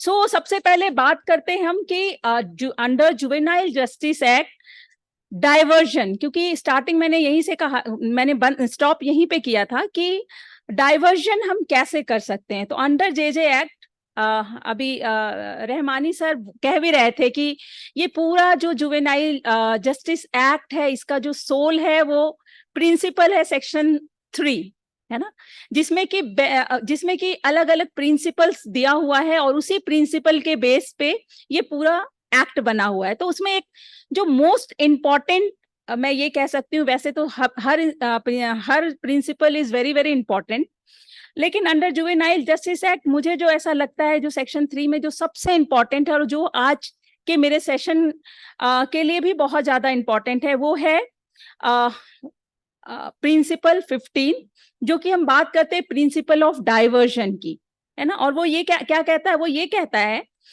measures for dealing with children in conflict with law without resorting to judicial proceedings. Morning से जितने भी जो हमारे ऑनरेबल चीफ गेस्ट थे, हमारे जितने भी स्पीकर्स थे, वो सब ने इसी बात पे फोकस किया. सो हम उनको कैसे डाइवर्ट कर सकते हैं, और डाइवर्ट अगर हम उनको वहीं से अगर जुडिशियल सिस्टम में हमें लाने की ही जरूरत नहीं है, और इसमें अलग से जैसा कि अभी थोड़ी देर पहले सर भी कह रहे थे कि चाइल्ड फ्रेंडली प्रोसीजर होना चाहिए. But what is this child friendly procedure? So मैं बहुत सिंपल वे में यही समझाना चाहती हूँ कि चाइल्ड फ्रेंडली प्रोसीजर का मतलब ये नहीं है कि हम बच्चे को अपने लैब पे बिठाएं, हम बच्चे को प्यार से. चाइल्ड फ्रेंडली प्रोसीजर का सिंपल मतलब यही है कि हम जब बच्चों के साथ डील करें, जब भी हमारे पास कोई केस आए, हमारे पास कोई भी बच्चा आए, तो हम उसको उस तरीके से उसके बारे में हम उस तरह से उसके बारे में डिसीजन लें जैसे हम हमारे बच्चे के लिए लेते हैं. सो मुझे लगता है इससे बच्चे का बेस्ट इंटरेस्ट सबसे बेस्ट होगा. सो एक तो प्रोसेस ये है. दूसरा ये है कि जो हमारा प्रिंसिपल है ना, हमारा रूल है ना, ये प्रिंसिपल में डाइवर्जन, बेस्ट इंटरेस्ट है ना, प्रिजम्पशन ऑफ इनोसेंस, ये तो है ही. इसके साथ साथ हम और कहाँ डाइवर्ट कर सकते हैं? हम डाइवर्ट कर सकते हैं कंप्लीशन ऑफ इंक्वायरी, जो कि रूल 11 का सबसेक्शन 1 है. Next slide, sorry, next. ये थोड़ा सा ये था कि जो जब हमारा जेजे एक्ट आया था, मैं थोड़ा सा इसको भी एक्सप्लेन कर देती हूँ, मैं बहुत ज्यादा टाइम नहीं लूंगी. सो पहले जो पास्ट में जब जुवेनाइल जस्टिस एक्ट आया था, तो पहले हम वेलफेयर की बात करते थे, है ना. हम बात करते थे कि these are all the needs of children, लेकिन अब हम बात करते हैं these are the rights of children. और आपसे बेहतर कोई नहीं जानता कि what is the difference between need and right. ठीक है. सो बेसिकली ये जो है उसी का ये पिक्टोरियल फॉर्म में मैंने बनाया है कि अब हम बच्चे के वेलफेयर के लिए नहीं, क्योंकि मैंने स्टार्टिंग में ही कहा था, if we want to prevent from children offence, हमें उनके डेवलपमेंट पे बात करना होगा. सो अभी जो पूरा जुवेनाइल जस्टिस एक्ट है वो डेवलपमेंट और उसके राइट बेस्ड है. Next slide please.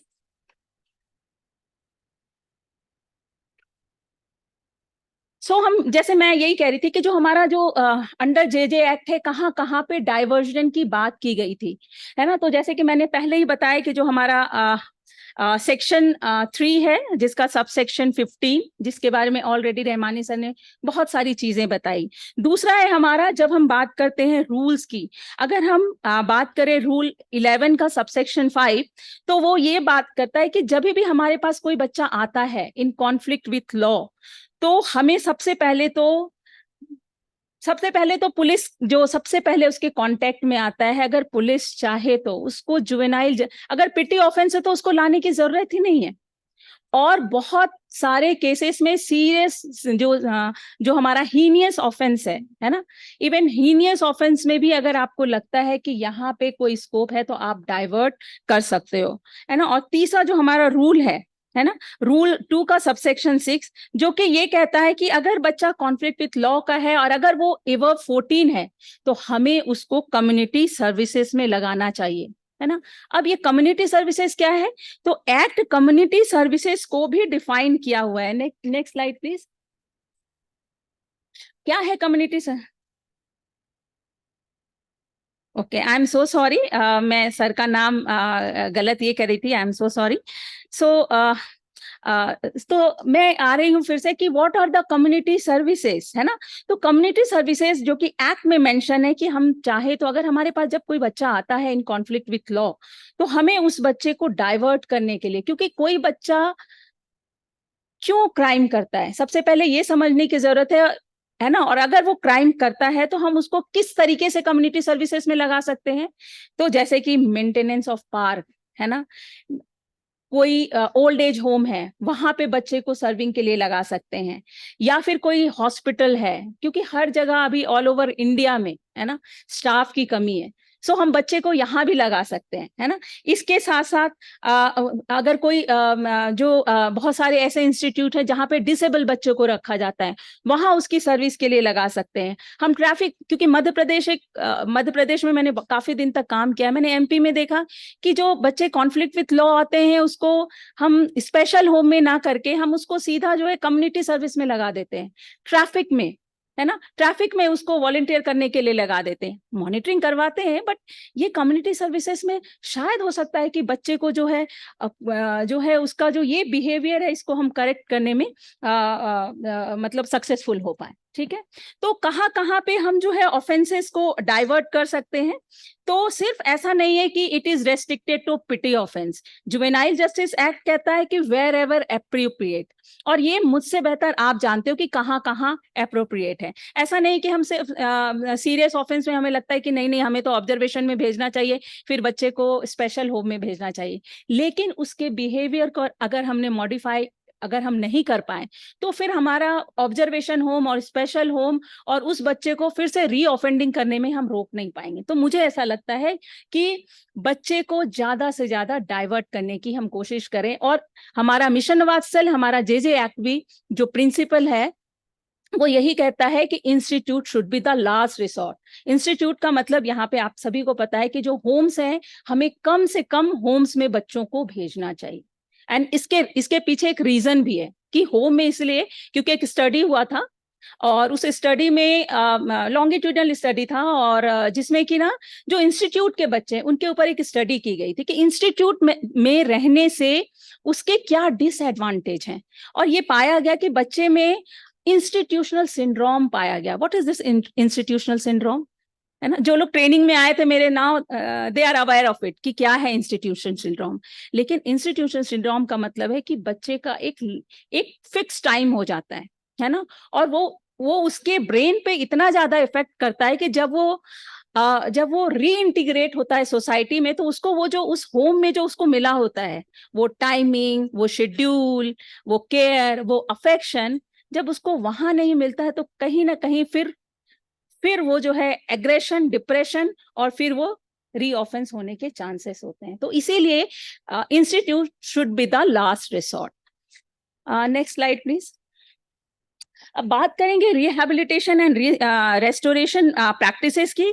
तो ये क्या है, ये बेसिकली ऑब्वियसली हमें हमेशा तो बच्चे को रखना नहीं है होम में, हमें उसको एक रेस्पॉन्सिबल सिटीजन तो बनाना है, और इसके लिए रिहैबिलिटेशन प्रोग्राम जो है बहुत ही हेल्पफुल होता है टू रिहैबिलिट। और सिर्फ इसलिए नहीं क्योंकि उसके एबिलिटीज, जैसे हम फिजिकल एबिलिटीज, उसके मेंटल एबिलिटीज, या फिर उसके जो कॉग्निटिव, क्योंकि हमारा जो बिहेवियर होता है, हमारी जो पर्सनालिटी होती है, वो वही होती है जो हमने बचपन में लर्न किया हुआ है ना। सो हम रिहैबिलिटेशन के थ्रू, अब जैसे कि अभी एक फैकल्टी फ्रॉम लॉ डिपार्टमेंट वो कह रहे थे कि बच्चा जाना चाहता है, वो बार बार रिक्वेस्ट करता है कि मुझे रिलीज करो, है ना, और he is not happy in inside the institution, observation या स्पेशल होम में। जहां भी मेरी खुद की स्टडी रही है ऑब्जर्वेशन और स्पेशल होम की, गवर्नमेंट ऑफ मध्य प्रदेश का। सो मैंने ये ऑब्जर्व किया कि अगर जब बच्चा हमारे पास आता है ना, अगर इधर इट इज CWC और इट इज JJB, अगर कोई बच्चा ट्रॉमेटाइज है ना, अगर उस बच्चे को काउंसलिंग, तो काउंसलिंग का मतलब ये नहीं है कि हमने बच्चे से बात कर लिया, तुम यहाँ कैसे पहुंचे, उसकी केस ले ली और फिर उसको जो है उस टाइम के लिए उसको होम में रख दिया। काउंसलिंग ऐसा होना चाहिए कि वो जो उसको उस बिहेवियर को करेक्ट करने में हेल्प करें। नॉट दैट कि हम उसको वहां पे रख रहे हैं, हम उसको AC प्रोवाइड कर रहे हैं, हम उसको बहुत अच्छे अच्छे फूड दे रहे हैं, हम उसको उसके जो बेसिक नीड है हम उसको पूरा कर रहे हैं। इसके साथ साथ हमें काउंसलिंग में ये भी समझना होगा कि वो दोबारा से इस तरह के जिस भी तरीके से वो क्राइम में आया हो, वो इस क्राइम में ना आ पाए। सो काउंसलिंग का इतना बड़ा इम्पैक्ट है कि एक मैं आपको बहुत छोटा सा एक आपको केस बताती हूँ, और मध्य प्रदेश का ही, कि मैं ड्यूरिंग माय स्टडी मुझे एक लड़के से मिली मैं, उसने अपने फादर का मर्डर किया हुआ, वेरी इंटेलिजेंट बॉय, है ना। और उसने क्यों अपने फादर को मारा था? क्योंकि उसको बचपन से उसके फादर को ये था कि मेरा बेटा कंप्यूटर इंजीनियर बने, है ना। और इस वजह से उसके फादर इतना ज्यादा डिसिप्लिन में उसको रखते थे पढ़ने के लिए, one of the best school में एडमिशन कराया, है ना। उस बच्चे को जो भी चाहिए था वो सब देते थे, बट सिर्फ पढ़ाई करना है, 24 आवर्स आपको पढ़ाई करना है। क्यों? क्योंकि आपको क्या बनना है? कंप्यूटर इंजीनियर, वो भी आईआईटी से, है ना। और वो बच्चा इतना फ्रस्ट्रेट हो गया, उसको कंप्यूटर इंजीनियर नहीं बनना था, है ना। वो आर्टिस्ट बनना चाहता था, उसको सिंगिंग बहुत अच्छा लगता था, है ना। और इसी एग्रेशन में उसने क्या किया, है ना, 12th क्लास में उसने अपने फादर का मर्डर कर दिया, है ना। और फिर हमारे सिस्टम में आ गया वो लड़का, वेरी वेरी इंटेलिजेंट। उसकी काउंसलिंग क्योंकि निपसेट इस केस के साथ बहुत बहुत अंदर तक जुड़ा हुआ था, इसलिए I am sharing this case with you. फिर उस बच्चे की काउंसलिंग की गई, और काउंसलिंग में हमने उस बच्चे को इतना चेंज किया।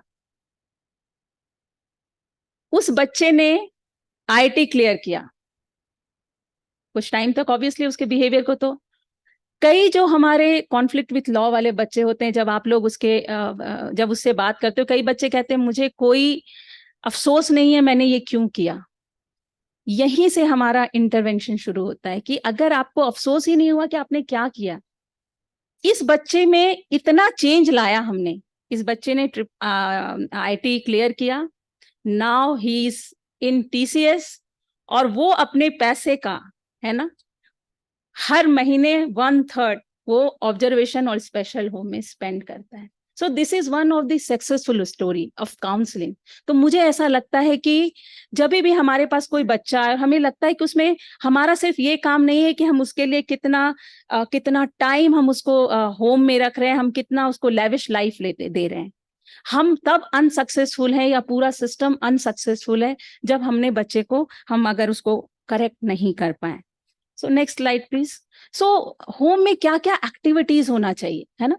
सो दीज आर द एक्टिविटीज। चलिए डिसिप्लिन तो है, लेकिन डिसिप्लिन वो वाला डिसिप्लिन नहीं जो जिस केस की मैं आपको स्टोरी सुना रही हूँ कि फादर इतना स्ट्रिक्ट थे कि वो इतना फ्रस्ट्रेट हो गया, और बाद में उसको इतना फ्रस्ट्रेशन होता था, वो कहता था कि मैम पता नहीं मैं इस ट्रॉमा से नहीं निकल पाऊंगा, और इसीलिए मैंने ये किया है कि मैं कभी फादर नहीं बनूंगा और मैं कभी भी मैरिज नहीं करूंगा। सो इस हद तक उसको अफसोस था। सो एक्टिविटीज रिहैबिलिटेशन में क्या होना चाहिए, है ना। बच्चे को सिर्फ अगर हम होम में रखते हैं तो डिसिप्लिन, है ना। ये डिसिप्लिन नहीं कि आपको सबको डिसिप्लिन, यानी डिसिप्लिन जो एक जो लाइफ का डिसिप्लिन होता है, आपको मॉर्निंग में उठना है, बड़ों का रेस्पेक्ट करना है, इस तरह के डिसिप्लिन सिखाना। योगा, मेडिटेशन। एक बहुत अभी 2-3 दिन पहले आपने सुना होगा आकाशदीप, है ना, जो बहुत बड़े जर्नलिस्ट थे आज तक में। आउट ऑफ डिप्रेशन उन्होंने सुसाइड कर लिया। बहुत सक्सेसफुल लाइफ था उनका, है ना। काफी मीडिया में काफी चर्चे में रहते थे वो आकाशदीप। मुझे नहीं पता आप में से कितने लोग अवेयर थे। डिप्रेशन। सो कई ऐसा ये भी देखा गया है रिसर्च में कि ये जो बच्चे कॉन्फ्लिक्ट विथ लॉ होते हैं, है ना, कहीं ना कहीं इस बच्चे में एक कहीं ना कहीं वो डिप्रेशन या एंजाइटी के भी शिकार होते हैं। और एंजाइटी का एक रीजन हमारा बचपन में डिले लैंग्वेज डेवलपमेंट, या फिर मैंने आपको जो मॉर्निंग में बताया एडीएचडी, है ना। ये दोनों कहीं ना, क्योंकि एडीएचडी बच्चे को अक्सर लैंग्वेज या डिले लैंग्वेज डेवलपमेंट का प्रॉब्लम होता है, और उस वजह से डिप्रेशन तभी होता है ना जब हम अपने आप को, अपने फीलिंग्स को एक्सप्रेस ना कर पाए।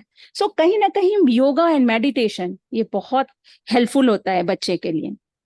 Personality development of course through life skill education. Counselling मैं ऑलरेडी बोल चुकी हूँ, काउंसलिंग का बहुत बड़ा इम्पैक्ट होता है। एक और भी केस है राजस्थान का, आज हम जम्मू कश्मीर में बात कर रहे हैं child in conflict with law का। Earlier I was in National Commission for Women, एक केस आया था, है ना, जिसमें कि एक बच्ची, है ना, उस बच्ची ने अपनी मदर को पब्लिकली नेकेड किया था और बाल काटे थे, है ना। हमारे यहाँ है ना कि अगर औरतों के बाल पब्लिकली काटा जाए तो इट्स अ इंसल्ट, है ना। और उस बच्ची के ऊपर ये आया था कि she is conflict with law, और तब विमेन कमीशन के ऊपर बहुत प्रेशर आया था कि विमेन कमीशन क्या कर रही है ना। सो इसका सो मोटो लिया था हमने, राजस्थान का था, विलेज का नाम नहीं बताऊंगी। उस बच्ची के ऊपर सारा ये चीज आया था कि इस बच्ची ने किया है। मैं मॉर्निंग में अवेयरनेस की बात कर रही थी। सो इस बच्ची ने क्यों अपनी मम्मी के बाल काटे, और इस बच्ची ने क्यों मम्मी को पब्लिकली नेकेड किया।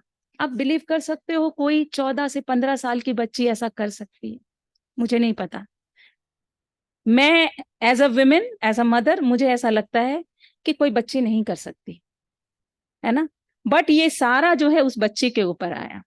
विमेन कमीशन गई, बहुत, मेरा बैकग्राउंड भी साइकोलॉजी रहा है, और जब हमने उस लड़की के साथ बात की, है ना, मैं काफी टाइम तक डिस्ट्रिक्ट हॉस्पिटल में काउंसलर भी थी, तो काउंसलिंग 5 मिनट्स, कई बार मैंने ऐसा देखा है, मैंने बहुत सुना है, क्योंकि अलग अलग स्टेट से हमारे पास आते हैं पार्टिसिपेंट। मैंने ये देखा, वो कहते हैं, पुलिस आता है और कहता है इस बच्ची का काउंसलिंग करो, है ना, यहाँ पे बोर्ड बैठी है या यहाँ पे पुलिस बैठी है, काउंसलिंग। काउंसलिंग ऐसे नहीं होता है। जैसे हमारे बोर्ड को, हमारी कमिटी को एक रूम चाहिए, कि स्पेस चाहिए, टाइम चाहिए, वैसे ही काउंसलिंग में भी टाइम चाहिए, है ना। और जब इस बच्ची से इंटरेक्ट किया, तो उस लड़की ने बोला कि मैंने किया है ना, और मुझे मुझे थोड़ा भी दुख नहीं है कि मैंने ऐसा क्यों किया। थोड़ा सा हमने इधर उधर पता किया, तो पता चला था कि वो जो बच्ची है, वो अपने फादर और अपनी जो हम लोग दादी बोलते हैं, ग्रैंड मदर को, अपनी दादी से बहुत ज्यादा अटैच्ड है ना। और उसने इसलिए किया था क्योंकि उसको अपने पापा को, अपने फादर को, अपनी दादी को बचाना था, क्योंकि ये जो जुल्म है उन्होंने किया था, और किसी ने उनको बताया था कि अंडर जुवेनाइल जस्टिस एक्ट अगर बच्ची के ऊपर आ जाएगा तो इसको कोई सजा नहीं होगी। सो अवेयरनेस, मैं स्टार्टिंग में अवेयरनेस की बात कर रही थी। अवेयरनेस हम किस तरीके से दे रहे हैं, मिसयूज करने के लिए दे रहे हैं या एक्ट को सही सही इस्तेमाल करने के लिए दे रहे हैं। बहुत पूछा तो उस बच्ची ने, राजस्थान में दीदी दीदी बोलते हैं, दीदी मैंने किया है और बिल्कुल मुझे कोई भी ये नहीं है। और मैंने पूछा था, फिर मैंने उसको सिंपली ये बोला, देखो तुमने तो अब कर दिया है, ये गलती है, और इस गलती को तो सुधारना हमारा फर्ज है, तो इसीलिए तुम्हें कम से कम 6 मंथ्स तक हमारे साथ रहना होगा। तो वो समझ गई, कह रही है बच्चों के जेल नहीं होते, बच्चों के जेल नहीं होते। तो मैंने उससे कहा, बच्चों के जेल तो नहीं होते, पर जेल जैसा एक स्ट्रक्चर जरूर होता है, जहां पे कि आपको हम जैसे लोग बताएंगे कि इस तरह की चीज नहीं करनी चाहिए। मतलब, तो बोली मतलब आप बोल रहे हैं बच्चों की जेल होगी? तो मैंने बस स्माइल किया, क्योंकि हम ये वर्ड यूज नहीं करते। मैंने कहा देखो 5-10 मिनट्स है मेरे पास, अगर तुमने मुझे सच सच बताया तो सबको बचा लेंगे, और अगर आपने नहीं बताया फिर आपको हम लेके जाएंगे। यही मेरा ये था। सो काउंसलिंग में एडवांटेज डिसएडवांटेज सब बताना, ये आप क्लाइंट के ऊपर छोड़ो कि उसको क्या डिसीजन लेना है। और ये उसके बाद उस बच्ची, है ना, उस बच्ची ने, मैंने कहा जिस भी एडवोकेट से आपने पूछा है, आप पूछो जुवेनाइल जस्टिस एक्ट। और उस बच्ची ने बोला मुझे 5 मिनट्स दीदी चाहिए, उसने पापा से बात करी और फिर बताया कि ये तो खाप का डिसीजन था, है ना। ये आपको पता होगा कि आज से 10 इयर्स पहले खाप पंचायत बहुत, हरियाणा में, राजस्थान में बहुत सारे इंसिडेंसेस भी हुए थे।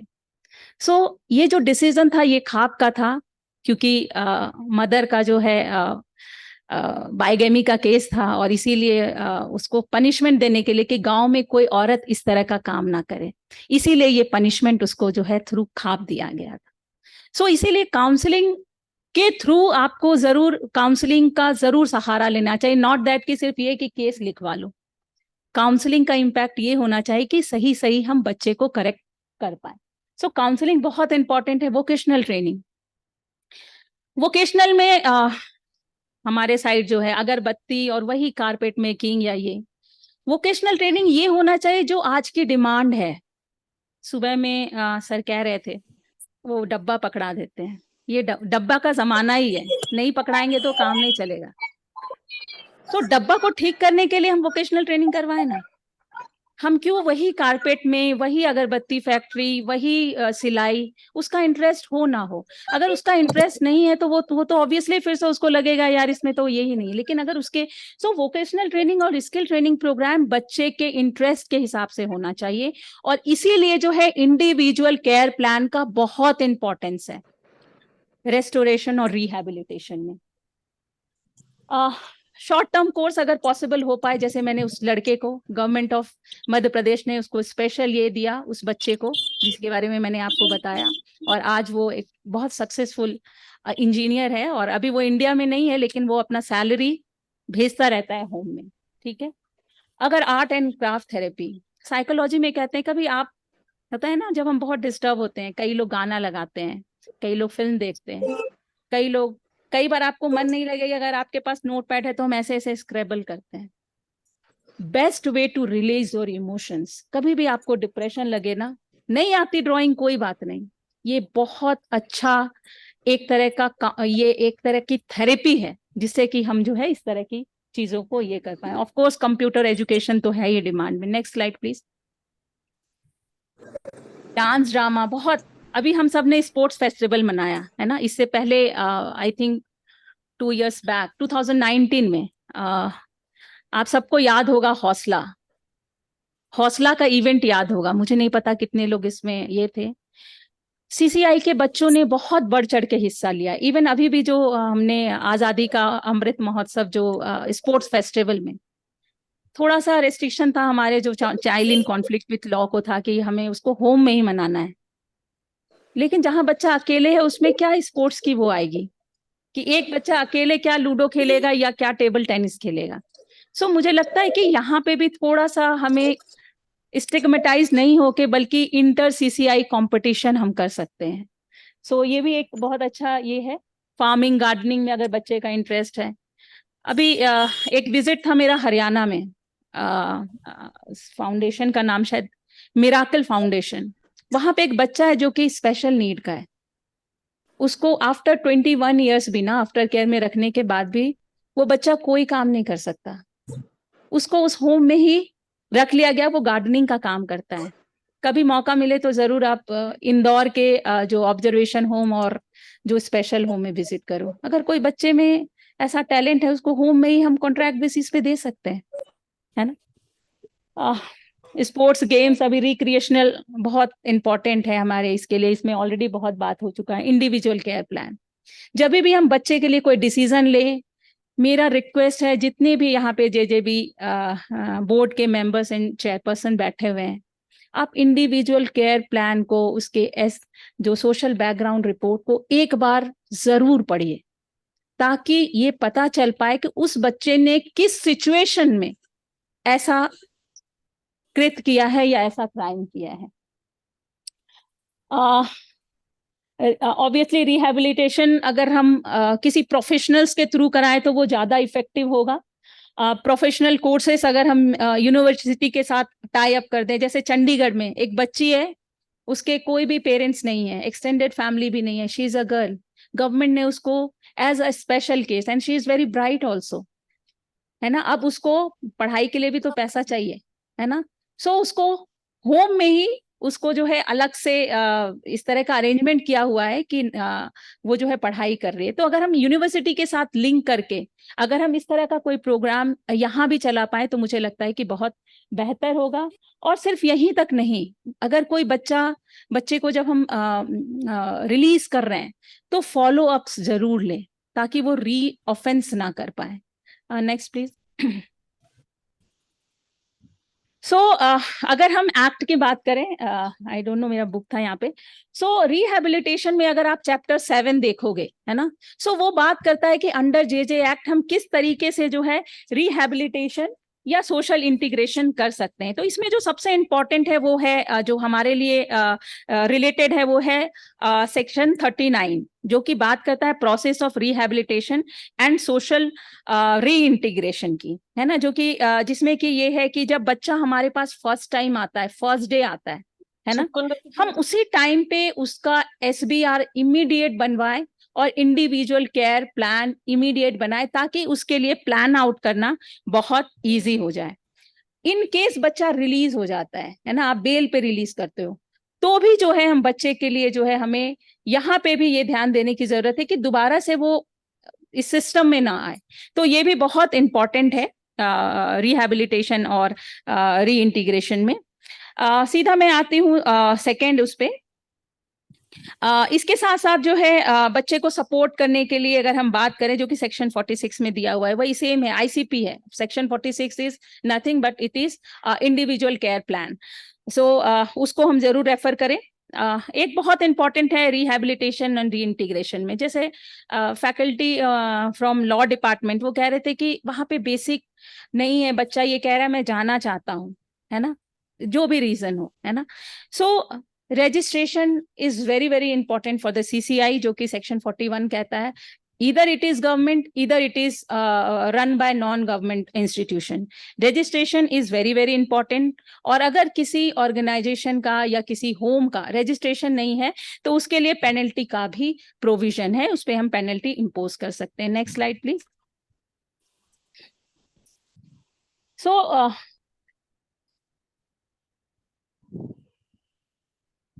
तो ये मैंने ऑलरेडी बता दिया है सेक्शन 46 का, जिसमें कि जो सब सेक्शन 6 है वो कहता है कि रजिस्ट्रेशन इज मैंडेटरी, और जिसके लिए फॉर्म 27 दिया हुआ है, जो कि गवर्नमेंट अपने जो उनके रन होम्स है उसको वो रजिस्टर करवाएगी, और जो नॉन रन है उसको वहाँ की जो भी ओनर है वो कराएगी। और इसका जो वैलिडिटी है, अगर रजिस्ट्रेशन ऑलरेडी है तो इसका जो एक्सपायरी है वो विदिन 6 मंथ्स पहले उसको रीअप्लाई करना है, और 1 मंथ रिसिप्ट के बाद उसका रजिस्ट्रेशन जो है ये करना है। Next slide please.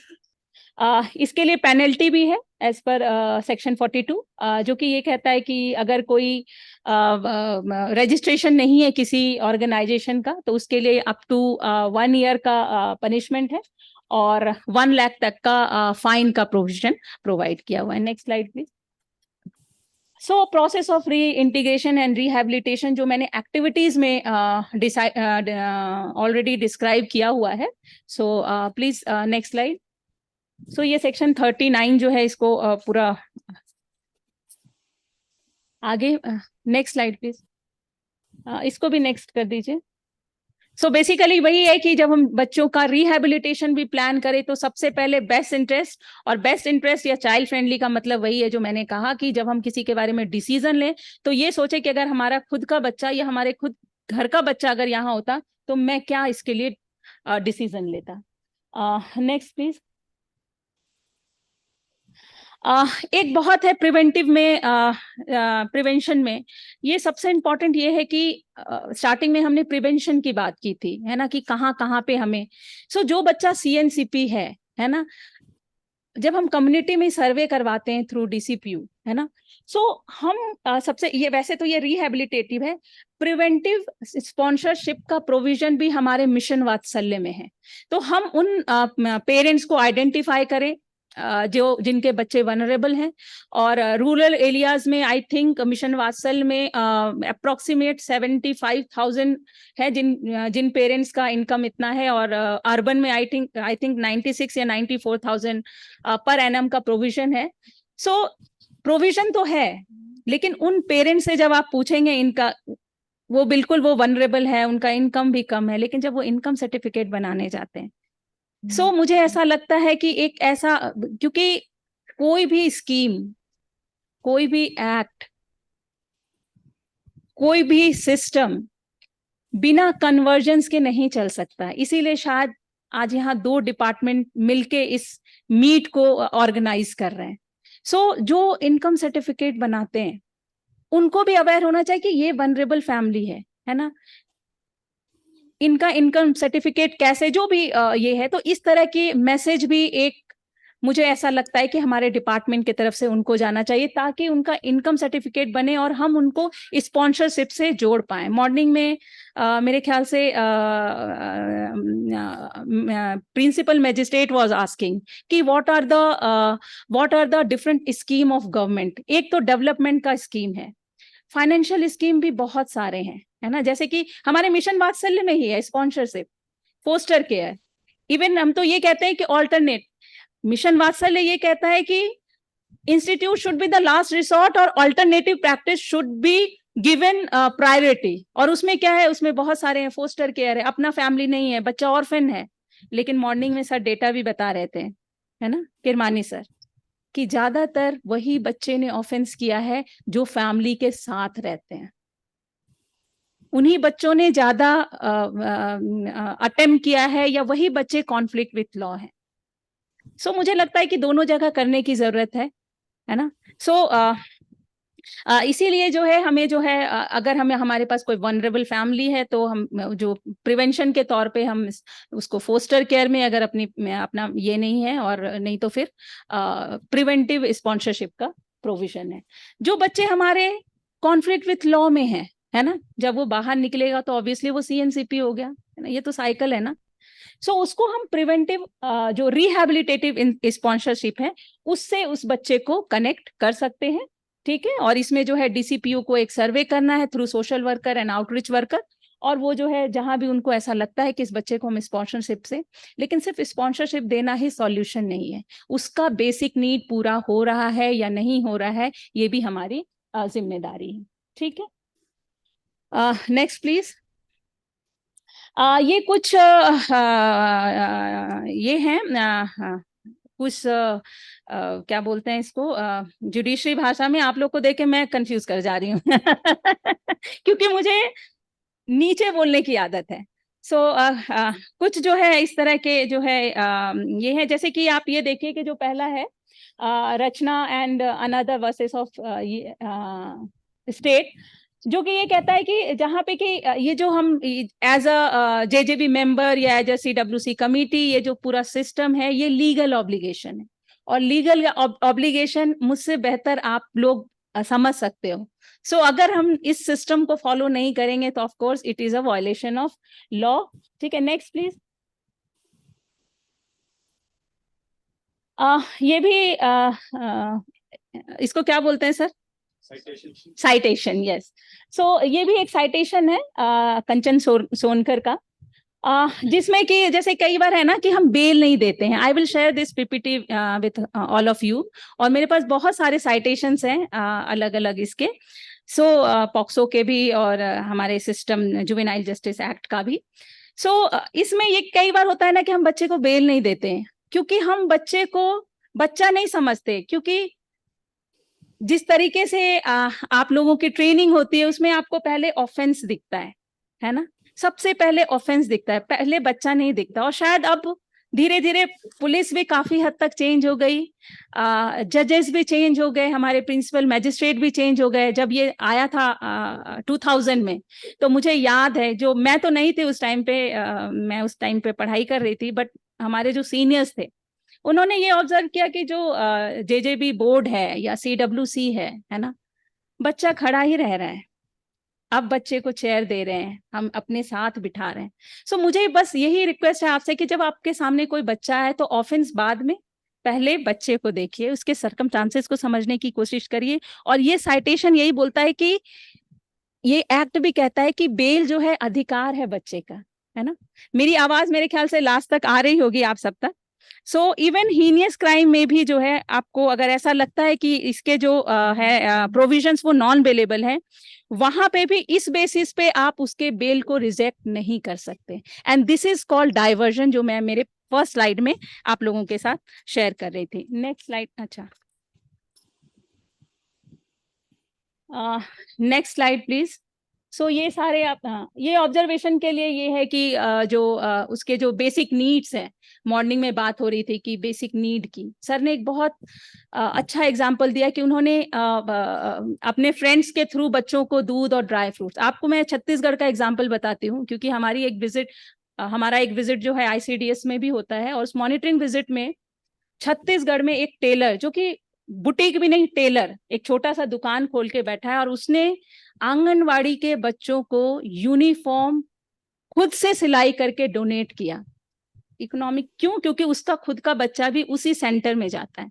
सो इतना बड़ा दिल हमारा भी होना चाहिए कि जैसे सर कह रहे थे कि हम इतना तो एटलीस्ट, और इवन जितने भी स्कीम है ना, हम सिर्फ गवर्नमेंट पे डिपेंड होके नहीं चला सकते हैं। इसीलिए कन्वर्जेंस, हर जगह कन्वर्जेंस की बात हो रही है। तो हम इस तरह का कुछ जो है, इवन कॉर्पोरेट की भी रिस्पॉन्सिबिलिटी होती है, हम उनसे डोनेशंस ले सकते हैं हमारे होम को रिपेयर या रेनोवेट करने की। Next please. ये सारा ऑब्जर्वेशन होम का है कि कौन से सेक्शन में लिखा हुआ है कि उसके बेसिक नीड्स क्या हैं, उसके स्टैंडर्ड केयर्स क्या है, रूम कितने होने चाहिए, कितने टॉयलेट्स होना चाहिए। बट ये नहीं होना चाहिए जैसे कि सर मॉर्निंग में अभी इस लंच के पहले ऑनरेबल जो जस्टिस है वो ये कह रहे थे कि बच्चे को ब्रश भी नहीं है, ये भी नहीं है। अब शायद वो सारी नीड पूरी हो रही है, लेकिन मैंने मेरे रिसर्च में एक चीज और भी देखा, जब बच्चा रिलीज होता है ना, आप सब चीज रख लो बट एटलीस्ट ब्रश, उसके अंडरगारमेंट्स, ये एक ऐसी चीज है जिससे कि कहीं ना कहीं सैनिटेशन कॉम्प्रोमाइज होता है। तो जब रिलीज करो तो उसका ब्रश, आप चप्पल रख लो कोई बात नहीं है ना, लेकिन अंडरगारमेंट्स और ब्रश, टंग क्लीनर, ये रखना। तो ये इस जब आप बच्चों से बात करते हैं तो प्लीज आप ये बात भी जरूर पूछो, क्योंकि ये मैंने खुद मेरे रिसर्च में मैंने ये ऑब्जर्व किया कि बच्चा जब रिलीज होता है और सुपरिटेंडेंट कहती है कि मैडम मैं क्या करूं, मेरे पास फंड्स ही नहीं है, मेरे पास बच्चा आएगा तो मुझे ब्रश तो देना ही है ना, है ना। अब उस बच्चे को क्या पता कि ये ब्रश को किसी और ने यूज किया है। ये क्या है, ये हमारी मानसिकता है ना, कि अगर उसको नहीं पता है तो हम उसको कुछ भी दे देंगे, है ना। सो ऐसा नहीं होना चाहिए। सो इसीलिए चाहे इधर इट इज स्पेशल होम और इधर इट इज ऑब्जर्वेशन होम या कोई भी होम हो, है ना, कम से कम इस बच्चे को तो हम लोग जो child in conflict with law के बच्चों को हम नेग्लेक्ट, स्टिग्मेटाइज वे में, अरे ये ऐसे फैमिली से है ना तो ये तो ऐसा करेगा ही।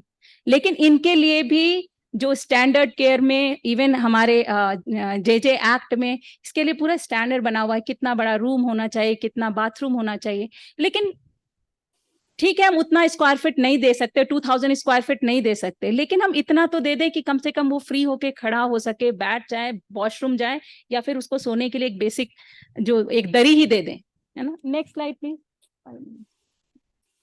सो स्पेशल होम के लिए यहाँ पे है। सो इसीलिए जे एक्ट और रूल ये कहता है कि कुछ इंडिकेटिव लिस्ट जो हर होम में होनी चाहिए कि कौन कौन से सर्विसेज, और मुझे लगता है कि इस एक्ट का जितना ज्यादा प्रचार प्रसार होगा उतना ज्यादा मुझे लगता है कि हम प्रिवेंट कर सकते हैं, है ना। सो ये भी बहुत इंपॉर्टेंट है। और मुझे वैसे तो मैं कल ही आई हूँ तो मैं जनरलाइज नहीं कर सकती हूँ, पर मुझे लगता है कि जगह जगह इंफॉर्मेशन होना चाहिए, CWC क्या करती है, JJB क्या करती है। अगर कोई बच्चा, जैसे मैंने आपको राजस्थान का बताया, लोगों को ये था कि बच्चा, अभी भी लोग यही सोचते हैं मैक्सिमम लोग कि बच्चे को इसमें नाम डाल दो ताकि जो है ना बच्चे को कोई पनिशमेंट नहीं होगा। वो पनिशमेंट तो नहीं है, लेकिन हम उसको करेक्ट कर तो रहे हैं। तो कम से कम इस तरह का कोई इंफॉर्मेशन पिक्टोरियल फॉर्म में, ताकि सभी जनता तक पहुंच पाए। Next slide please. सो ये वही है कि उसके बेसिक सर्विसेज क्या होंगे जो सेक्शन 53 में मेंशन किया हुआ है कि उसके सीजनल क्लोथ होंगे, उसके ब्रश कितने होंगे, उसके स्लीपर्स क्या होंगे। सो और ऑब्वियसली राइट टू एजुकेशन तो है ही 6 to 14 ईयर्स तक। नेक्स्ट देखिए क्या है, मैंने मॉर्निंग में भी ये कहा था कि बहुत सारे जो बच्चे इन कांटेक्ट विथ लॉ आ जाते हैं, कहीं ना कहीं उसका जो बिहेवियर है, ये उसके चाइल्डहुड, जैसे सर ने एक एग्जांपल दिया था ना सद्दाम हुसैन का, कंसेप्शन से, है ना। सो उसका, और बहुत सारे ऐसे आप देखना, अगर आप क्रिमिनल साइकोलॉजी पढ़ोगे तो आप देखोगे कि उसका ऑब्वियसली कहीं ना कहीं उसका एनवायरमेंटल फैक्टर, ज्यादातर जो बच्चे होते हैं आप देखोगे उनकी माँ अब्यूज होती है, डोमेस्टिक वायलेंस हो रहा होता है, वो बच्चा खुद अब्यूज हो रहा होता है और वो जाके बाद में जो है एक्यूज बन जाता है। सो कहीं ना कहीं जो है मेंटल हेल्थ, क्योंकि ये जैसे सर ने एक और भी ये दिया था, किरमानी सर ने, कि आप अगर देखोगे जो क्राइम करने वाला बच्चा है ना, फैमिली के साथ है और स्कूल जाने वाला है, और इसके साथ साथ वो एफ्लुएंट फैमिली से भी है। बहुत सारे केसेस, अभी सन्नी देओल के फैमिली का एक चंडीगढ़ में केस आया था जिसमें कि सभी, क्योंकि आपको पता है हाई प्रोफाइल केस में फोन आते हैं, है ना, पहले रजिस्टर नहीं होता है। सो मेंटल हेल्थ बहुत इंपॉर्टेंट है, बहुत ज्यादा, क्योंकि अगर हमें प्रिवेंशन करना है तो हमें स्कूल में अवेयरनेस का प्रोग्राम, और ये हमारे जो है DCPU के लोग जो अवेयरनेस का है, क्योंकि हम सभी यहाँ पे जितने लोग हैं हम सभी अवेयर है, हमें पता है ना, कहाँ प्रिवेंशन करना है, ऑब्वियसली इलिटरेसी, इकोनॉमिक, बट बच्चों को भी पता होना चाहिए और बच्चों को उतना ही बताना चाहिए जितना कि वो उसको यूज कर पाए, मिसयूज नहीं कर पाए। इसीलिए डोमेस्टिक वायलेंस का बहुत ज्यादा मिसयूज हो रहा है ना। सो इसीलिए जो है ये इंफॉर्मेशन भी बच्चों तक पहुंचाना चाहिए। और मेंटल हेल्थ, जैसा मैंने कहा, कंडक्ट डिसऑर्डर, जो बच्चा ADHD का होता है, कई बच्चों का होता है ना, मम्मी ने सब यस, इसीलिए हमें भी हमारे बच्चे को नो सिखाना है। अगर आपने नो नहीं सिखाया तो ये आगे जाके जब वो नो सुनेगा ना तो उसको बहुत तकलीफ होगी और ऐसा कुछ एंटी सोशल बिहेवियर वो कर सकता है। Next slide please.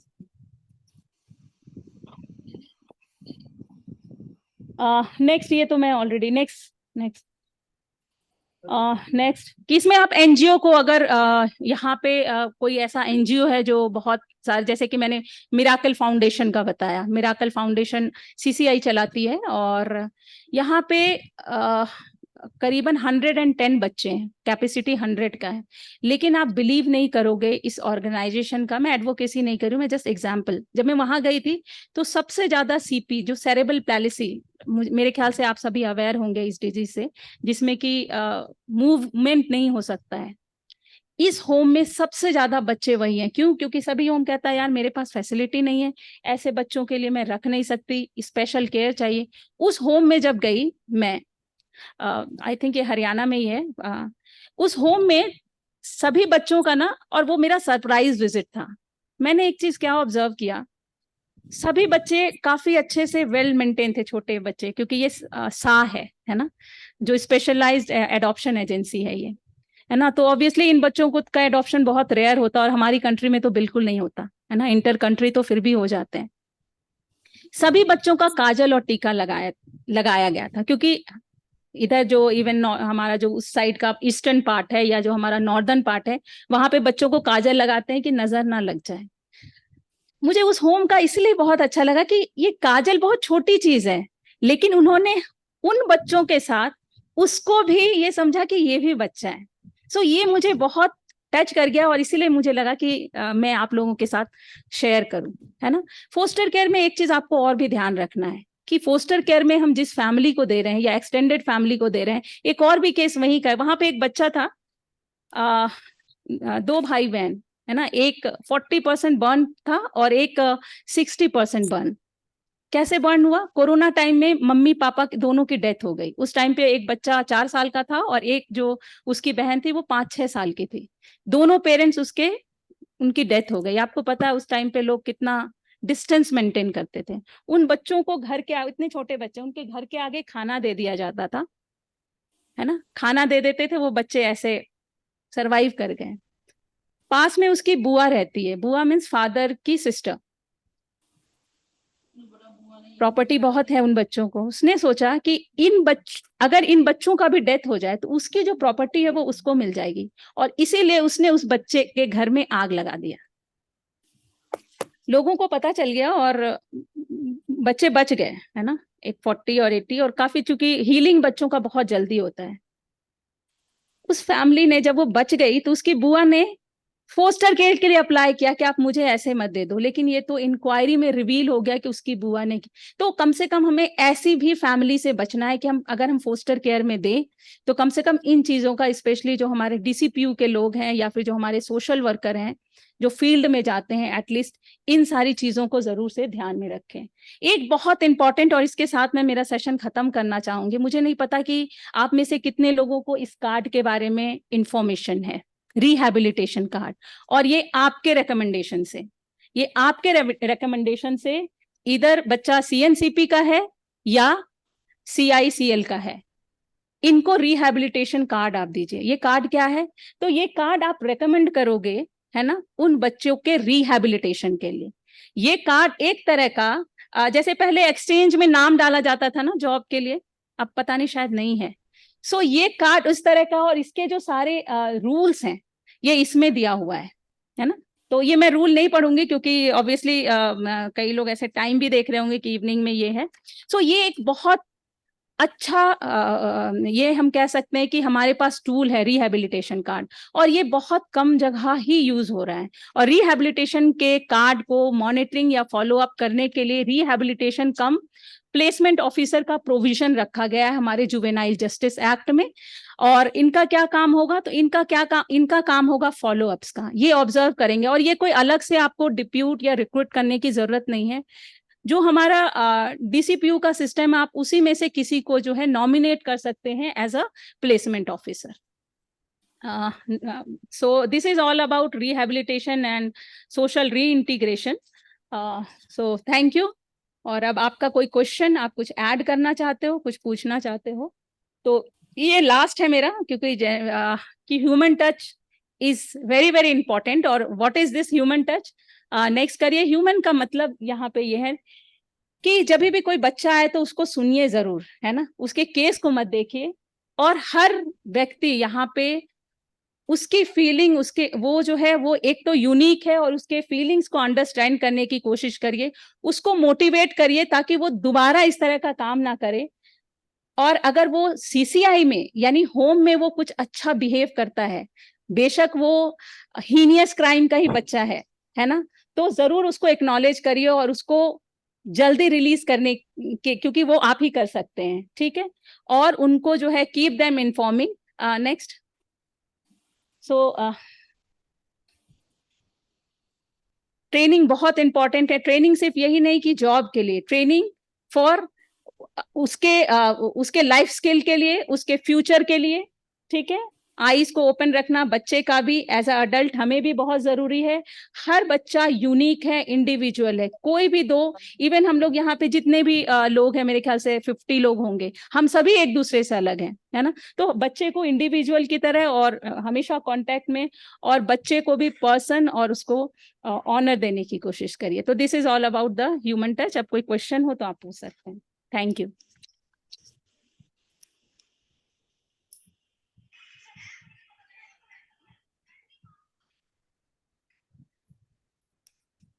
No question. So मुझे लगता है कि मुझे दो ही टाइम ऐसा लगता है कि लोग क्वेश्चन नहीं पूछते, या तो सब आया या कुछ नहीं आया। So I don't know I am in which category.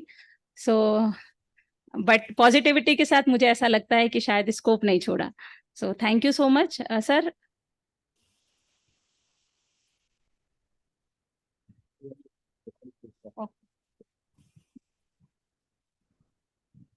Thank you, ma'am.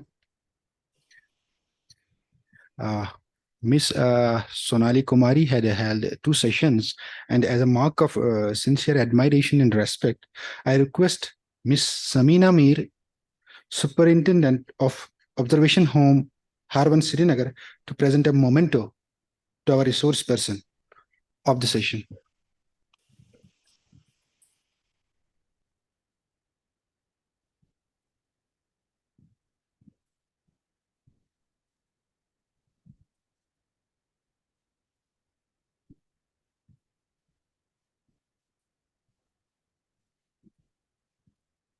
Thank you.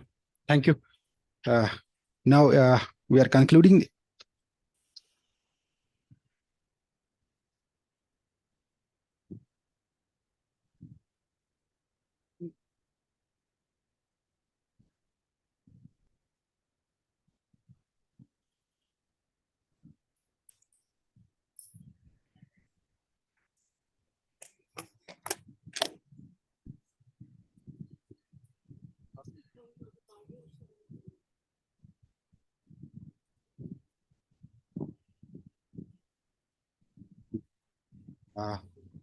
The penultimate session, the and last technical session of the event, we are holding it straight away without going for a tree break. So I would like to request the participants to please be seated. To chair the session, I humbly request Ms. Harvinder Kaur, Mission Director, Mission Vatsale, to grace the dais.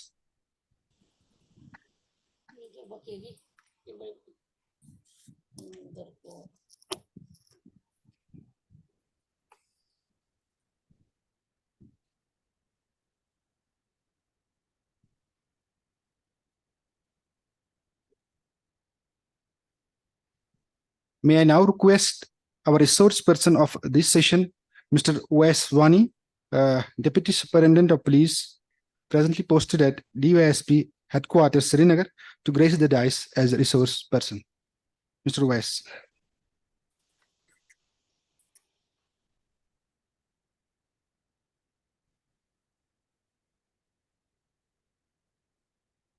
Thank you. To welcome the Honorable Chair, I humbly request Afshana Paul, Chairperson, CWC Badgam, to present a big bouquet to Ms. Harvinder Kaur, Mission Director, Mission Vatsala.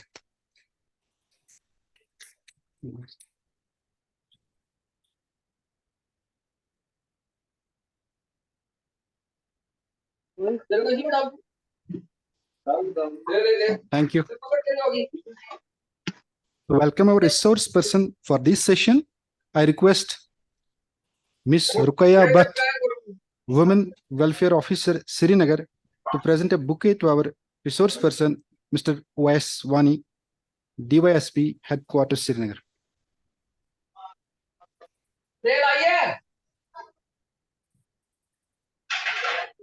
Thank you. Thank you. Thank you so much. May I now request Honorable Chair for introductory remarks.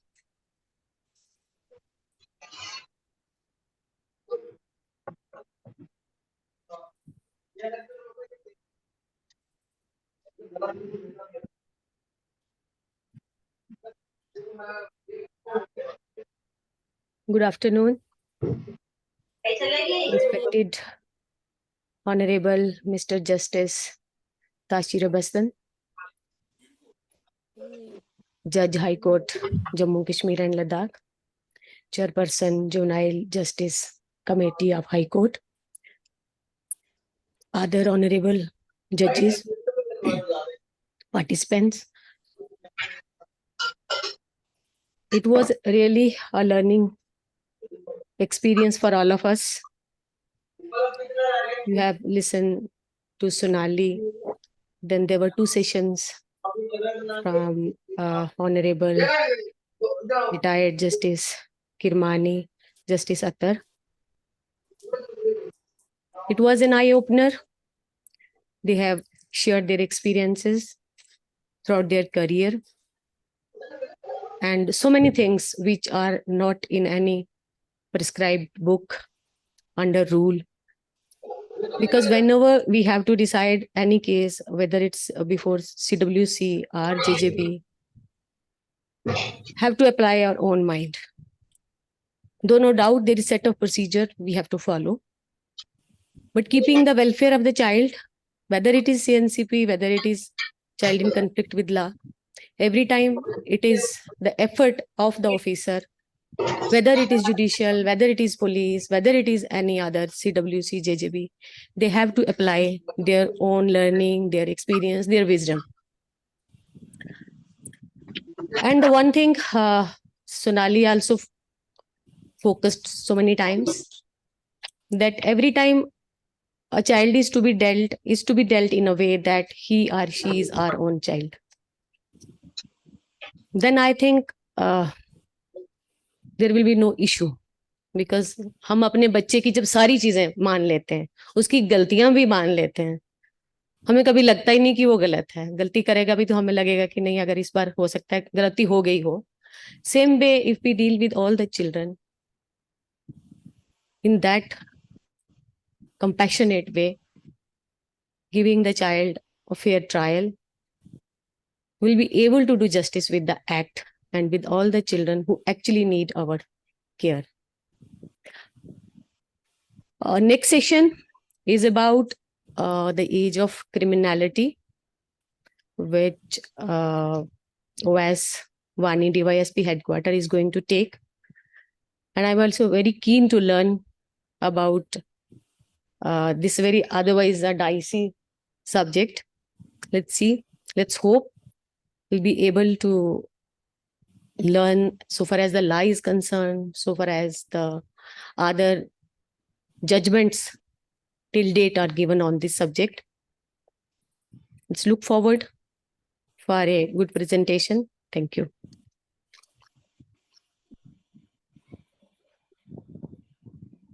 Thank you. Thank you, ma'am. May I now request Mr. Uwais Wani to present his discourse. Mr. Uwais Wani.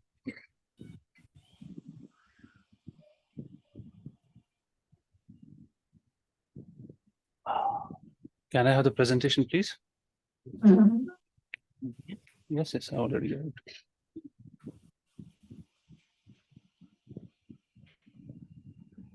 So, जब तक presentation लग जाती है, I seek permission from the Honorable Chair, the Honorable Justice Tashi Rabistan, other members of the judiciary, other departments, and my colleagues here to begin my presentation. Presentation में usually क्या होता है? You usually get knocked by a lot of information, but the takeaway is very little. My way of giving a presentation is I usually try to influence the thinking or point you towards a subject so that you can learn about that subject and take away a changed perception from the session. So the topic given to me is minimum age of criminal responsibility and age of criminal majority. In simple words, this means कि बच्चा कब इतना बड़ा हो जाता है that he can actually be punished for any crime that has been committed by him. This is the simple little meaning of this phrase. But it entails a lot of societal, philosophical, legal, and should I say moral problems. इसमें ये सारे questions जो हैं कहीं ना कहीं उभर के आते हैं और जिससे सोसाइटीज को भी, जुडिशरी को भी, पुलिस को भी और बाकी जो हमारे डिपार्टमेंट्स हैं उनको भी वक्तन फवक्तन ग्रैपल करना पड़ता है. मेरी प्रेजेंटेशन के 3 मेजर हिस्से हैं. In the first part I am going to discuss कि ह्यूमन सोसाइटी ने इस क्वेश्चन के साथ कैसे ग्रैपल किया है. In the second part I am going to discuss कि वर्ल्ड ओवर इसमें क्या सिनेरियो है. How do countries like USA और Europe deal with this question. And then there is a very small part, हमारे यहाँ जो लॉ राइज है, juvenile justice act, उसके salient features जो हैं इस टॉपिक के बारे में क्या है. I have tried to stay minimally legal because मुझे पता है यहाँ legal luminaries बैठे हैं and anybody can go and search for the legal provisions on Google otherwise too. My main point would be to invoke your curiosity or evoke your curiosity rather. Next, please. I begin my presentation by telling you about a medieval person. एक medieval world history में एक person रहा है. His name was Temujin. Now some people might have heard about him and some might not have heard about him. He was a 9-year-old boy जिसको के अपने rival clan ने गिरफ्तार किया. And then he was tied with a wooden collar around his neck and he was left there so that he gets punished for being from the rival clan. So one fine day, what this guy Temujin does is, ये इसी wooden collar से अपने संतरी को sir पे मारता है and he manages to flee away. Now the question is, if he was captured by the rival clan, why was he not killed? History says that इसको एक कार्ट के व्हील के सामने बांधा गया और हर दिन इसकी हाइट मेजर की जाती थी कि जब ये इस कार्ट के व्हील के बराबर हो जाएगा, we will cut off his neck. Does anybody know who this guy was? Exactly. Next slide. This guy was Genghis Khan. And when he managed to escape, he ruled the world. My point in saying this thing is that even prehistoric medieval people had the sentiment of not punishing or killing a child. And even in so-called barbaric peoples or barbaric clans, this act would not be done. You would actually wait till the person, according to those principles of those lands, would acquire the age of criminal majority. So this gives you a perspective कि ये question जो है, it has been plaguing humanity since long. Next. Now, sociologists tell us of a very profound effect. Among the phases that a child passes through, one phase is very difficult and it's called adolescence. The most difficult and yet defining part of a person's life is when he is considered too young Pardon the spelling mistake. It's too, not too.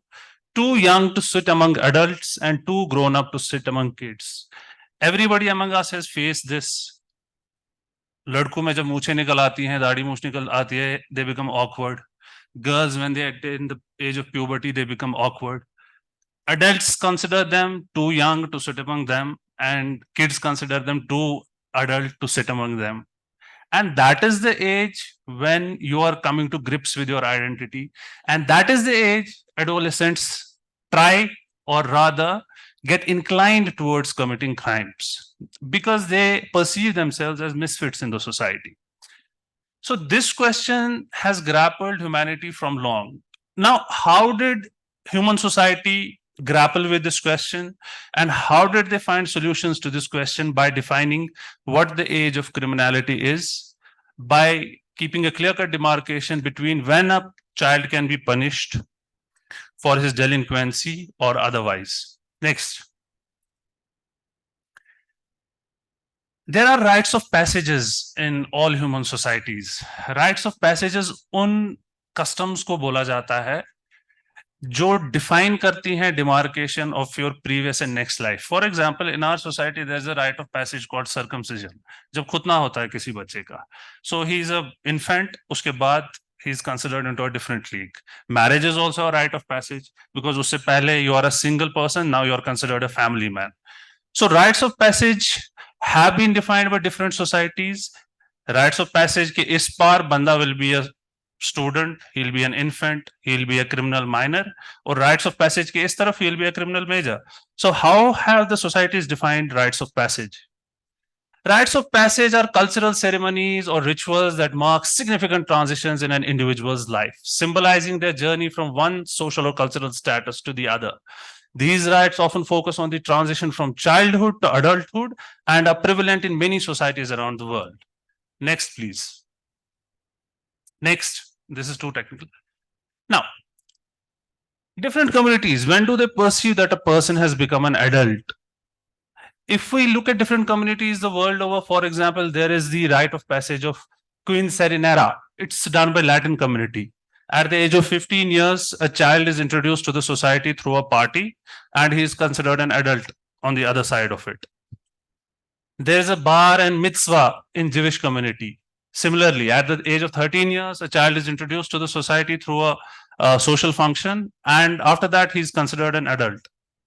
There is a Satre Mave community thing in Amazon tribes. इनके हाथों में एक gloves पहना दिया जाता है when they are 13 years of age. उसमें ants डाल दी जाती हैं, and they have to endure it for 10 minutes.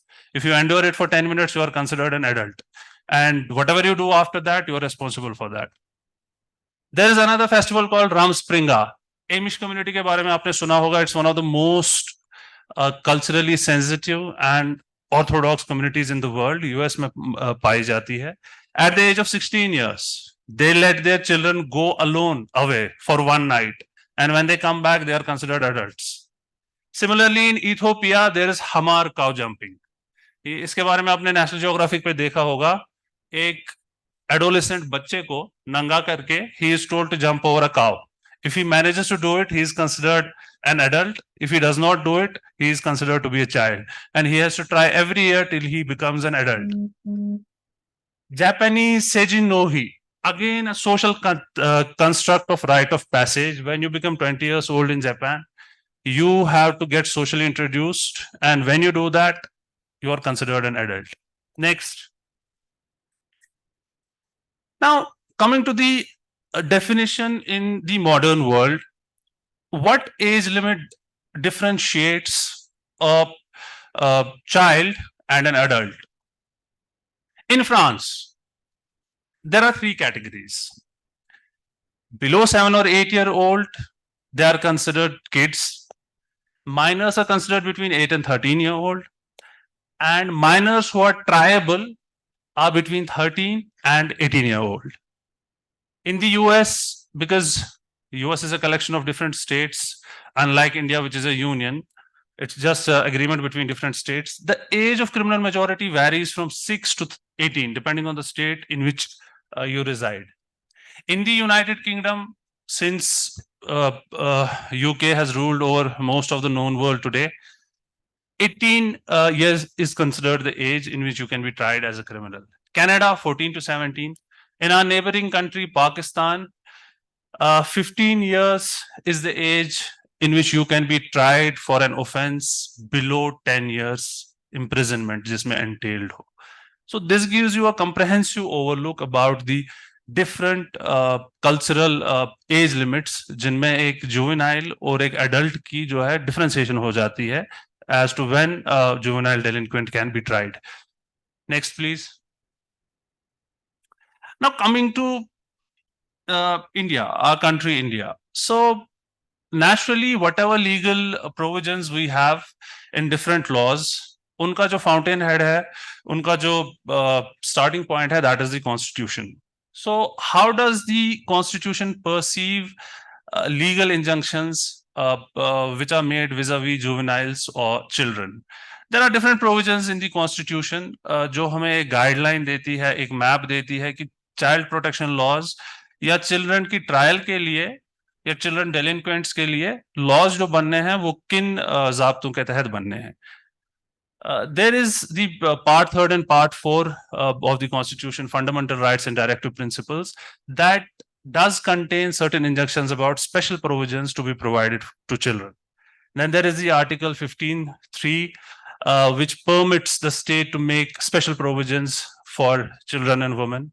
Then there is Article 23, it prohibits trafficking. Article 24 forbids employment of children below 14 years of age. Article 39 directs the state to safeguard the tender age children. 45 and 47, which guarantees compulsory education. All these become the different sources जिनसे पानी निकल के mix होके एक pipe में जाके, so as to say, makes the philosophy of criminal majority in our country. These are the fountainheads of the laws and the guiding principles जिससे हम ये criminal majority define करते हैं. Next, please. Now, coming to the age of criminal responsibility in India, आप इन constitutional जो parameters हैं उनको मद्देनजर रखिए, और मैंने आपको एक बैकड्रॉप दे दिया है, उसको भी मद्देनजर रखिए. उसके रिफ्लेक्शन में when you read this and when I read this out to you, you will get a fair idea about what philosophical stance our country has taken vis-a-vis defining the age of criminality. In India, the term criminal age refers to the age at which a person is deemed legally accountable for their deeds and is subject to criminal prosecution. The age minimally is 7 years. Children under the age of 7 years are not considered capable of committing a crime. The JJ Act applies to those who are between the ages of 7 and 18. This act seeks to give juvenile offenders the essential care and direction they need to be reintegrated into the society. तीसरे point में आपने note किया होगा कि usually जो law होता है, it talks about offenses and punishments. But अगर आप इसको दोबारा पढ़ेंगे, it talks about reintegration into the society and puts more emphasis on rehabilitation rather than any punishment. That is the main difference between Juvenile Justice Act and other penal sections. The Juvenile Justice Care and Protection of Children 2015 होना चाहिए, focuses on the necessity of particular protections. According to this act, a juvenile is someone who is capable of receiving adult level treatment by the criminal justice system but is under the age of 18. Next, please. So why did our country decide to keep 18 as the age of criminality, जिसके बाद you are treated as an adult vis-a-vis different crimes that you might have committed or different delinquency that you might have committed? Number one is developmental maturity. Research shows that the brain is still developing in teens till the early 20s, with most individuals reaching cognitive development by 18. 18 की as तक आपके दिमाग की development जो है वो तकरीबन जो है अपनी फुल मैच्योरिटी स्टेज को आ गई होती है. While as when you are in the early teens, your brain is still rewiring, it's still redeveloping. तो उस तनाजुर में अगर आप कोई गलती कर बैठते हैं या कोई क्रिमिनल एक्ट कर बैठते हैं, उस पे लॉ और कॉन्स्टिट्यूशन का ये स्टांस है that it might be due to your developing brain, But when you are 18, it is considered that almost your development of your brain has reached the age of stability. Consistency with the international standards. Like I already told you, most of the countries that have been ruled by the British, they consider 18 the age of criminality. And vis-a-vis those standards, India has also decided to keep this as the age of criminality. Education and societal factors. Voting age, aapko pata hai, it is the same because when you vote, you are considered an adult. So legal जो है loophole से बचने के लिए the age of criminality and the age of voting, it's almost the same because of a singular definition of adulthood. Consistency in legal definitions, I already covered that. And protection of minors. Next, please. Now the pros and cons of keeping 18 as the age of criminal responsibility. It protects the childhood of most children. क्योंकि अगर 18 से नीचे as slide कर दी जाए, in everybody's opinion, I think it can devastate the childhood of I think 50% of the population, because India is a very young country. A majority of the population here is the youth. So अगर आप इसको और नीचे ले जाएंगे, you will have to try and you will have to punish a lot of people. A major part of the population will come under that definition. Rehabilitation focus. When you keep the age of criminality at 18, उसके नीचे जो भी delinquents होते हैं, you can rehabilitate them. Rehabilitate means even if they commit a delinquency or even if they commit a crime, they can be given another chance to reintegrate into the society. Whereas अगर इससे नीचे चली जाए age and you put them through the criminal procedure, it is very difficult for someone जो एक बार arrest, court या trial के procedure से निकला हो कि वो दोबारा वो गलती ना करे. International standards, 18 is the international standard and 18 जो है दैट फिट्स. Reducing stigmatisation. हमारी सोसाइटी में क्या होता है, स्पेशली कश्मीरी सोसाइटी में, how many of the young people here would Mary someone जिनको पता हो कि उसके बाद उसके जो है खिलाफ कोई केस चल रहा है. It's a truth of the society. People will not, because ये आपको stigmatize कर देता है. And if somebody is stigmatized at such an early age, there is every likelihood कि वो socially जो है उसका बहिष्कार कर दिया जाए. He will be socially ostracized. Cons. Some people argue against keeping the age of criminality at 18. They say it should be lower. So what are the cons? Critics say that there is lack of accountability, especially आज के जमाने में बच्चे जो है mentally बहुत जल्दी grow कर जाते हैं. You might have noted post the internet and mobile as 3-4 year old kids, they play video games, they know how to browse the internet, they speak in highly technical language. So the critics of this provision say, they say आज के जमाने में जो है mental as बहुत आगे चली गई है, so it should be slided to below 18. Public safety. NCRB का डेटा कहता है almost majority of the states में ऑलमोस्ट 20-30% ऑफ द क्राइम जो है वो लोग करते हैं who are aged below 18. This is NCRB data. So critics also argue कि जब इतना सारा क्राइम या इतनी सारी delinquency ये बच्चे लोग करते हैं who are below 18 years of age, then what prevents the country from sliding down the age of criminality? Complexity of individual cases. As I will discuss in the later part of my PPT, her individual is different. You will, in our experience as law enforcement officers, we often come across a 10-year-old जिसकी mental age शायद 25 होती है, and we also come across a 30-year-old जिसकी mental age 15 भी नहीं होती. You will see एक बच्चा है, because of the constant exposure and because of a rough and tough life, he will have every perception and he will have every knowledge that an adult has. You will also come across adults जिनका exposure और जिनकी mental age इतनी कम होती है that they can fit as children.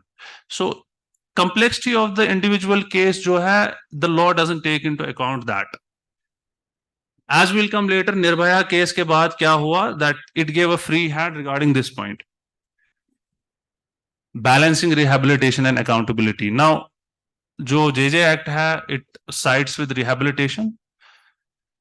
some people want to side with accountability. Next, please.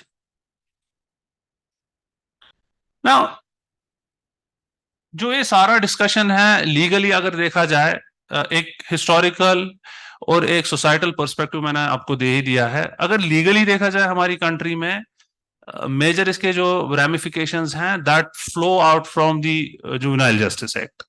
मैंने कुछ उसके salient features यहाँ डिस्कस करने चाहे हैं, leaving the majority of the aspects because जो ऑडियंस है हमारी that is already knowledgeable.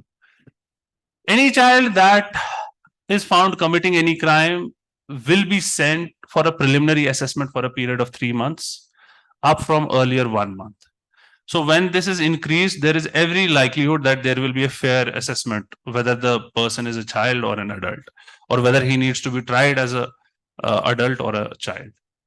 A clarification is added that the preliminary assessment is not a trial.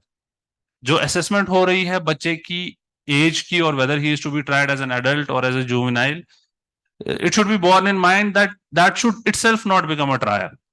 Because कभी कभार क्या होता है कि जो प्रोसीजर हमने इंस्टॉल किया होता है सेफ गार्डिंग के लिए वो प्रोसीजर खुद एक हैरासमेंट बन जाता है. The act will show a juvenile justice board which would include psychologists, sociologists to decide whether a juvenile criminal in the age group of 6 to 18 should be tried as an adult or not. The records of any conviction will be destroyed after the expiry period of the appeal, except in the case of heinous crimes. Again, this is the child's right to be given a second chance. Anybody जिसको यहाँ technical knowledge हो, there was a big debate some years ago, which was called the right to be forgotten. The right to be forgotten says, if I open an account on the internet, say on Google या Facebook, क्या मुझे ये right है कि मैं Google को कहूँ कि मेरा सारा data delete कर दो? Some people argue that you cannot. कुछ लोग कहते हैं ये जरूरी है because if somebody has committed a crime, now he wants to restart his life, he should be given a chance to restart his life. Similarly, with the Juvenile Justice Act, destruction of records means that अगर किसी delinquent से बच्चे से कोई गलती हो भी गई हो, if that record persists, persistence of the record in the legal system can itself be a punishment. आपको पता ही है जब पासपोर्ट वेरिफिकेशन आती है तो what do you have to go through? You have to go through a police station, you have to go through a verification. So अगर juvenile hood में इससे कोई गलती हुई है, so he needs to be given a chance to restart his life again. Next, please. No life imprisonment or death sentence to a juvenile. Because जब juvenile की बात आती है, we are here to protect him, we are here to rehabilitate him, we are here to give him a second chance, we are here to make him become a better person than he probably was. We are here to set him on the right path. We are not here to punish him. This is not the punitive theory of punishment. This is the rehabilitatory theory of punishment, reformative theory, जिसको हम कहते हैं. The act also introduces and fosters foster care. Foster care means homes away from home. See, if you are a juvenile and you have committed a crime, that probably means there has been some problem with your upbringing. So a home away from home, जहां आपको वो facilities, वो लाड प्यार जैसा कि मेरे से पहले मैम कह रही थी मिले, जहां you can restart and reimagine your life. Abandoned children found by the child care facilities will be kept for 60 days before being given up for adoption to foster care. Any child who has been abandoned by biological parents due to unavoidable circumstances will not be considered to be willfully giving up the child. The inquiry of the case should be completed within 4 months of the first production of the child in the Juvenile Justice Board. This can be extended for the maximum of 2 more months by recording the reason in writing. Next. Now, Nirbhaya case. So, one seminal case in our country that changed many things about how juvenile crime is perceived was the Nirbhaya case. आपको याद ही होगा कि Nirbhaya case में जिसने सबसे ज्यादा atrocity की थी उस बच्ची के साथ, the person who had been the most violent, he was a juvenile. So the country had to reimagine itself कि क्या हम एक blanket इम्यूनिटी दे सकते हैं जुवेनाइल्स को कि भाई आप कुछ भी करो, 18 की एज तक जो है आपके साथ जो है we'll lay our hands off, हम अपने हाथ पीछे कर देंगे, you can do anything. The country as a whole said no. We have to reimagine, rethink and reapply our minds to cut out a way through all this. So Nirbhaya case that changed some fundamental things about juvenile justice and the age of criminal majority in India.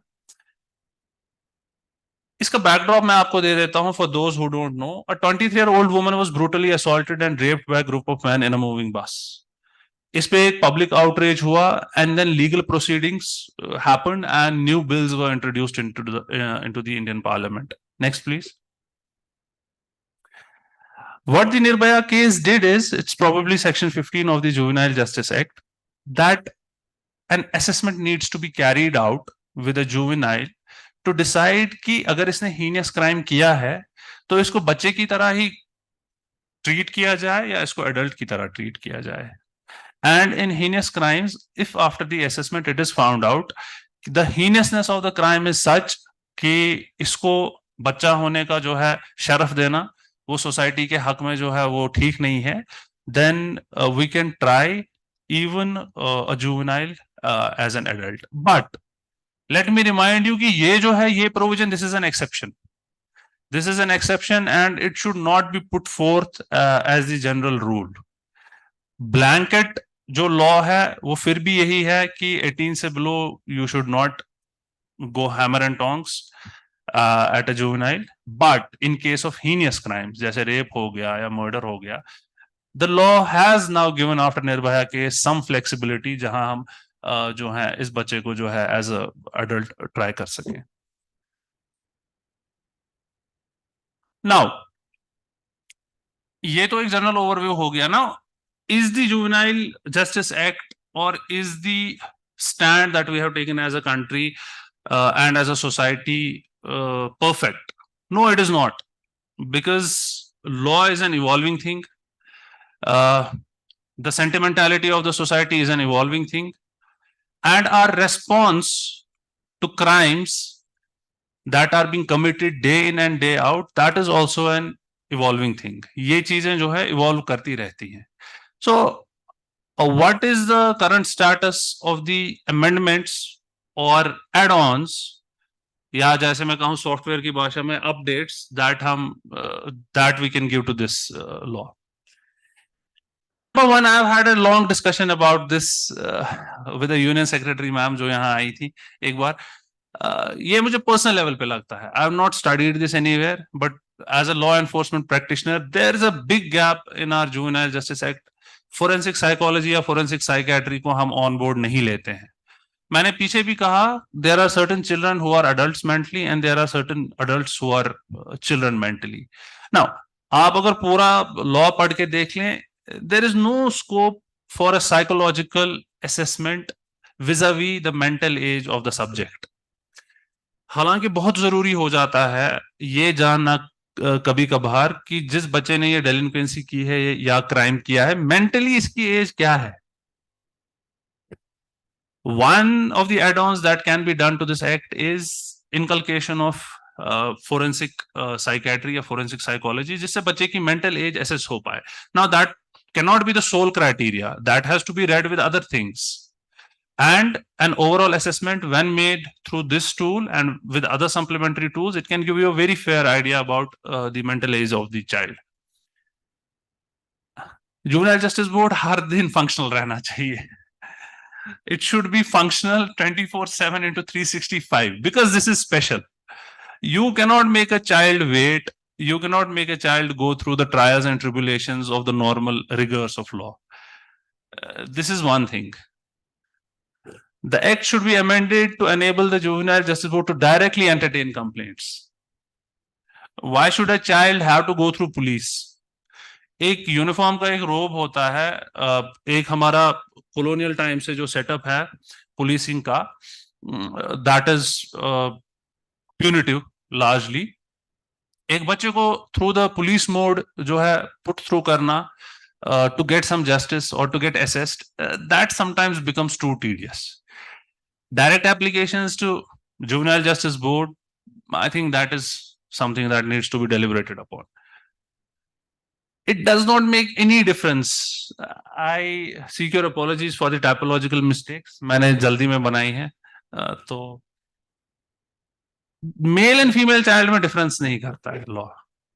See, अगर female adult भी हो, with all the women empowerment and all the women emancipation, even we know, with 12 years of experience in law enforcement, मुझे भी पता है, even if it's an adult woman, law कहता है कि you cannot bring her to the police station after sunset or before sunrise. And if she says, come to my home to record a statement, I actually have to go to her home. Fine. Nirbhaya case के बाद ही एक और जो मदद दे दी गई ladies को, that was the zero FIR. If a woman comes to any police station and says I have been harassed, and even if that is not the territorial jurisdiction, अगर उस police station के इलाके में वो crime नहीं भी हुआ हो, that police station has to file a zero FIR and then send it to the relevant police stations. So we have made concessions for adult women. So why should we not make concession for juvenile girls? जो mail और female juveniles में differentiation है, that is lacking in this act, because women juveniles, girl juveniles, they need a lot of more rehabilitation, security, protection and sensitivity rather than the male. देखिए हमें कभी कभार क्या problem होती है, because I am the supervisory officer of the women's police station of Srinagar, Budgam and Ganderbal, जो कि रामबाग में है, आपको पता होगा. You get a minor girl who is just straying around Lal Chowk at the dead of the night. Somebody calls us, अरे DSP साहब यहाँ एक लड़की है, ये अकेली है, इसके साथ कुछ हादसा हो जाएगा. So we send a few women constables, we bring her. रखना कहाँ है? And now if it's a guy, if it's a 14-year-old, 15-year-old, 18-year-old guy, I can take him home. I can, मजाक कर रहा हूँ, I cannot. I can hand him over to any जो है स्पुर्दनामे पे किसी को hand over कर दिया जिम्मेदार शख्स को.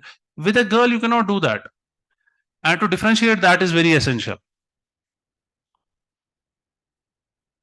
Section 16(1), life imprisonment be substituted by the expression any imprisonment. Next, the act is silent as to whether a juvenile involved in TADA, POTA, NDPS cases can be bailed out. There are certain laws that are very strong, and especially in the context of Kashmir in the last 30 years, there have been many children who have been in conflict with law. What about bailing out of juveniles who have not reached the age of criminal majority under the JJ Act? What about those children who get victimized by other children?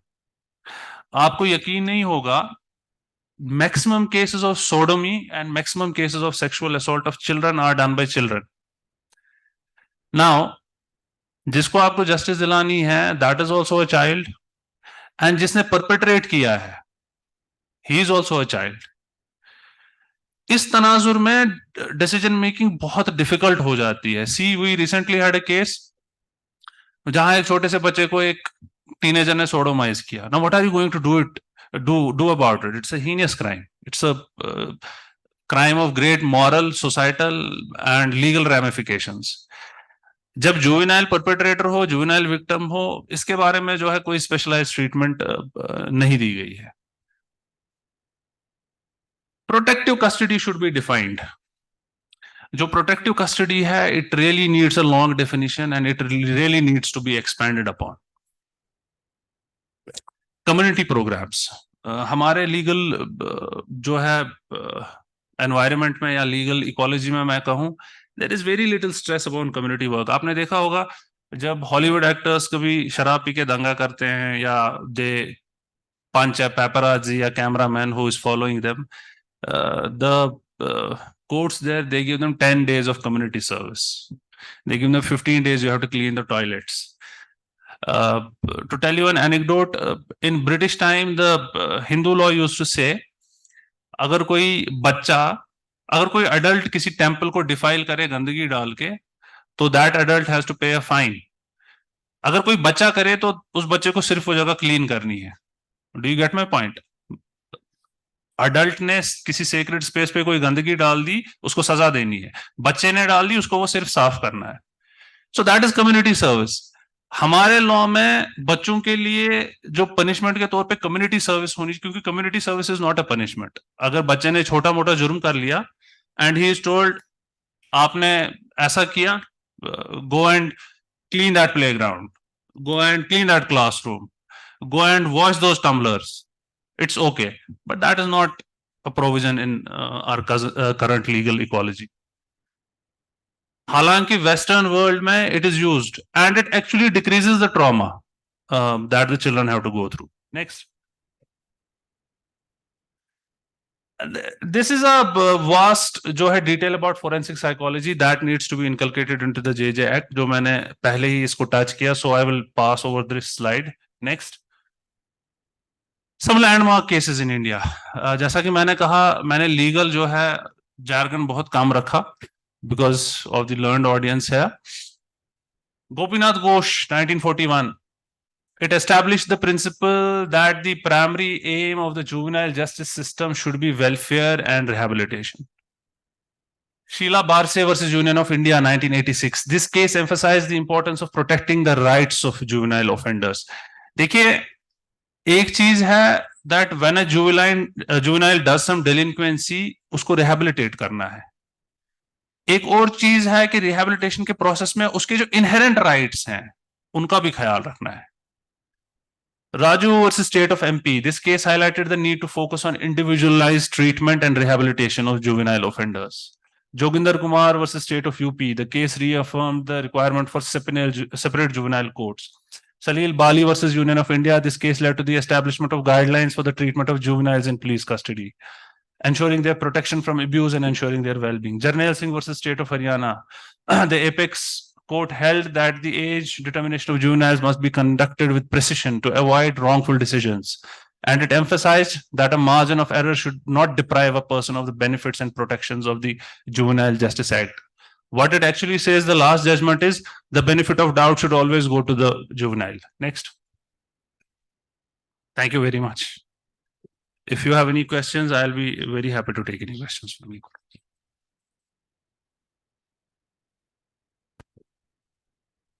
कोई question अगर हो तो बताइए please.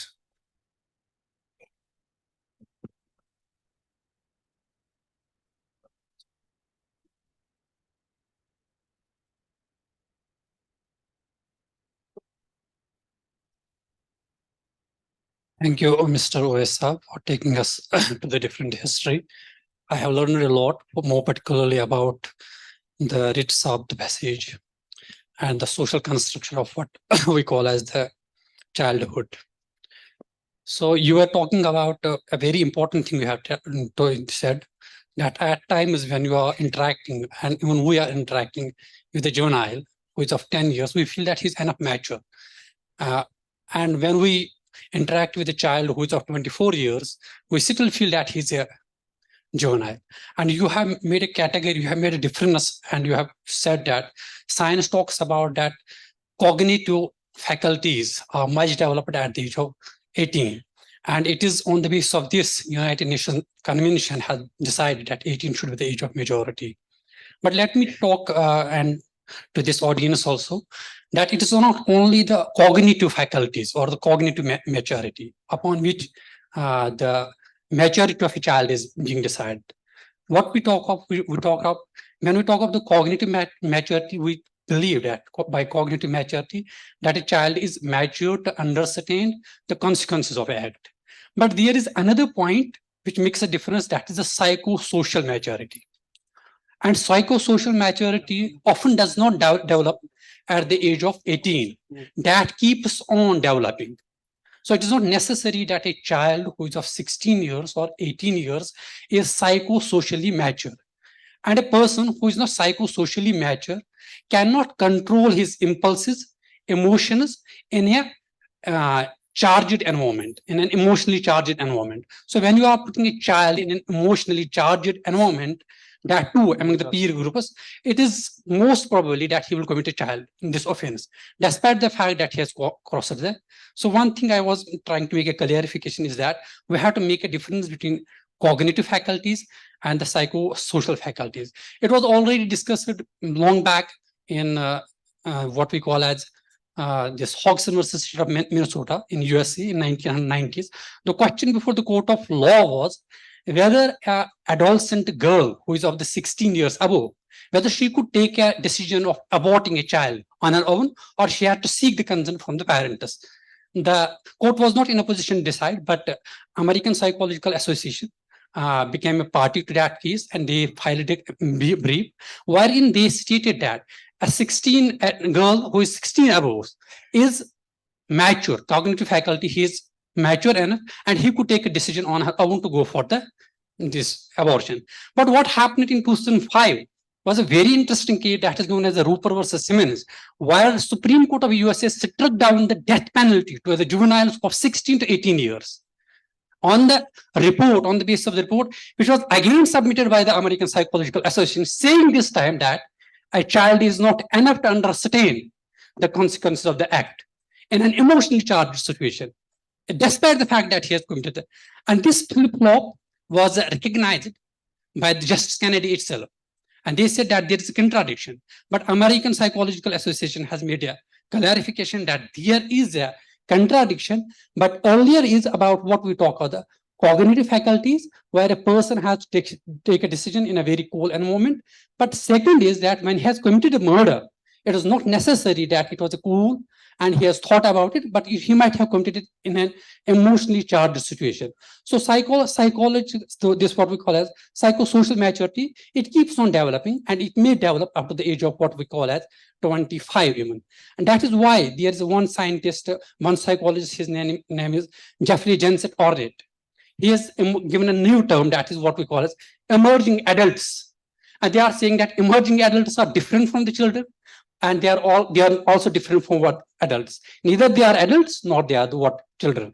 And more recently, one of the courts in USA has given the decision that those children who are from 18 to 21, death penalty is unconstitutional with regard to this category of the children also. So this is the science which is, and the psychosocial understanding which is growing, but that decision has not been carried on. Even the Supreme Court of the US, that has not reached the Supreme Court of USA that might have recognized.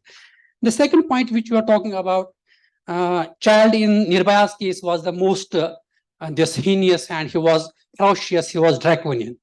But I believe, and what I have read, the first report which was submitted by the police, and report about that, the charge sheet, that was the part, his role in that very case was expunged by an affidavit, which they have produced in the court later on, that he has not played a major role in that very case.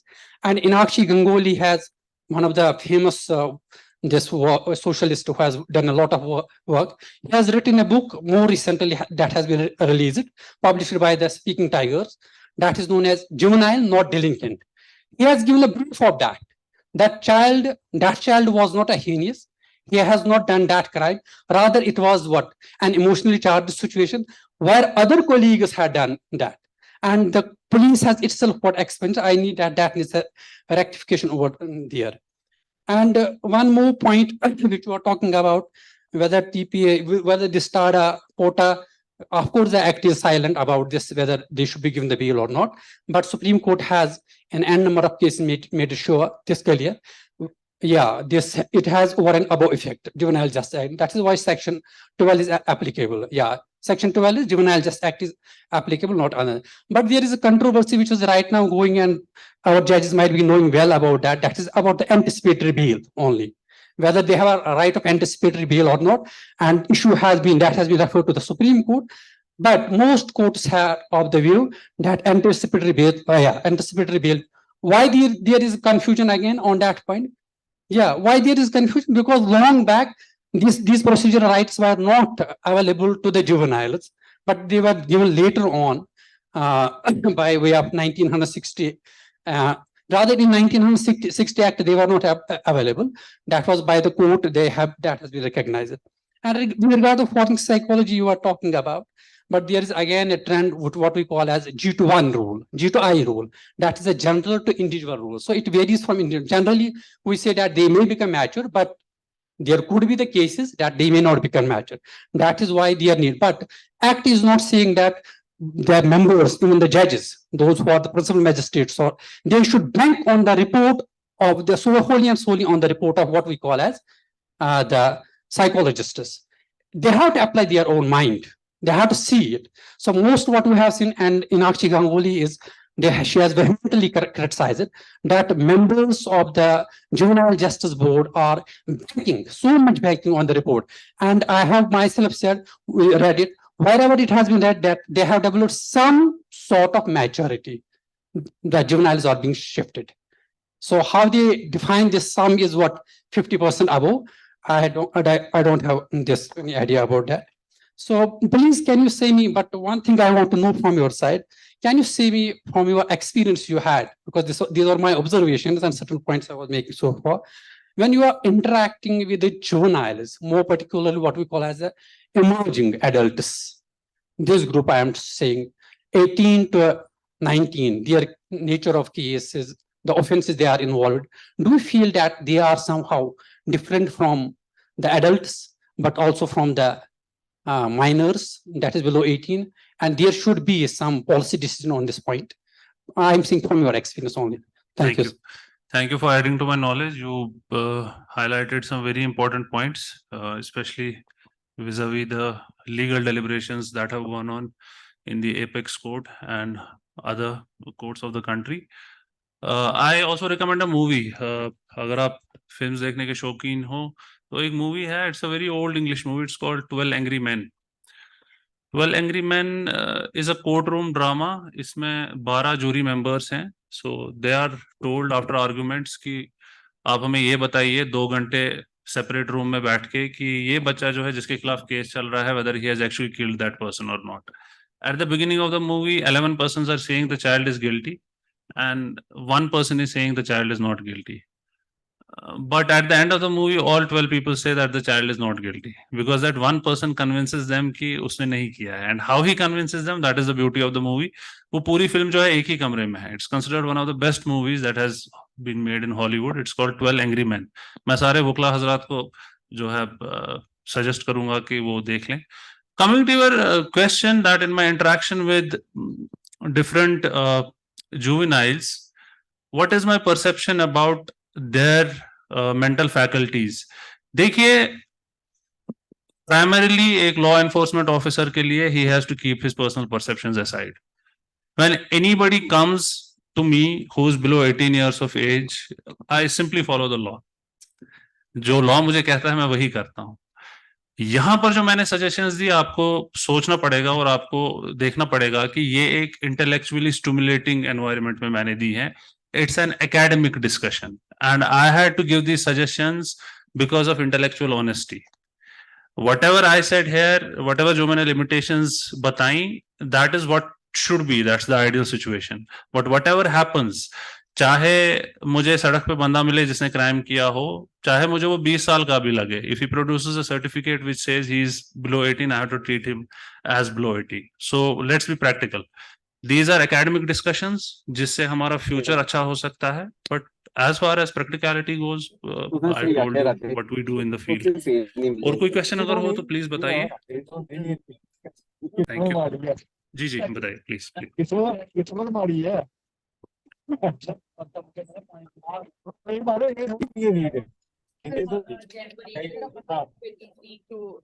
Now that is like August 23.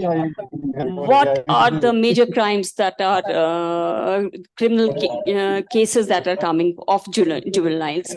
Special जो juveniles करते हैं या that are perpetrated against juveniles? जो juveniles करते हैं crime. Yes. So, like I'm a superintendent of a home, so we get many cases of POXO cases are on rise.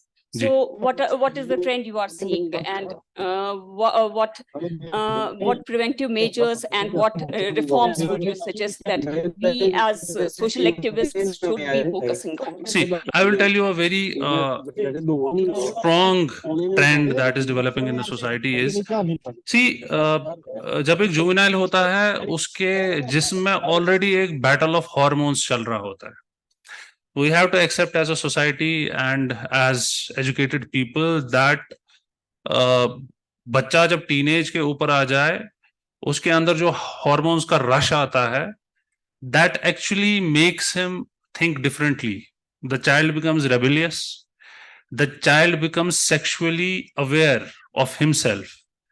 And the child also develops tendencies to disagree with his parents, with his teachers, with the administration, with the rules and regulations.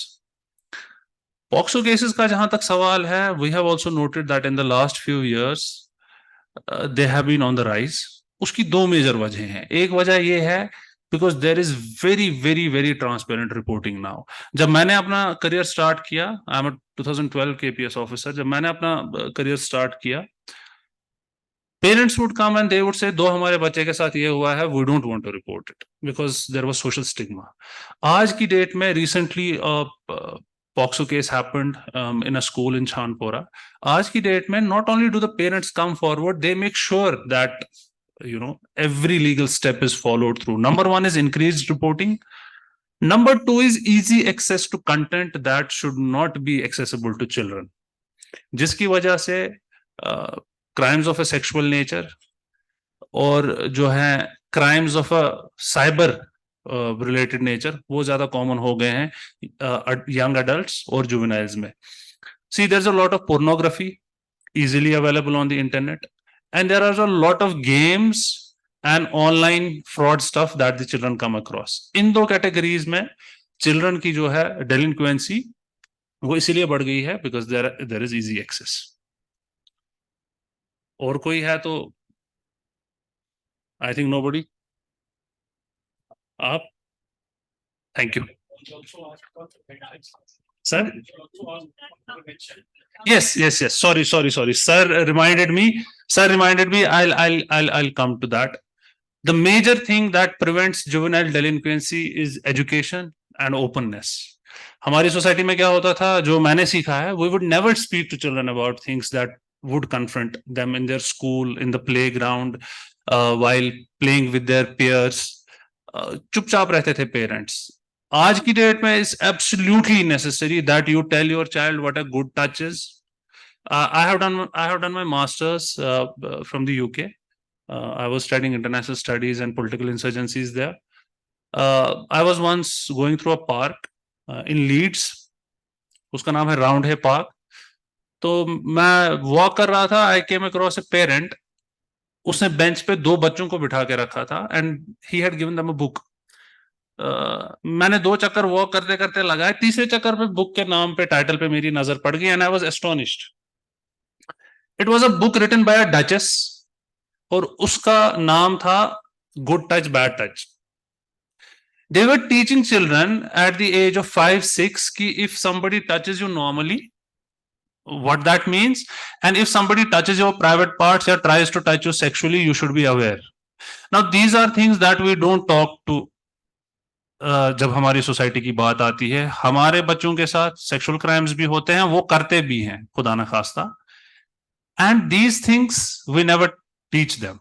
The first thing is openness. The second thing is try to give them all the knowledge, try to talk to them about all the stuff that they can come across and tell them what the right decision in that perspective is. I think that is the best way to deal with children rather than any punitive reform. Thank you.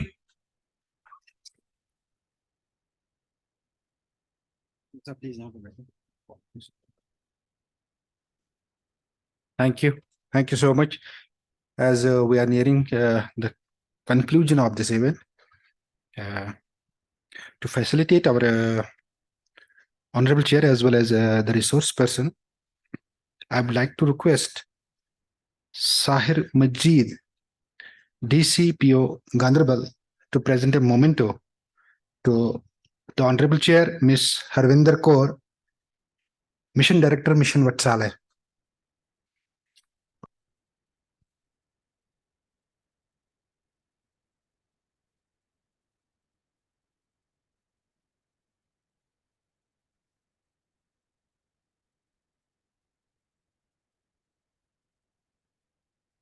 Thank you. Thank you so much. As mark of respect and token of love, I request Ms. Afroza Bhatt, Women Welfare Officer, Badgam, to present a memento to our resource person, Mr. Uwais Wani.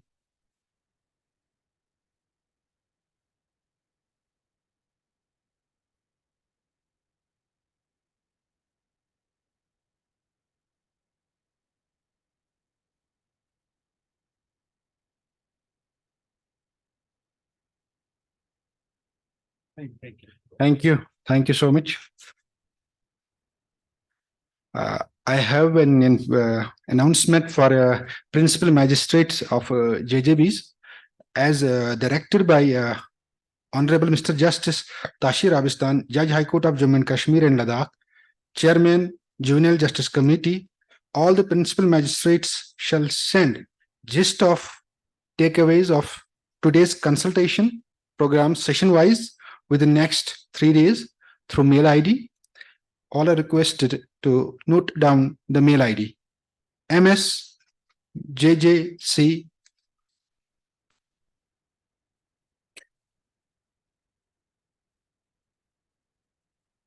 msjjcjkhc@gmail.com. I'm repeating msjj. Yes, we'll send in the group, but the participants may also note it. msjjcjkhc@gmail.com. Thank you. At the end, I would like to request Mr. Amit Gupta, Member Secretary, Juvenile Justice Committee, to present final vote of thanks. Mr. Amit Gupta.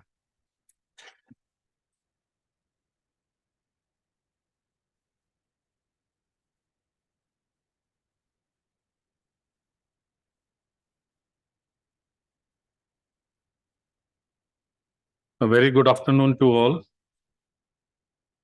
As we have reached the close of this program, I am before you to express my gratitude to those who have contributed in organizing this event and graced the same with their presence.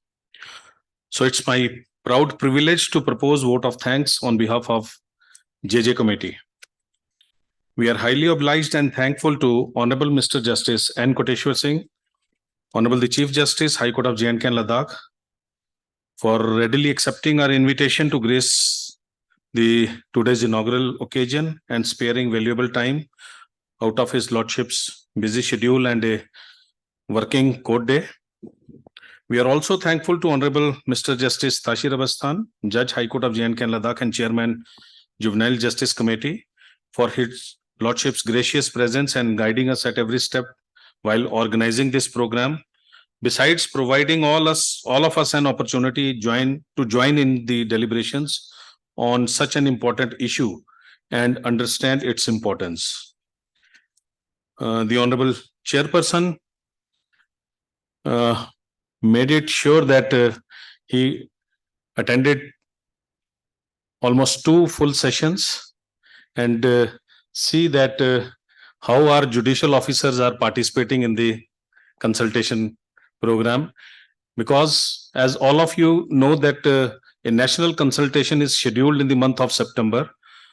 So that's why it has been directed that the necessary takeaways from today's consultation should reach us so that we can prepare ourselves for the national consultation. We are equally thankful to Honorable Ms. Justice Sindhu Sharma, Honorable Mr. Justice Javed Iqbal Wani, and Honorable Mr. Justice Muhammad Akram Chaudhary, Honorable Members, Juvenile Justice Committee, for their Lordships' valuable ideas and guidance in organizing this consultation meet. We are also grateful to Honorable Mr. Justice Puneet Gupta and Honorable Mr. Justice Rajesh Sekri for their gracious presence in the inaugural program. We owe a big thanks to Honorable Mr. Justice Bashir Ahmed Kermani and Honorable Mr. Justice Muzaffar Hussain Attar, Honorable former judges of this High Court, who not only adorned the dais with their presence, but also provided food for thought to the delegates by their thought-provoking discourses, besides sharing personal experiences during the sessions. Our thanks are due to Ms. Sonali Kumar, Assistant Director, NIPSET, for taking great pains to travel all the way to Srinagar and educate the participants on the topic. We are also thankful to Mr. Oves Wani. He readily accepted our invitation to be the resource person. He has worked really very hard and has also generated a debate amongst us as to how we perceive the age of criminality as far as the juveniles are concerned. The resource persons accepted our invitation at a short notice to deliver his presentation. I cannot forget to thank all the dignitaries and other officers who joined us virtually during the day-long meet.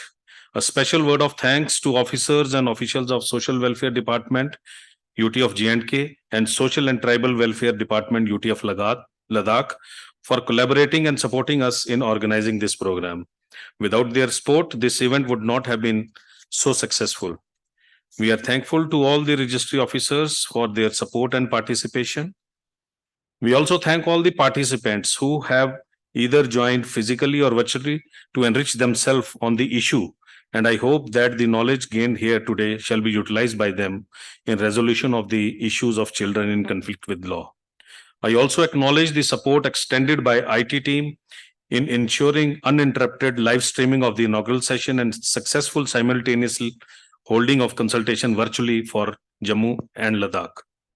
My thanks are due to Secretary Art, Culture and Languages for providing this venue and Manager Tagore Hall along with the staff for providing logistic support in smooth conduct of the program. I also thank all the participants who have come all the way from different corners of Kashmir province and those who joined virtually from Jammu as well as UT of Ladakh to enrich themselves on the subject. I shall be failing in my duty if I do not thank Mr. Jangir Bakshi, Secretary, Dalsa Srinagar, and the staff of J&K Legal Services Authority and acknowledge their tireless efforts in organizing this program. Last but not the least, I thank the print and electronic media for covering the inaugural session. My apologies to those whom I may have missed to name here. With this, I once again thank one and all and express my gratitude for your presence. Thank you very much. Jai Hind. Thank you. Thank you so much. I seek the permission of Honorable Chair to conclude the session. Thank you. Thank you. All the participants are requested to proceed for a cup of tea. Thank you. All the participants kindly are requested to just assemble at the main gate for a group photo.